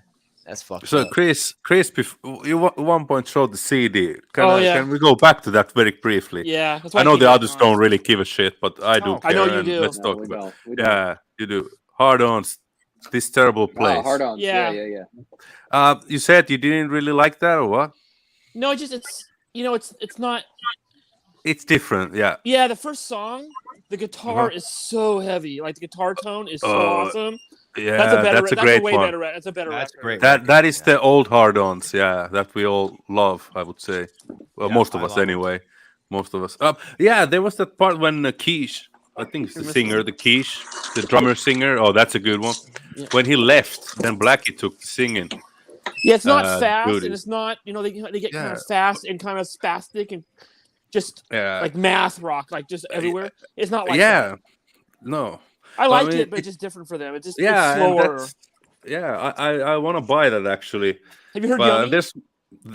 Yummy, I like it. It's like Yummy. Yummy's like the same way. But it's a little bit heavier, that one, I think, and a little bit more complex. It's a better record, but it's very similar. If you like Yummy, you'll like this one too. What I just heard was, do you like Yanni? That's Yanni. Yanni. If I came back and y'all are talking about Yanni. We're talking about Yanni. Yanni, Dookie. Yeah, I just got this. I never heard it. Yeah, there's no vinyl pressing on that. It's just CD. I didn't even jack. I didn't even know that. Yeah, there's only CD. Yeah. I bought three hard-on CDs from a local shop just to have them because I like the hard-ons a lot too. Speaking of that, I got the newest one in Greece. Have you heard this? No, I can't find it. I don't see. When did they become a 4-piece? Huh? What? I couldn't hear. When did they become a 4-piece? For this album, they and the one before this, the original singer came back. So Keish came back just for singing, and then he bailed out. And now they have this guy from another Australian band called that's the one, Chris, from You and I don't know that band. This is fucking great. That's a good one. So fucking good. This one is really poppy mostly, and the singer is a bit hit and miss on some songs, but on the poppier songs, I think he does a good job. But I don't know. Blackie should have sang, if you ask me, or Keish. But yeah, that was our hard-ons. Did Chris just say this is fucking great? You got to get that. I can't believe capture that, man. Yeah, man. I wholeheartedly agree with you. Hey, Chris, I think I saw you show this the last time you were on this show, actually. Oh, yeah. I just actually recently picked this up. What do you think about this? When you look this up, a lot of people call this a hardcore record. Yeah, it's weird. It's weird. It reminds me of a not as good version of Skin Yard. Not as heavy. Some of the stuff Seattle is Heroes heavy. right there. Coffin Break, man. I saw those guys so many times back in the day. Oh god, I got a Coffin Break record. Really good record, man. Yes, they're good. Yeah. I like Crawl. Crawl is the best in my opinion, but that's. That was one of those. I ran into it at a local shop, and I could tell it was like it's not something you're going to run into all the time. With Henry Rollins. I need to get that again. I don't have that one. I used to have the 7-inch in the 90s. Oh, it's a fun one. I used to be a huge Rollins fan, so I used to buy anything with his name on it, and like up to like the early 2000s. I think we are losing Ryan. Yeah, I'm bored. This is fucking boring. Yeah. Rollins, hey, why did you used to be a Rollins fan and now you're not a Rollins? No, fan? I'm still a Rollins fan. I was a fanatic. I used to buy his books and everything. I like him still, but I used to buy his books and read them. I used to be into whatever he was doing. Did you get any of his new books about collecting records? I got one recently. It's quite interesting. Yeah, I didn't know he did that. My cousin was like a huge Rollins guy, and he dragged me around to those spoken word concerts. You know, I mean, they were interesting for a little bit, but they get old after a while. He just performed in Seattle. Like, did you see that video of him? He was in a record store, and some like girl was yelling from the other side of the room, like, "Get in the van!" And he like confronted. It was really weird, man. It was really strange. Rollins books. Yeah, I got that. Stay fanatic, baby. Yeah. I was supposed to say that. And he autographs every single one of them. You're not special. He autographs all of them. Mine's autographed too. I love these some books. ones from the great, 80s, man. I think. These are cool. Elephant Man says Henry Rollins is no fun. Yeah, I was a big Mike Mirror Rollins fan, like out of high school for a long time. Yeah, I used to read Get in the Van. I used to love that book. I'm starting to realize I'm not fucking cool at all. Jesus Christ. No, that's a good book. Fuck me. I was quite impressed, like the way he put the collection. It was like reading an encyclopedia. It was good. I want to see a tour of his record room. That's all I want to see. I bet you it's amazing. Must be huge. I've heard just stuff. Once I hear something about his collection, I want to see what it looks like. Man, his radio show's legit, man. I really enjoy that. Like he plays like he was playing something like some old minor threat, like boombox recordings and stuff. Dude, really? Like only he has. Ian MacKay's his best friend. Yeah, so he's got all this like crazy shit like that. Dude, it was like his radio show's amazing, dude. His radio show's amazing. I love it. Have you seen the video on YouTube where he shows how to preserve your vinyl records? No. Yeah. He's become a hipster, but whatever. Don't touch it. Just touch the edges. Do not touch the. Is he really doing that? Which I saw. No, I swear to God. I swear to God. Oh, I thought you guys were making the joke. No. It's a real He's video. a hipster. Real hipster thing. Now, John. Oh, He's yeah. It's a the real thing he video. did. The thing he did for Comedy Central about being on acid with that chick, like in the '80s. So for the Black Flag story. Yes, I've heard that. The one where like they're driving in the car and she's trying to run people over on the beach. Yes. Yeah. I've heard that. Yep. Yeah. You know, sadly, the one with the record, a lot of people don't know that these days. You know, they get into buying records and I don't know, like grab the whole thing and don't know. Right? I grabbed the whole thing. I don't care. It's my record. Yeah, but we didn't know that. Aaron does whatever he wants. But man, that just reminded me. Do you guys ever see? I don't know how long all you guys have been collecting like records like hardcore, but like there was this documentary back in like 2000 called Vinyl. Yeah, Alan Twig. Oh yeah, Alan Twig's Vinyl. Man. Oh man, that's funny. It's like the saddest fucking shit ever, man. I'm like, it's all these. It's how record collecting used to be. Old bald dudes. It was like, oh, there's I got a stack of There's a few of them in here. Calm down. the best guy on that movie. You're good. The best guy on that movie was the guy who was like, you could pick any record in here, and I'll tell you the artist and the track all the way through.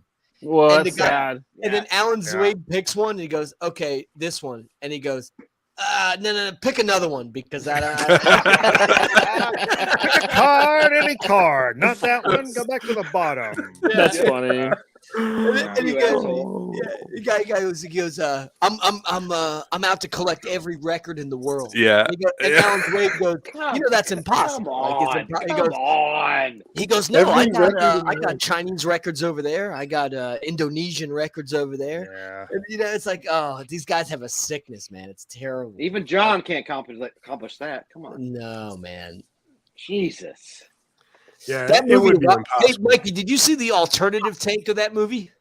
Oh, I don't know. I saw it on YouTube like way back in the day. There's a whole other a whole nother like 2-hour movie of like alternative footage from that. Oh wow! Stuff he didn't include. Yeah, is it better than the movie? Because I don't know about you guys. It's good. It's the same stuff basically. When I started collecting records, like for real, like those were the kind of guys that like ran the shops and stuff. Were like these old weird older guys that were like really weird and into records and neurotic about a lot of things. But like now it's like, you know, Skinny Jeans McGee kind of shit. Hey, easy, like easy. I mean, I like my shit taught as well. But I get it, dude. There's a guy here, almost on the outskirts of Philly, and he's got signs all over the door. Do not knock on my door. Like, do not attempt to come in here. And there's records just piled up. And then there's a sign like, you must know exactly what you want and ahead of time if you plan on coming. Don't come in here walking like, and it's just sign after sign. I've never been in it, but people always go, we want to take you there. I'm like, it seems so enjoyable. Wow. Like, dude, 60s though, and he's almost an Upper Darby, but they said his collection is just insane, and it's just piled on top of each other, just stacks and stacks. But he's got everything, but he doesn't want to be bothered. Yeah, he doesn't want anybody's fingers on his. Go in there. Did somebody do like a really cringy documentary? Is he talking about Val Shively? Go in there, brother. The doo-wop in Philadelphia, the record store. I don't know his name. He's almost in Upper Darby, but he just has piles and piles, and there's signs all over. He's on like he's near 69th Street Station. Yeah, I don't know. I've never been there, but there's a famous shop that mainly did doo-wop. I mean, I'm sure they have everything, but all 45s, and he's got all these cantankerous signs on it. But he's one of the last experts. I mean, I'm sure there's hundreds, but real expert of the vocal R&B and the vocal like the doo-wop stuff. Yeah, it's in Philadelphia, but it may not be the same thing. I think I read about that. Garner's saying it's Val. I think it is Val Shively. Yeah. It's got to be him because you mentioned the signs, but I love the signs. Like, it's Val Shively. I spoke to him on the phone asking about a rare single. Mikey, one time I told this story, I'm sure, on the stream, but I was in Bleecker Bob's Records, and there was this guy who walked in the shop, and he wanted this record that was on the top of the wall. It was $30. And he asked the dude, he asked Bleecker Bob, he said, can I get that record? And he goes, well, if you're going to make me get on the ladder, it's 30. If you're going to make me get on the ladder, it's going to be 40. Holy shit. Extra $10 to get on the ladder. Yeah. But you know, those places are also the one. I don't know if you guys have ever seen the DJ documentary called Scratch. No. Hip hop, you know, like crate digger documentary. But one of the scenes in it is DJ Shadow, and who I fucking love. But he's this old guy, like 75, 80 years old. Yeah, Sacramento guy. Yeah. But the guy that owns the store is like in his 70s at least, and he's like, you know, he came in here all the time, like a couple of times a week, and was looking around. But then, like on the side, DJ Shadow was like, yeah, I was coming in here like a couple times a week. And then eventually this guy, he was always saying like, oh, if you like this stuff, you should see the stuff in the basement. Oh, man, if you like that kind of stuff, you should see the stuff in the basement. And he's like, finally, after like a few trips, he was like, hey, man, is there any way I could like take a look in the basement? And then the camera like goes down the stairs, and it's just like stacks, thousands and thousands of stuff. And so, I mean, for him, he was finding like samples and drum breaks and stuff that nobody had ever heard in their entire life. But one of the most inspirational, or just, I don't want to say inspirational, one of the best quotes I've ever heard in my life.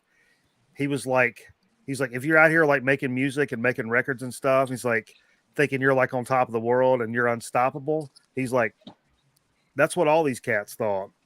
So one of these days, whether you like it or not, you're going to end up on this pile of broken dreams.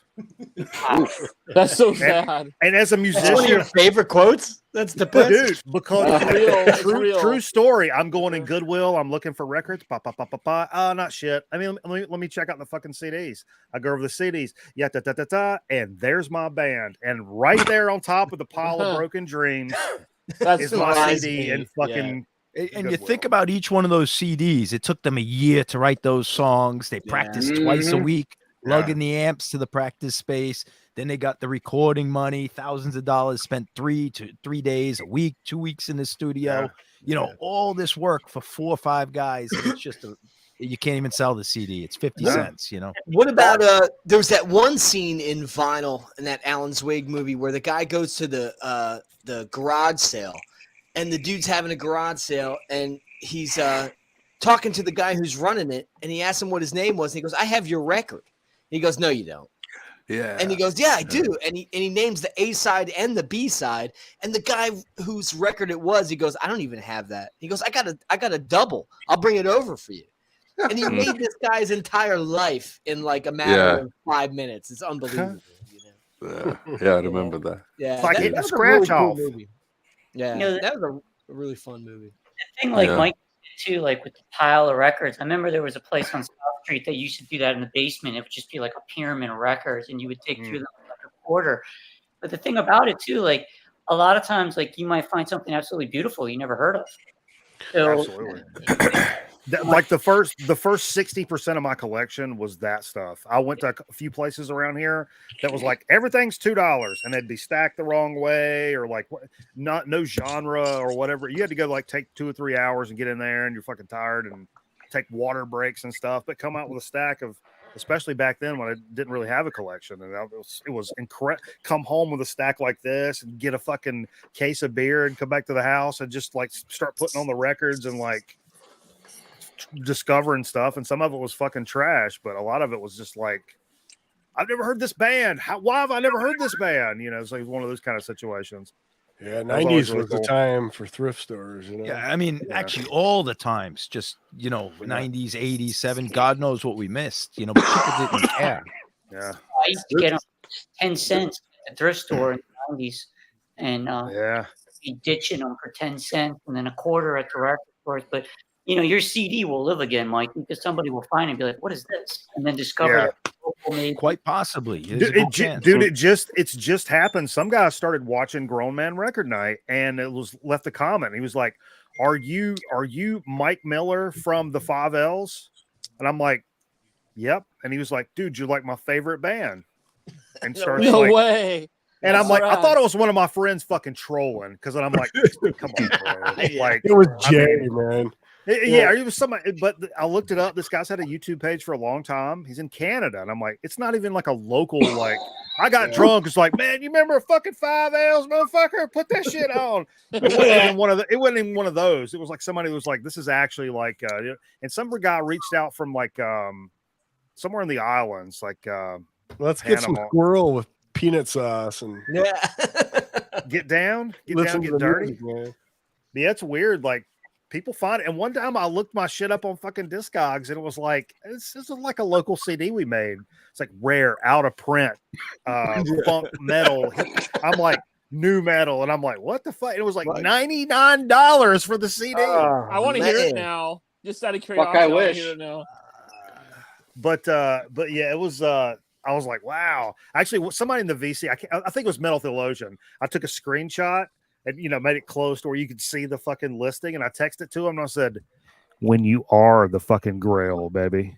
When you are the Grail, you become the Grail.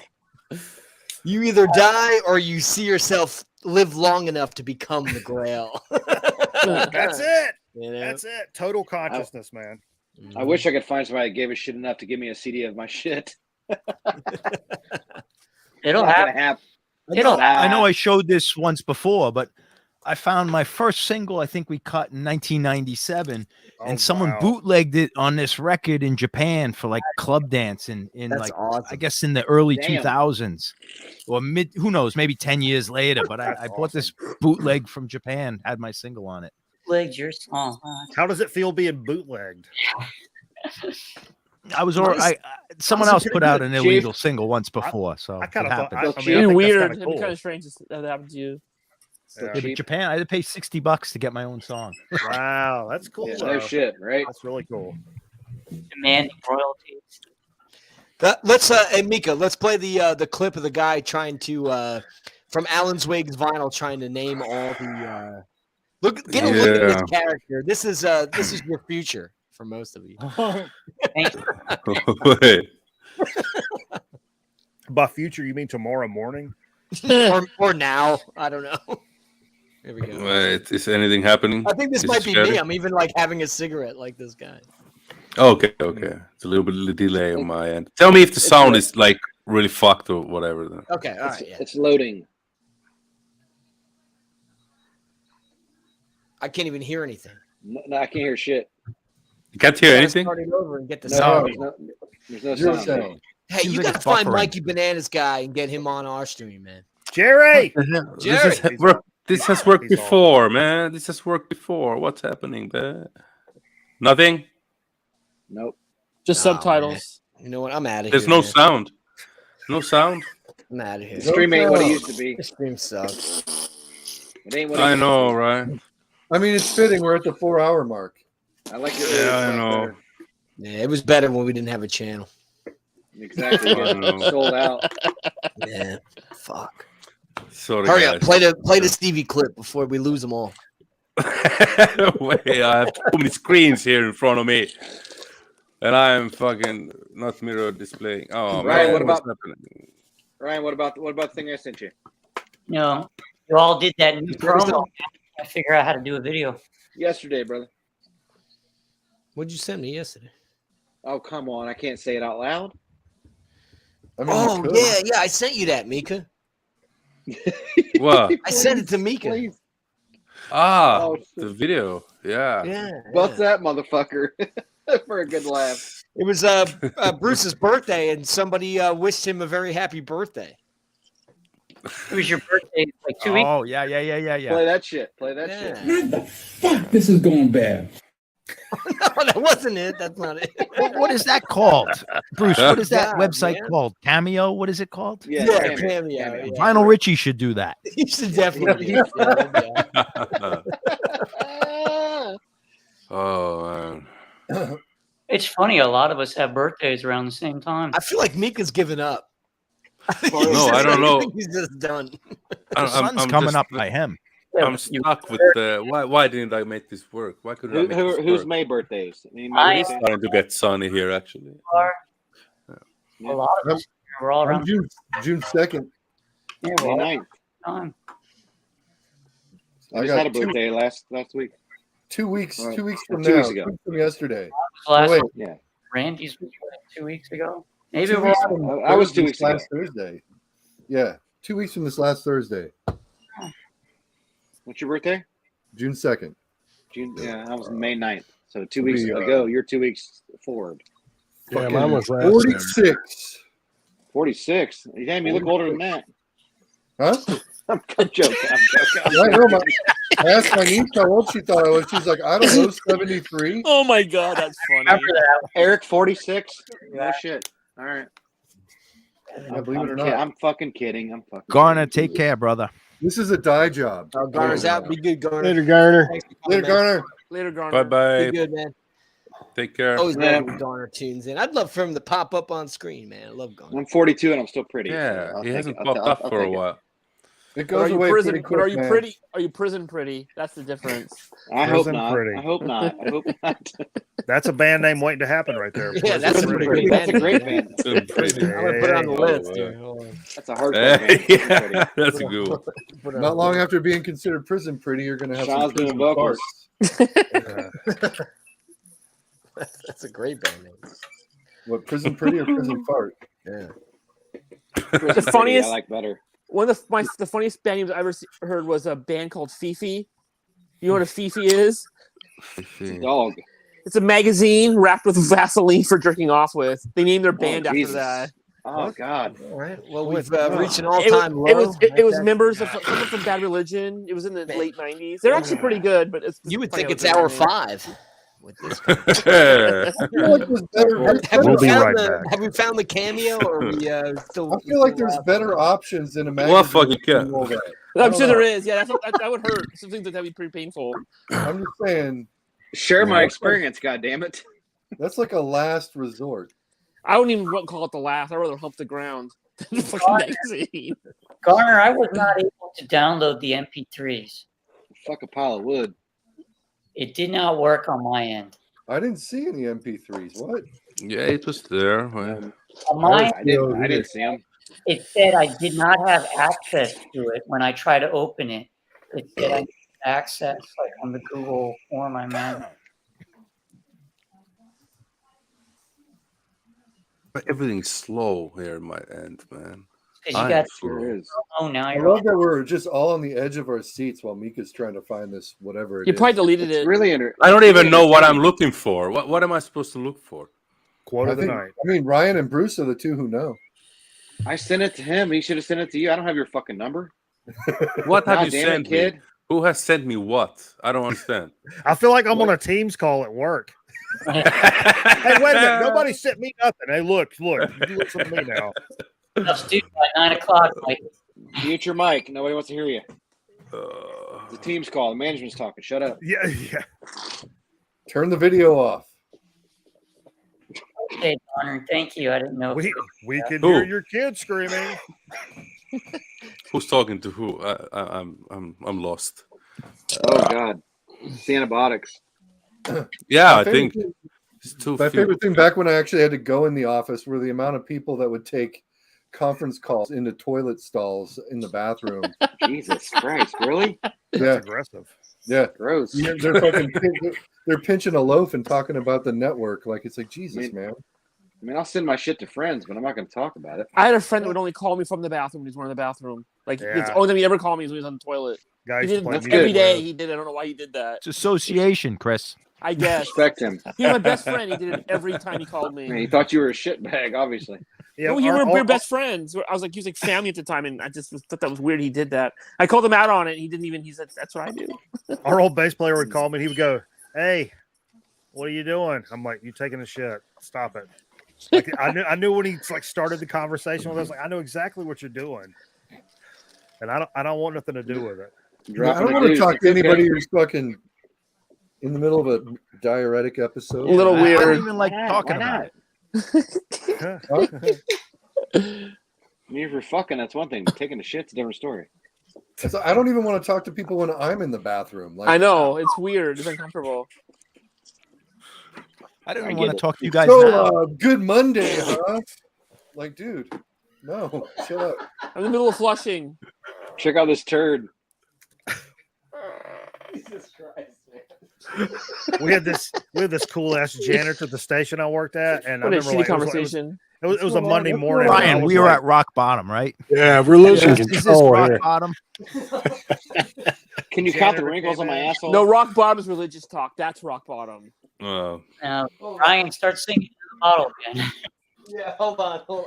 Yeah, Ryan's talking to the I bottle have a again. can now. It's not the same. It's a can. Oh. You can still talk into the can, man. No, give hold on. a nice reverb. Jesus. Don't mind me. I'm just going to be shopping. For I some love records that.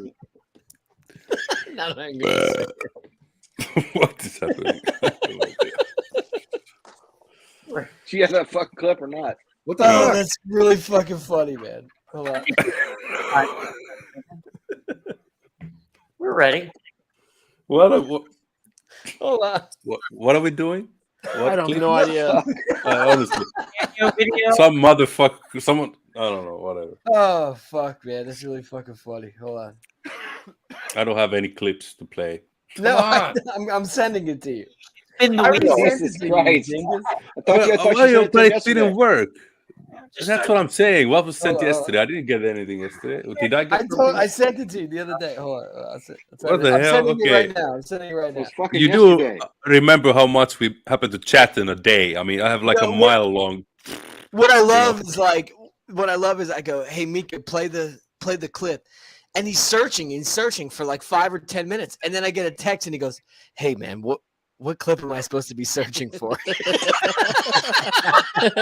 You fucking know. Professional crew here, I tell you. Hey, This nobody you- claimed it was professional. I'm breaking What the you third just wall sent here. me? This Yeah. what you just sent me? Yeah. You never sent me this, man. I can prove it to you that I sent it to you. Oh yeah. Yeah. I We don't know talked what I've about been it. We smoking. talked about it. I love it. You're smoking that hippie. Maybe you gas. send it That's to the problem. Bruce. No, Bruce I sent sent it it to to him. me. Will they make it to episode 25? Yes, No, they will. not looking No. good. No. Outlook is bad. Oh yeah, 8-ball says prognosis. Yeah. Prognosis negative. Now I have to somehow figure this to put it on my computer in the meantime. Oh so my bear God. with me. It gives it. Holy cow! You could have just This is told the us. producer. This is what I'm dealing with, people. So It's you a Play Richie. understand. You understand. Play Richie. What was the second thing? You guys said something earlier about playing something else that you're going to wait on.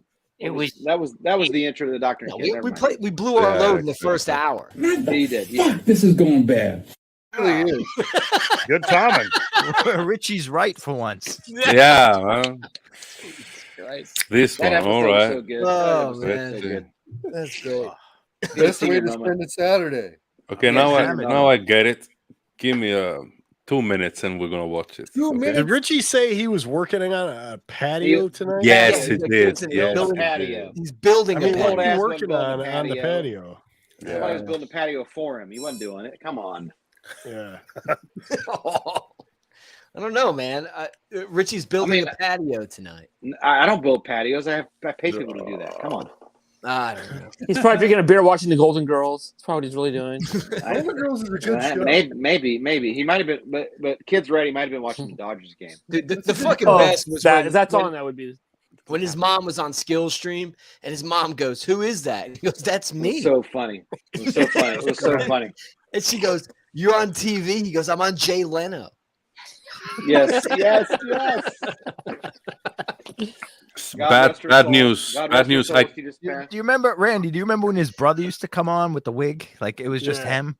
I don't remember that. Yeah. He used to come on with like a wig and say he was like Richie's brother, and he'd have all these like crazy political views. He's like, "What do you mean women using the men's room?" and like it would shock people. What? But And then there was Richie in a wig. Dick Chips. Remember that one? Yeah. Dick Chips. Yeah, he used to do an alter ego, Dick Chips. Hey Bruce, the best comment we got on that video we did together, Richie. Okay. Richie commented. He goes, "I would rather be interviewed by Rachel than to do." Yeah, this I with you." saw it. I saw thought that was asshole. hilarious. Yeah, I don't know who Rachel is, but I've heard you guys talk about her. So yeah, that's Mika, fun. why can't you download it? What I happened? can download it, but I can't upload it to StreamYard to play it without any Oh. glitches like the other clips. Mika, Alright. And I'm not gonna start converting it into MP4 now. Yeah, don't No, worry. no. Eric? Just put it What? on your computer and you can share it through StreamYard. I tried it, but it just the YouTube didn't work. There's no audio. Okay, we're gonna give it a go. I'll give Hey, it a listen, go. man, it's okay. You ruined the stream. It's okay. It's not a big deal. Exactly. I think I've done enough to fuck this Yeah, up. it's Yeah, all I right. mean, like, yeah. It can't get worse, you know. That's Yeah. That's true. It can't. It really can't. You guys want? I can play it for you if you want. Yeah, Go please, back. please, Let's do that. please do that. Make- I put you make big. I Bruce put you big big. there. Yeah. We can go back to talking Yeah. about fish sandwiches. This is lo-fi anyway. We like lo-fi. So. Maki. All right, hang on. Hey, it's Mark. Go. Hey, go, Mark, go. I'm Hey, such. wait a minute. That voice sounds familiar. No, it I'm doesn't. such a douchebag. No. Doesn't sound anything like you've ever heard. He can't even play it on his phone.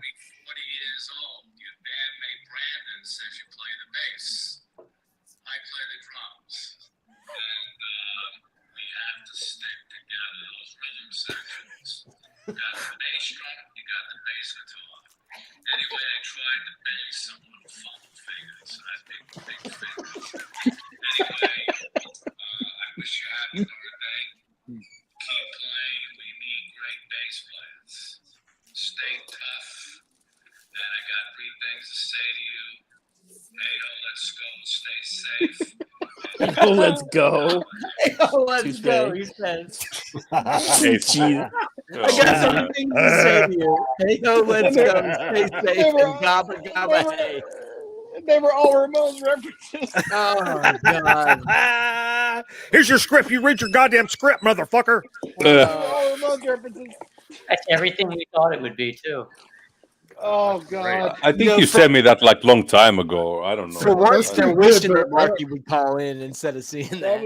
It was good, but I don't know if it lived up to the build-up. Yeah. That was 2 years ago. You play bass. I play the drums. I like my favorite line fumble was, fingers. yeah, I'm a little fumble fingers. I got one from Marky if you want to play it. Oh yeah, John, Yeah, you and I talked about that. Yeah. Yes. Let me give me a sec. I got the fumble fingers. Okay, here we go. Hey, John, it's Marky Ramone here. How you doing? Me, Sarah Jagger, and Ella all want to wish you a very happy 50th birthday. Congratulations. They all love you so much and say you are the best. And I hear you're a massive record collector and you love Dust and the Ramones. We have two things in common. I love Dust, first band I was in, and of course I love the Ramones. So, on your birthday, blast the Ramones, and if you want a few laughs, watch Rock and Roll High School. Fucking Gabba Gabba Hey, Hey Ho, let's go. Enjoy 2021, and if you have a piece of cake left over, send me a piece. Oh man! Send me a piece. I love it. Did you send him a piece of cake? Yeah, dude, that was better than mine, dude. Well, I like how he had to mention Dust. I think everybody's appreciating Marky's calls on this show more than the cameos. Yes. We all need a cameo from Marky now. Yeah, I don't think those cameos were real. Not like the show, you know. Hey, man, this show's the real deal, man. Yeah. Marky would never say that cake business. That's an imposter. Dude, that wig is unbelievable. Yeah, I love it. Like how he thinks he's getting away with that. He's getting away with. You see the crowds he's playing in South America. Wait. That's a wig? He's bigger than Oh, I know. You're telling me that's a wig? Yeah. Started heavy metal. I didn't think that he was wearing a wig. Oh, that footage. His whole life is a wig. Are you fucking kidding me? Oh man. I never look at him the same. It's his real hair. Calm down. You think he's bald underneath, or he's got hair? He's bald. It's He's over. bald in. If you look at Rose Rowan, it's thinning. His hairline is receding like totally. Yeah. Miss U says it's not a wig too. Why should we believe her? She won't even come up on screen. Why should we believe her? Yeah. I don't think Miss U's a chick. I think Miss U is a Russian bot. That's a bold. Nah, she's female. VC drama. VC drama. Oh, what you gonna say? She's a Russian. I wouldn't upset her. She's the only one commenting. I don't want to assume. I'm not going to assume gender in 2022, but that's a female. I promise. Yeah, but I mean, you know, it could be. She's a man. A man. Huh? I'm a man, baby. The BD was Brother Brian. Brother Brian. Brother Brian right there. Dayton, Ohio, right there, man. Another Dayton, Ohio guy. He was live tonight, Randy. Did you see that? What? I don't know that guy. Wait, is Brother Brian still a thing? Not like he used to be. He's not drinking anymore, but well, no, I asked you about him. He used to be. I'm just saying. What just happened? I don't know. I just turned my phone on the stream to see the comments, but the volume was still up from Marky Ramone. Somebody's mentioned that guy to me before, and I don't know him, which is weird because I know pretty much Bruce, all the music guys. Oh, yeah, you got to check him out. Brother Brian's old streams used to be fucking. I'm like, you guys know his last name by chance? Brian. Brother First Brian. His first name's Brother. You know, that used to like before you guys started streaming pretty tough, and there was the Hydra streams and shit like that on Saturday night. I would just pray Brother Brian would be live. Yeah. And I've got to know this dude. I didn't comment much or jump in, but I would get I'd get all liquored up and watch it. And the fiance would come to the door and she was like, "No, she knew exactly." And I'm like, "This is the best thing I've ever seen." I'll say this for Brian, it's great he got sober, but for the rest of us, it wasn't good. But here's my deal though, man. Like, if this dude is from Dayton and he's doing something like that, I've been around since the mid '90s. I think I would know who this cat was, but I just wish I had knew more info on him. Randy, I remember the one stream. when he passed out. Right? Oh, And yeah. he was laying in the chair. That was awesome. Wait. Oh. Which one was that? He did it a couple times. There was one where he passed out, and I showed my girlfriend. I said, "Look, this fucking guy passed out on his Last name street." Baker? And I took the phone away, and she goes, "No, let's see if he wakes up." The chat is doing like this. I think we were all placing bets on what time he wakes up. Okay. What is it, Brother Brian? You guys say Brother Brian? Yeah. Brother Brian. Capital B. Yeah, he's got a channel. I'm gonna look his dude. I guarantee you, I know this cat. I have to know him. I have to. Dude, some of that shit. He's a good dude, man. You say he's from Dayton, right? Dayton. Mm-hmm. Yeah, trying to find one of the episodes where he has the piss bucket. There's no way I don't know this dude if he's from Dayton. There's no way I don't know him. Yeah, when he pees in the bucket. This is my bucket. He really is. But when he was, I'm grabbing. When he was heavily drinking, man, they were the best. Those streams it really were wild, was. man. I mean, I hate to say that, but I mean, right? Yeah. And you know, not for nothing. I mean, I've kind of been down this road to a point to where, like, if anybody watches you do anything on the internet and they expect you to be a certain level of fucked up. Thank you, Garner. Yeah. I mean, like, yeah. I can see where people are like, I have to be the guy. I have to be that guy. Yeah. I really don't like judging people who drink and stuff because some of those streams were like watching like a really great car crash, like just like. It's good. It kind of went from funny to like, oh man, somebody may want to like. Yeah, holler at somebody. Dude needed an intervention for sure. Well, like Randy said, okay. I think it was the best for him to get sober, and it's a good thing. You know, but honestly, like you can't say that you watched those streams and you weren't like, holy shit, this is like the fucking thing to watch right now. Like I wasn't unbelievable. In it. That was my Saturday. I'm with John. I'm with John with this. I kind of, you know.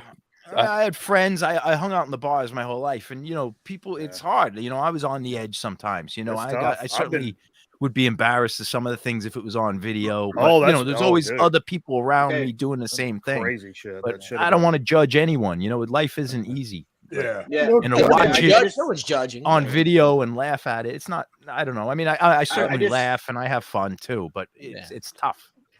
I had mixed feelings. When I was watching, yeah, I think everybody had mixed feelings. I was like, exactly, 100%. Absolutely. Okay, I just looked this dude up. I don't know him personally, but I recognize him. I've seen him around. Oh. Introduce yourself the next time you see him in town. Yeah, he's a good dude, man. I think he's genuinely a good dude. I mean, he had some problems. I've definitely seen him. I've seen him around town, but like, I don't know him personally. I watched the video of his where he cooked up corned beef and cabbage, and I was like, "Damn! Now I want some corned beef and cabbage after that." Yeah. Well, actually, I was going to say there was a place he went to in your in your local town where you could buy Bruce fried gizzards. I've seen him, but I don't know. Yeah. I think the first stream I ever tuned into was when he was in like corpse paint. And I was like, I said, what the fuck is this? I gotta look at this. And I sent my friends a video of him putting the paint on. I'm like, this is our live stream competition right now. I sent it to a couple of people, and they were like, what the fuck are you watching right now? But I was like enthralled. I loved every fucking second of it, man. But my first was the Vinyl Guru video he made. I didn't understand why he was doing that. I think everybody on this stream wishes Brian the best in his road to recovery. Oh, fucking yeah, he's in a better place now. You know? And you can see like in his videos after that he's different, a different guy. You know, I'm gonna try to meet him personally and talk to him. That's what I'm gonna do. He's trying. He was sober for the corned beef and cabbage video. That's what made it good watching. Yeah. Hey, real quick for the old school guys. There's a guy that lives in Portland that used to be from Dayton. And he used to be on the VC years ago, and he hasn't been on for like 5 or 6 years. But he's an old friend of mine from Dayton. His name is Grecian Thunder. Anybody know him? Oh, yeah, I know who he is. Andreas? Yeah. Anybody know him? Yeah, good fucking dude, man. He's from Dayton. His collection was stolen by his roommate. Yes, exactly. Yes. Yeah. Yes, Chris, exactly. Wow. Yeah. So at least one person knows him, but yeah. Chris is like, I'm his roommate. No, I used to watch him. He was pretty popular in those videos back then. Yeah. He's a friend of mine from Dayton way back in the day. Richie, come on up. I'm gonna bail out. Oh shit! Here we go. Is the patio ready? Put a link in. The patio is done. It's going on, everyone. Have a great evening. I had fun. John, always a pleasure. Take care, buddy. Hey, man. Appreciate it. Thanks for Chris. Thank you for knowing who he was. Thank you. Yeah. Yeah, link is there. John's always a great. His videos are still up, I think, too. Yeah. I remember John's seeing his amazing. I think most of his videos, he was sober on most of his videos, I think. But the streams, not so much. Oh, the streams. Brother Brother I Brian. don't know. I'm gonna find out who that is, and I'm gonna As I recall, most of his videos, he was. He's got a vast knowledge of like vintage stereo stuff. Yeah, he Yeah. like he like repairs equipment and stuff too, right? So like I'm actually shocked I don't know who he is because I know everybody at Dayton, man. I know everybody. On the weekends, he works hard. Jesus Christ, Rich. Not Golden Girls? Man, Disappointed. Disappointed. The thing was, like, when I first joined the VC, he was like kind of a big, like, people would talk about him. He was like the G.G. Allen of the fucking VC. Like, the guy, like, that's a good comparison. Yeah, like people were like, oh, you did shit on himself. No, he never did anything like that. But it was just like, joke. Thankfully, it was like this forbidden fruit of the VC. Exactly. I just didn't understand. Too much. I didn't understand why he got so riled up with some channels and went after them the way he did. I mean, just alcohol. Yeah, cocaine was a drug. Cocaine. When he was sober, he was aggravated. Yeah, I guess just looking for a fight. You're right, Chris, because when he's sober, he doesn't do that stuff. You know? Yeah, but I get it. It was the booze thing, but I think it's the this decade's version of like, there's been times when I've got a snort of vodka and I'm like, all right, I'm gonna go fuck with somebody. Exactly. I mean, like, hey, let's start some fucking mess in this parking lot right now. I think it's the like modern day version of that. We still have Mike Preco. Look, he's some racist, fucked up shit. You always watch Mike Preco. He's still a douchebag on the internet. Fuck these dicks are drinking Miller Lite and they're talking shit about Green He's a Day, douchebag. Bruce. Yeah, brother Brian loved Green Day. You're good to go, man. Did you really? Are you just saying that? What if he did? I'm cool, Randy. Bruce, whether you believe it or not. You'll find out. He's a cool dude, man. He really is. He's got a good heart. These baby blues. Oh no, red, white, and blue. Ain't gonna work this time, motherfucker. Oh, you shut up. Yeah. You goofy motherfucker. Yeah. Yeah. You know what? Anyone have any drinks? Fuck, this is going bad. God damn. Oh, fuck, man. Get another one. You just probably the show's got to be bad when Richie's watching reruns of NCIS. I know. NCIS. He doesn't give a shit about us. That's the sad part. We all love him, but he doesn't give a shit. Nah, Richie cares. He's like an absentee father. He's like an absentee father. That's what he is. And I hope he hears it. Richie just wants to hear. He just wants to hear us talk about him. That's he lurks, man. Yeah. I'm gonna stop liking him. I'm tired of it. Wait a moment, everyone. Yeah. Drum roll. Whoa! Oh my God! It must be commercial for NCIS. It's a commercial. Yeah. He's fucking with. Fuck, this is going bad. Oh my God! Hey, Rich. Hey, Rich. He gave Steve Carlson a stereo when Steve got flooded out. Yeah, that's nice to say, man. That's right. That's what I'm saying. He's got a good heart, man. Yeah. But when Steve Carlson, his house got flooded up in middle of Michigan when that dam broke. Yeah. Lost everything, and Brian reached out to him right away. Wow, see me, I'll give you a stereo. Yeah. I didn't know that. That's cool. Yeah. Rich, how you doing, brother? I'm good. I'm tired, man.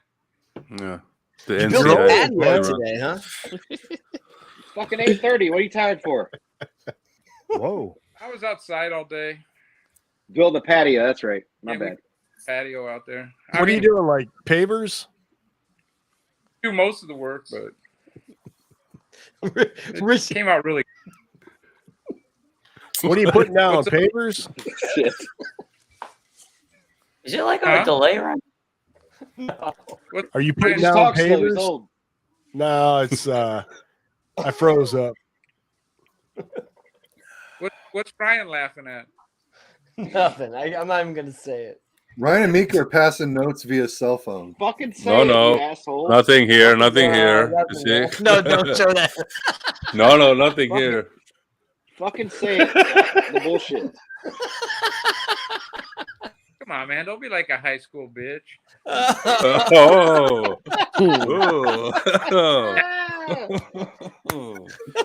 Anywho. Nail. So. Hammer. Nail. Oh, hammer. shit. Oh, yeah. Rich, I'm glad you finally joined the show at hour 4. Let me read a passage out Four of and a half. Yeah. He deserves Go it. ahead. Go ahead.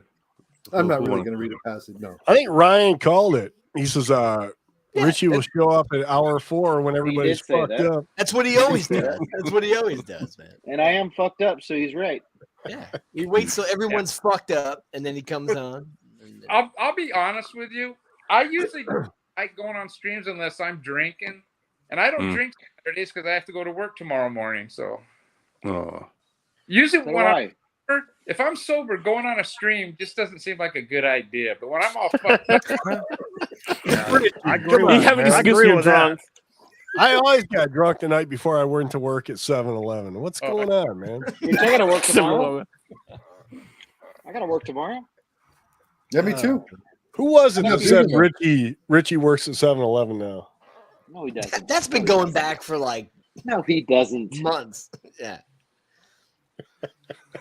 I would love to know where Richie works now. Nobody knows who the fuck is.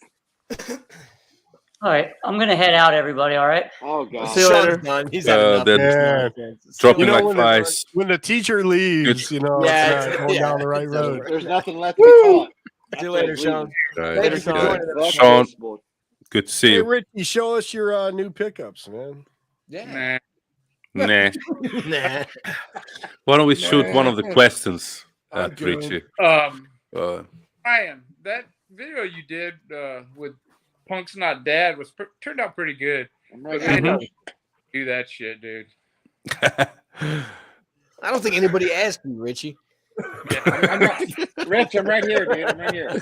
Yeah, I know.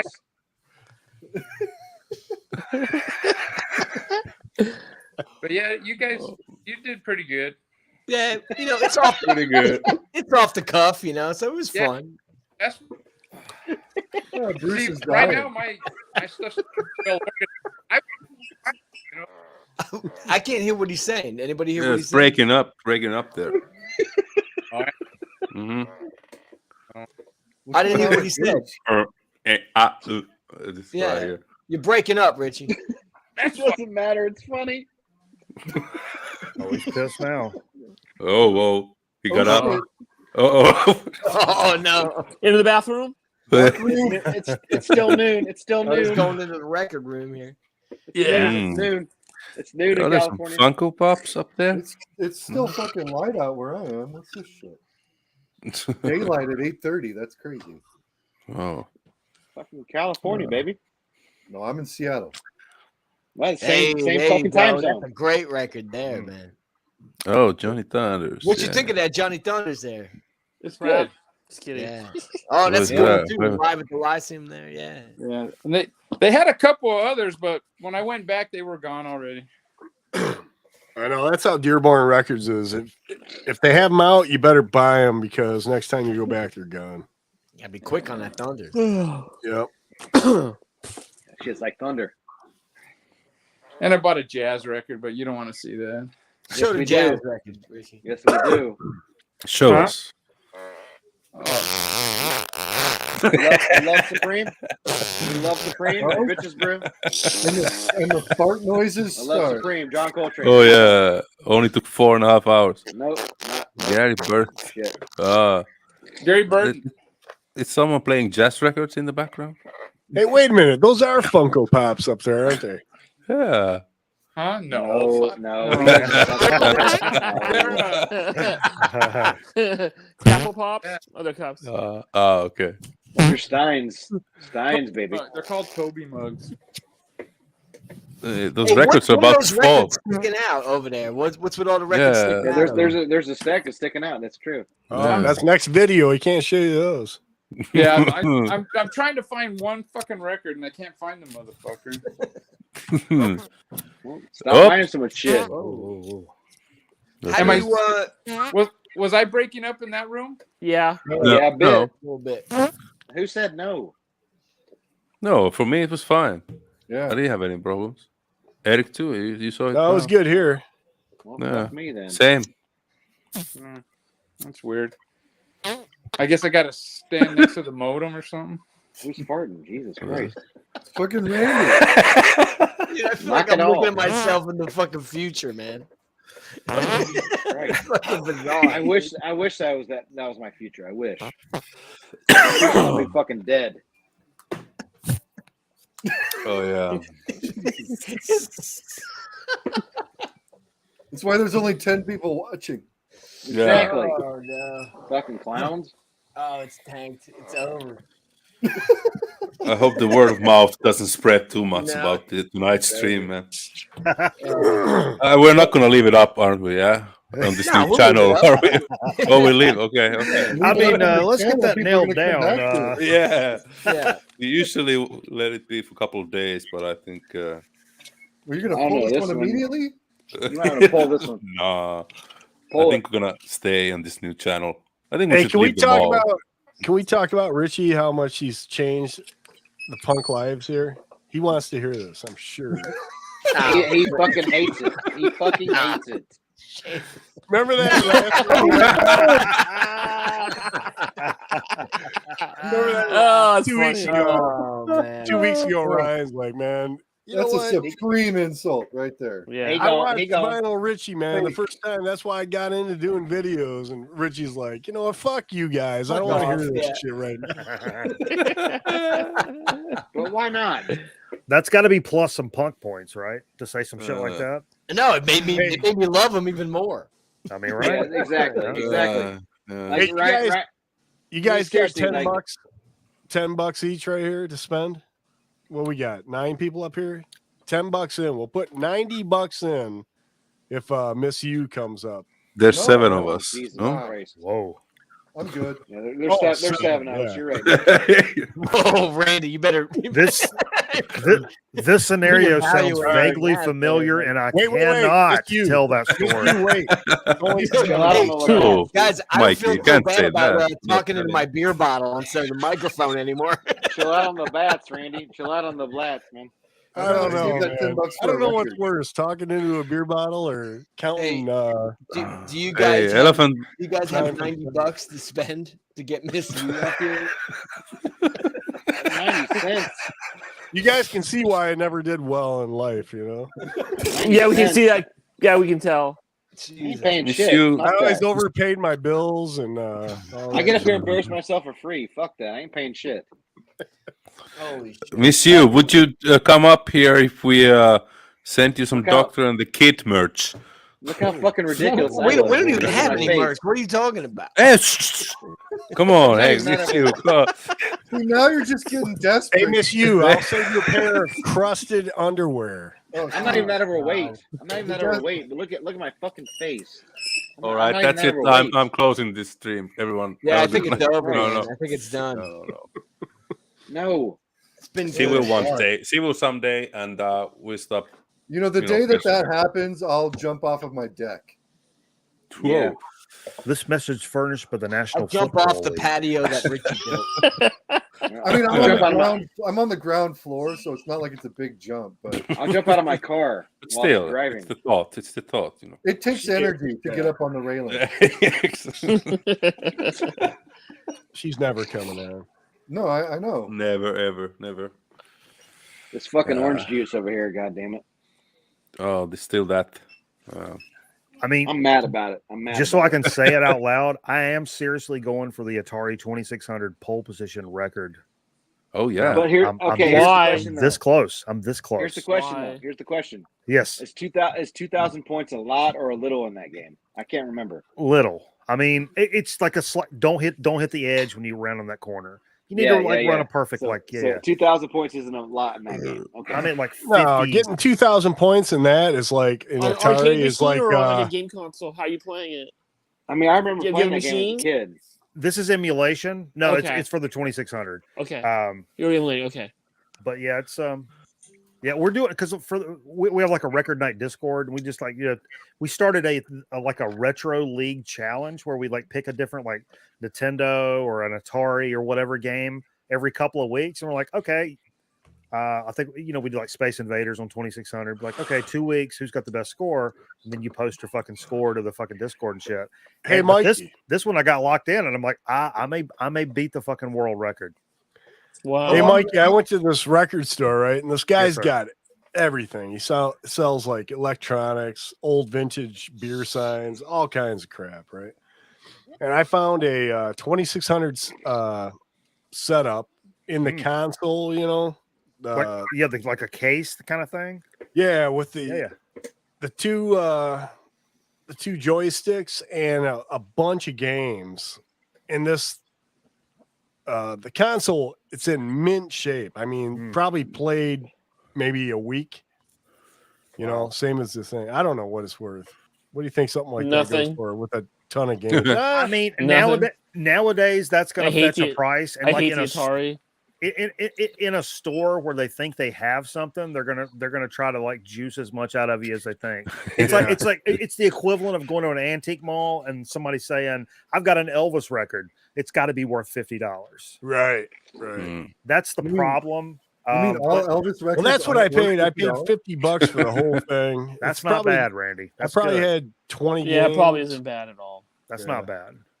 Yeah, I mean, I've got some older stuff that I've picked up. I got like 13 or 14 consoles, a couple of Ataris, but before it became like, I think, very similar to records, to where it became like all of a sudden it was like the cool thing to like, I collect Nintendo games and shit. Just like it was to like when you're in like the 90s when you're collecting records and you're like, I collect records, and everybody's like, what? You showing us a speaker there? Is that what's that, Bruce? What? What happened? I like that tweed. What happened?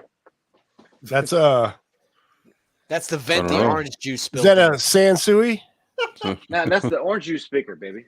Oh, orange juice, Bruce. It was there. Their new album's horrible. Their newest album, it's so bad. I haven't heard that. I want to get that record. In Control. Try White. Mika's giving up. No, man, I would have needed beer tonight, but Mika, what time is it where you're at? 5:40 a.m. Wow, 5:40 a.m. That's tough sledding. That's tough sledding. 20 minutes. We're gonna blitz. Yeah, that's not the worst part. 5:40 and he's sober. Yeah, terrible. This is the second time ever that I've done a sober one so far. One was with Jason. KSUK. Great band. We did like back when I worked in the news business. There was I had to take like a week when I was on call, and we did like a sober show. I did one time, and I'm like, yeah, that's literally never fucking happening again. If it's like if I'm on call like that show that week, boom, we're not doing it. Easy. No, done. We're not doing it. Oh, you need alcohol to have a good time? Probably. I don't know. Sometimes, fuck off. That's all I'm saying. It can't fucking hurt. Yeah. I'm not ashamed to admit that. Right? Yeah, but it was just like not any fun. I partook at Grown Man Record Night quite generously, I believe. Yeah. Your appearance was great. Mm-hmm. I liked Winebender's appearance too. Yeah, it was fun, man. Yeah. Eric was a cool guy, man. Yeah. Both Erics. But it was a lot of fun. But I really do like when people wake up. If you crash here, like typically I'd like first thing in the morning, like shot a fucking pop off, and we're watching G.I. Joe cartoons. Oh no! I woke up to Mask. Yeah, Mask. I do watch Mask cartoons. Yeah. This time I made Eric watch the Jim cartoons with me, because Jim is outrageous. Truly fucking outrageous is what I'm and talking those about misfits, man, those misfits. What is that? This is a new band from Australia called Delivery. And it's like nasty, fucking noisy, punky, post-punk kind of stuff. It's really cool. I miss you. You're too kind. Really What's with that cover though? The cover's kind of bad, but the record's awesome. Yeah. I didn't get to show my stuff that I've been listening to, so I wanted to show it. Yeah. Do that. So let's go back to records. And then I was 4 hours in and not at all. Have you seen this? I was listening to the first DOA record. Yeah. The first Bruce. DOA 7-inch. There's some feet. There's some feet. I've seen that before. Nice. Yeah, that's Wow. You just got that? Or? No, that's just. Oh, you were spinning. Okay. The record, Starry Eyes. I was listening to I remember. Yeah, sure. We just talked about that. We just talked about that, baby. Yeah, I was listening. This is a version of The Boys. I Don't Care. That's a lot slower, but like I think it's a little more powerful, man. It's cool. I like this. I know what you're talking about, brother. Yeah. What about Menace? I was listening to the first the Menace single, Insane Society. Right, I gotta go take a piss. Yeah, I got a comp of that stuff. What about the Flaming Groovies, Teenage Head? I love this. Yeah, that's really old. That's a reissue, right? That's a reissue. This is the OG 71. Seriously. Yeah, nice. That's expensive as hell now. Yeah, it's a good. That's really expensive now. I've tried to buy that. I need to get the reissue. Yeah, that's great, man. Hey, I just noticed Radfink's feeling better now. Yeah, he's got the bag off his head. He's feeling good. Guess who got their name from that Flaming Groovies record? Yeah, exactly. Yeah, maybe. Yeah, there you go. Not maybe, guaranteed. The record that I bought most recent was this this band called Spread Joy from Chicago. This is their second record. And don't know that. This is their first one. The first one was more like kind of like Susie and the Banshees kind of esque, but this second one, dude, is like totally like Wire. Yeah, like Wire. It's pretty wild. Yeah, it's like Wire, kind of Gang of Four. Pauline Murray penetration kind of vocals, but like almost kind of more Lena Lovitch vocals, a little more nice. Like okay, that. Really cool. I was just listening to that today a little bit. Sorry, I'm not real fast. I'm kind of gaga over this new Spread Joy. Gaga. And then I was listening to the Stax single Carla Thomas Baby. Oh yeah, I love this single, but then it made me want to pull out this record on Stiff Records by Rachel Sweet, and she does the song "Baby." It's the first track on. Ryan, I have that record. Yeah, I love Rachel Sweet. She's great, man. And like, I have that. When she recorded "Baby," she was like 15 years old. Yes, it's like insane. Like she has the voice of like a grown fucking woman. Hey Ryan, very mature for her age. Our Stax 45 is pretty abundant down there, or yeah, no? I get a lot of Stax stuff down here. Yeah, Stax and Sun, I can get like pretty prevalent down here. Some of the even the Stax and the Sun stuff. Some of it's pretty affordable. But you know, some of those original Sun like Jerry Lee and Elvis are gonna get Jesus Christ, Rich. Really? Jesus Christ, speaking of Richie knows. What's that? This was the 10-inch from Record Store Day. Yeah, like Record Store Day. How's it sound? It's good. It sounds really good. And actually, this is the great thing, man. My local shop, and when I say local, it's like 1.25 miles like up the road. It's he had a stack of these left and marked them down like after Record Store Day. I don't know how many the fuck he ordered. He thought like Archdale, North Carolina was gonna buy Flaming Groovy's hotspot. Yeah. Read the room, brother. Right, dude. Yeah. I got this for $4.99. Oh man! And I bought Steve one, and I was up there with a couple. Some people came for record night, and I was like, just buy it. And they're like, that's not really mine. I'm like, just buy it. Yeah. It's $5, and it's fantastic. It's super. I've got that one. It was. Yeah, I think originally it was like $19.99, and it's got like just a few. It's a 10-inch. It's got a handful of songs. That Teenage Head album. Bruce is trying to show a speaker over here. Make me big. You'll be holding that for 20 minutes. I mean, thought it's just. So this is a CS 8500 from like 1977, Yes, 78. It sure is. And this is what my daughter spilled her fucking orange juice on. Like really? OJ, go ahead, Bruce. I Go ahead. want to be real. I want to be real mad, but I can't. Never mind. Hey, how is Kerplunk gonna sound through that now? Great. I don't play the shit on this. This is stuff I'm trying to sell, but I'm not going to sell it now. That she spilled orange juice on it. This is a 78, 77 Pioneer AS500. Hey, brother Brian will buy that. He's a big stereo gear dude, man. 50 cents. Beautiful. This is beautiful. And local. My daughter ruined it. I mean, like, how much juice did it get on? I mean, she didn't ruin shit. It spilled on the top. I wiped it off. Okay. But I'm mad about it. Drama queen. I mean, do you have kids, Mika? I have 4 cats. At counts just one kid, you know. One kid. I have 2 cats and 2 dogs. See, this is what Bruce says now. We're going to be reading about this too. story in the news tomorrow. Randy, do you have kids? No. Does anybody have kids in this fucking stream? Cats, not kids. No, dude. Anybody in the stream have kids? No, I got a step, sort of. Are you fucking serious? Nobody has kids? No. This is the worst. We're all smart enough to have kids. Yeah, I mean, you might be right, brother. You might be right. Does anybody think I should reproduce? Yeah, exactly. No, I'm not going I wouldn't suggest That's it. the real I wouldn't question. suggest it. Are you serious? Nobody on this panel has kids? No. No. Oh Not that I know of. Right. God, for once in my life, I feel like I made the right decision hanging out on You this definitely panel. did, Ryan. You made the right decision. I feel like a complete bozo now.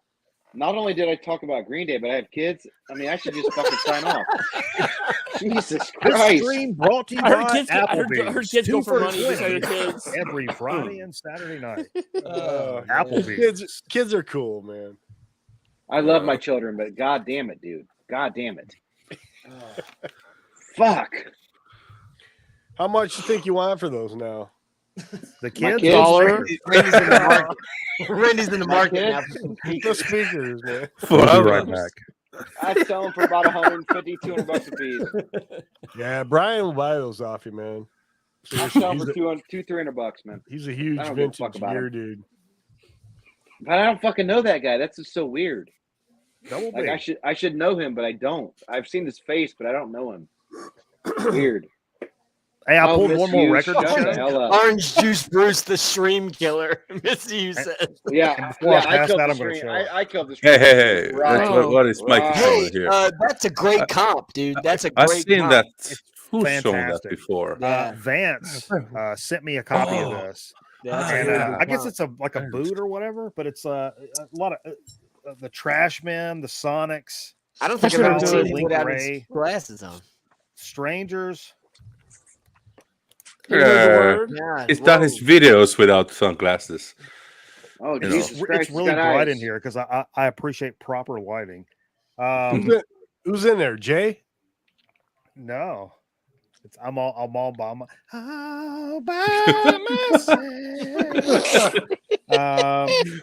Billy Mears, the Phantom, Don Willis, Fat Daddy Holmes, the Scarlet. Phantom. Yeah, The stream's Vince getting good Taylor, again, I the think. Frantics. No, I don't This think shit's so. No. I was hoping. a dope cover, but the It's too late. The tracks Oh, yeah. are really Oops. good, man. I've played the shit out of this. What label is this on? Yeah, I think I saw Vance show that like some time ago. He just randomly sent it to us, and I was like, "Holy shit Uh. balls! Is that fantastic?" What is the poster behind you? I just wanted to see What? again. Or you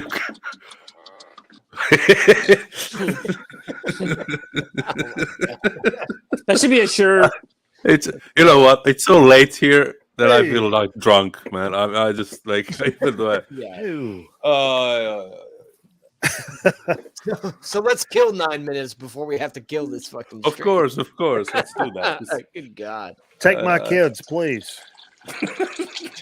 Oh, Take my man. kids everywhere. They keep finding their way back. Yeah, who's taking a piss? Bruce is pissing in the bucket, man. That's a Oh. Dayton thing. That's brother Yeah. Bruce. Brother Bruce. Brother Bruce. Yeah, I remember. Randy, it's funny. Everybody's like, "Oh man, did you hear? Brother Brian took a piss in a bucket," and I'm like, "Oh yeah, that's disgusting. That's fucking weird. Who does that kind of stuff?" Yeah, we all got a bucket, man. Brother Bruce. That's a new VCLT. It's a bucket. Oh yeah. No, it's like I think he's squeezing the orange juice out of the speaker cover. It's the four-way anal touch flight. We pass the bucket around throughout the VC. Yeah. Everybody uses the same piss bucket. All you need is a big Snapple bottle and you're good. Okay, so I piss a lot and I always hit the side of the bowl. But that time I wanted you to fucking hear it. That time I wanted you to fucking hear it, so I pissed right in the middle. How close is the bowl from your camera? Yeah. I have AirPods in, brother. I mean, we felt like we were in there with you. I can smell the urine. I got AirPods. I call that a porcelain pounder. I think you need some prostate medicines, buddy. Yeah, it sounds like you were pushing a little bit there.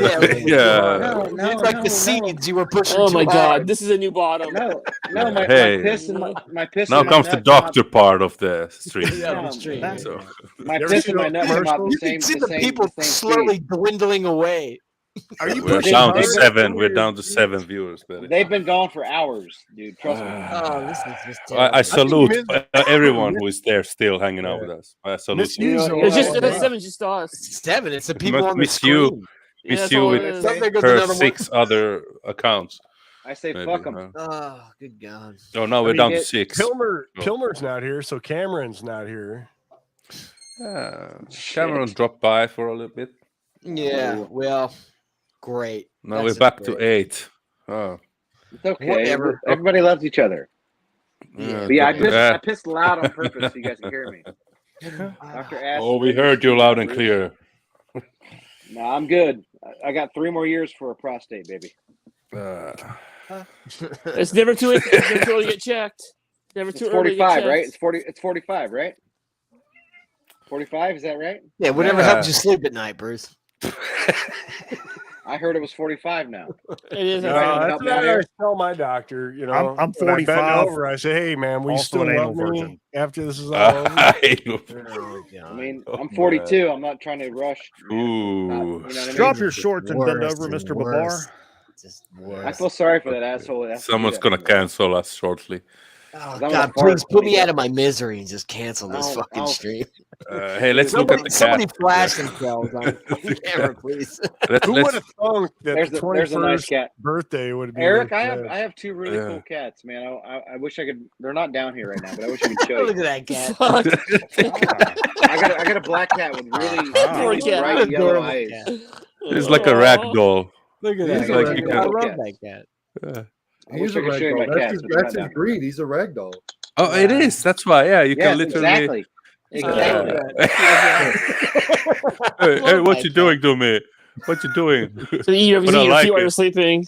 He exists I as like both. He exists as a solid and a liquid simultaneously. Yes. I just found this and I wanted to share it when you guys were talking about taking like hard pisses and stuff. I remember Okay. Steve texted me like back in the day, so I searched for it in our conversation. It's from July 27th of some year. It's a quote. "I'll do a porcelain pounder. I buy American Standard for a reason. I buy American Standard because American Standard can withstand my porcelain pounding Friday night pisses." Mikey Bananas 2021 episode 407. American made. Beautiful, Whoa. man. That's beautiful. Very nice. American made, baby. God bless America. God bless Fucking America. A, man. Back to Uh, cats. I got a Torty and I got a fucking Tiffany. And God bless Hungry. God bless Hungary. Yeah. I mean, just Absolutely. people in general. Hi, Randy. Honestly, but mostly America, but then everything else, like some as well too. I'm a Finnish flag here somewhere. I'm too bored to get it. Nobody cares. We know what you are. Whose cat is going wild? It's mine. Oh, what's up? It's mine. That's She's a cat. not. I'm not sure. Feed her, Hungry. Chris. Feed her. Give Is her that one the of white- No, my is that cat's the pretty white- old. We don't know. Hey, that there's the white another behind one. you? Is that the white behind you? Everyone That's the has wife. cats. I have 4 I got cats. 2 cats, man. I got This 2 is killer cats. this guy's a munchkin, so he's got wiener dog legs. Wiener dog legs. I Whoa. wish one of my cats would come down here. Damn it. I got 2 cats. And he's hella overweight. He's like the fattest cat on the planet. I have the oldest Pomeranian on Bruce has 2 cats, 2 kids, 2 dogs, and Green Day. 2 dogs and two kids. 2 kids, Green Day. 2 dogs, 2 cats, and a bunch of Green Day. And I got a wife too that's really cool. Randy, I don't give a shit. There's. Oh, look at the kid. He's got a pussy too. Oh, this is like my cat. Any cat. Holy shit. That's it. I'm gonna grab a cat. Fuck yours. Yeah. Hey, can I have a cat over here? Hey. What Where are are we doing? one of the 4 cats? Where are you? Are you snapping for Corky? Yeah, we got Orko. Yeah. I call him That's my Orko baby because he right hovers around me like Orko from Masters of the Universe. He literally, it's like in my lap or like right here. Like, hey, like all the time to where sometimes I feel bad because I'm like, dude, fucking stop. Because he's like so much on my shit like all the time. You know. One of my cats is like, he goes after my records every day when I'm listening. He hates those records, yeah. You know, but thank God for all the sleeves. He's alone when you're not home. I'll fuck a bunch of stuff. I mean, no, he actually leaves them be. If I'm not here, he doesn't go. You mean for like them. that? That's a nice cat. Oh yeah, exactly. Sorry, that's a Mike. pretty kitty. Yeah. That's a tortie. This is Ramona. Mike, exactly like that. Let me see you. Let me see you closer. Oh, okay. I have to. Let's just see. Hey, what's the first one on there? Oh man, Original that's a great press. One. Original Shit. press. My cats don't do that. Okay, I can't complain. Mine hasn't been that bad. Oh, Yeah. Hey, yeah. A lot of my mother's stuff, like this is, I think it just mostly tore up the spine more than, burnt Winnie sandwich. Oh. But that's like the mother section. And I've got one of my cats, Steady comes in there and is like, oh, you left a little thingy open? Sweet. All right. Well. And the other ones are kind of like laying around, but I'm like, man, do what you're doing, man. But this one cat comes in and just like, oh, there's the records. It's weird. It's weird. You wanna go? I'm weird too. I can't really say nothing. I can tell you. It's also just chilling. It's almost a rag doll. Yeah. Huh? Howdy. Can we zoom in? Can we zoom in on the genitals or no? Mine are both noisy now. Okay, now. Oh man. Good boy. Yeah. Okay, get out of here. Go. Yeah. Jesus Christ. Okay, guys, we reached 5 hours. Oh, it's about time. Good, man. Yeah. Time to start drinking. Should we play our fantastic intro till the end for the end or Probably. Yeah. Let's do the intro. Yeah. And let's say first bye to everyone, I guess, and I hit the play on this thing. So it was a pleasure, gents, as always. Good times. Maybe next time we'll go a bit better. See you later. Okay, guys. We did the best. Have a good one. Have a good weekend. See you Cheers. guys. Take care, everybody.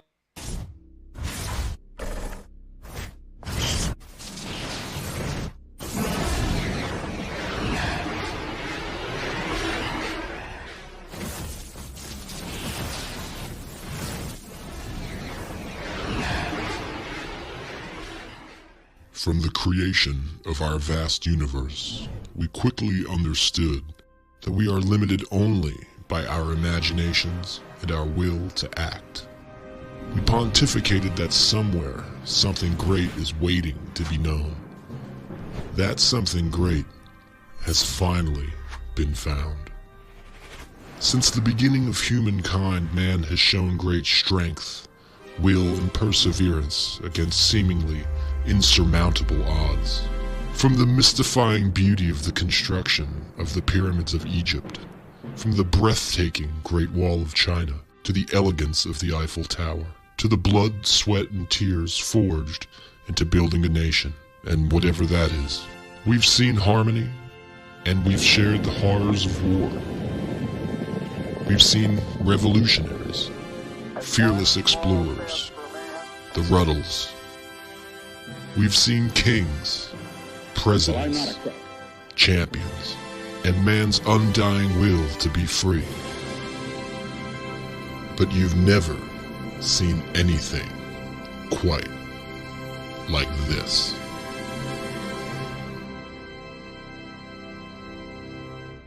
Rock and rollers, first of all, don't wear shorts.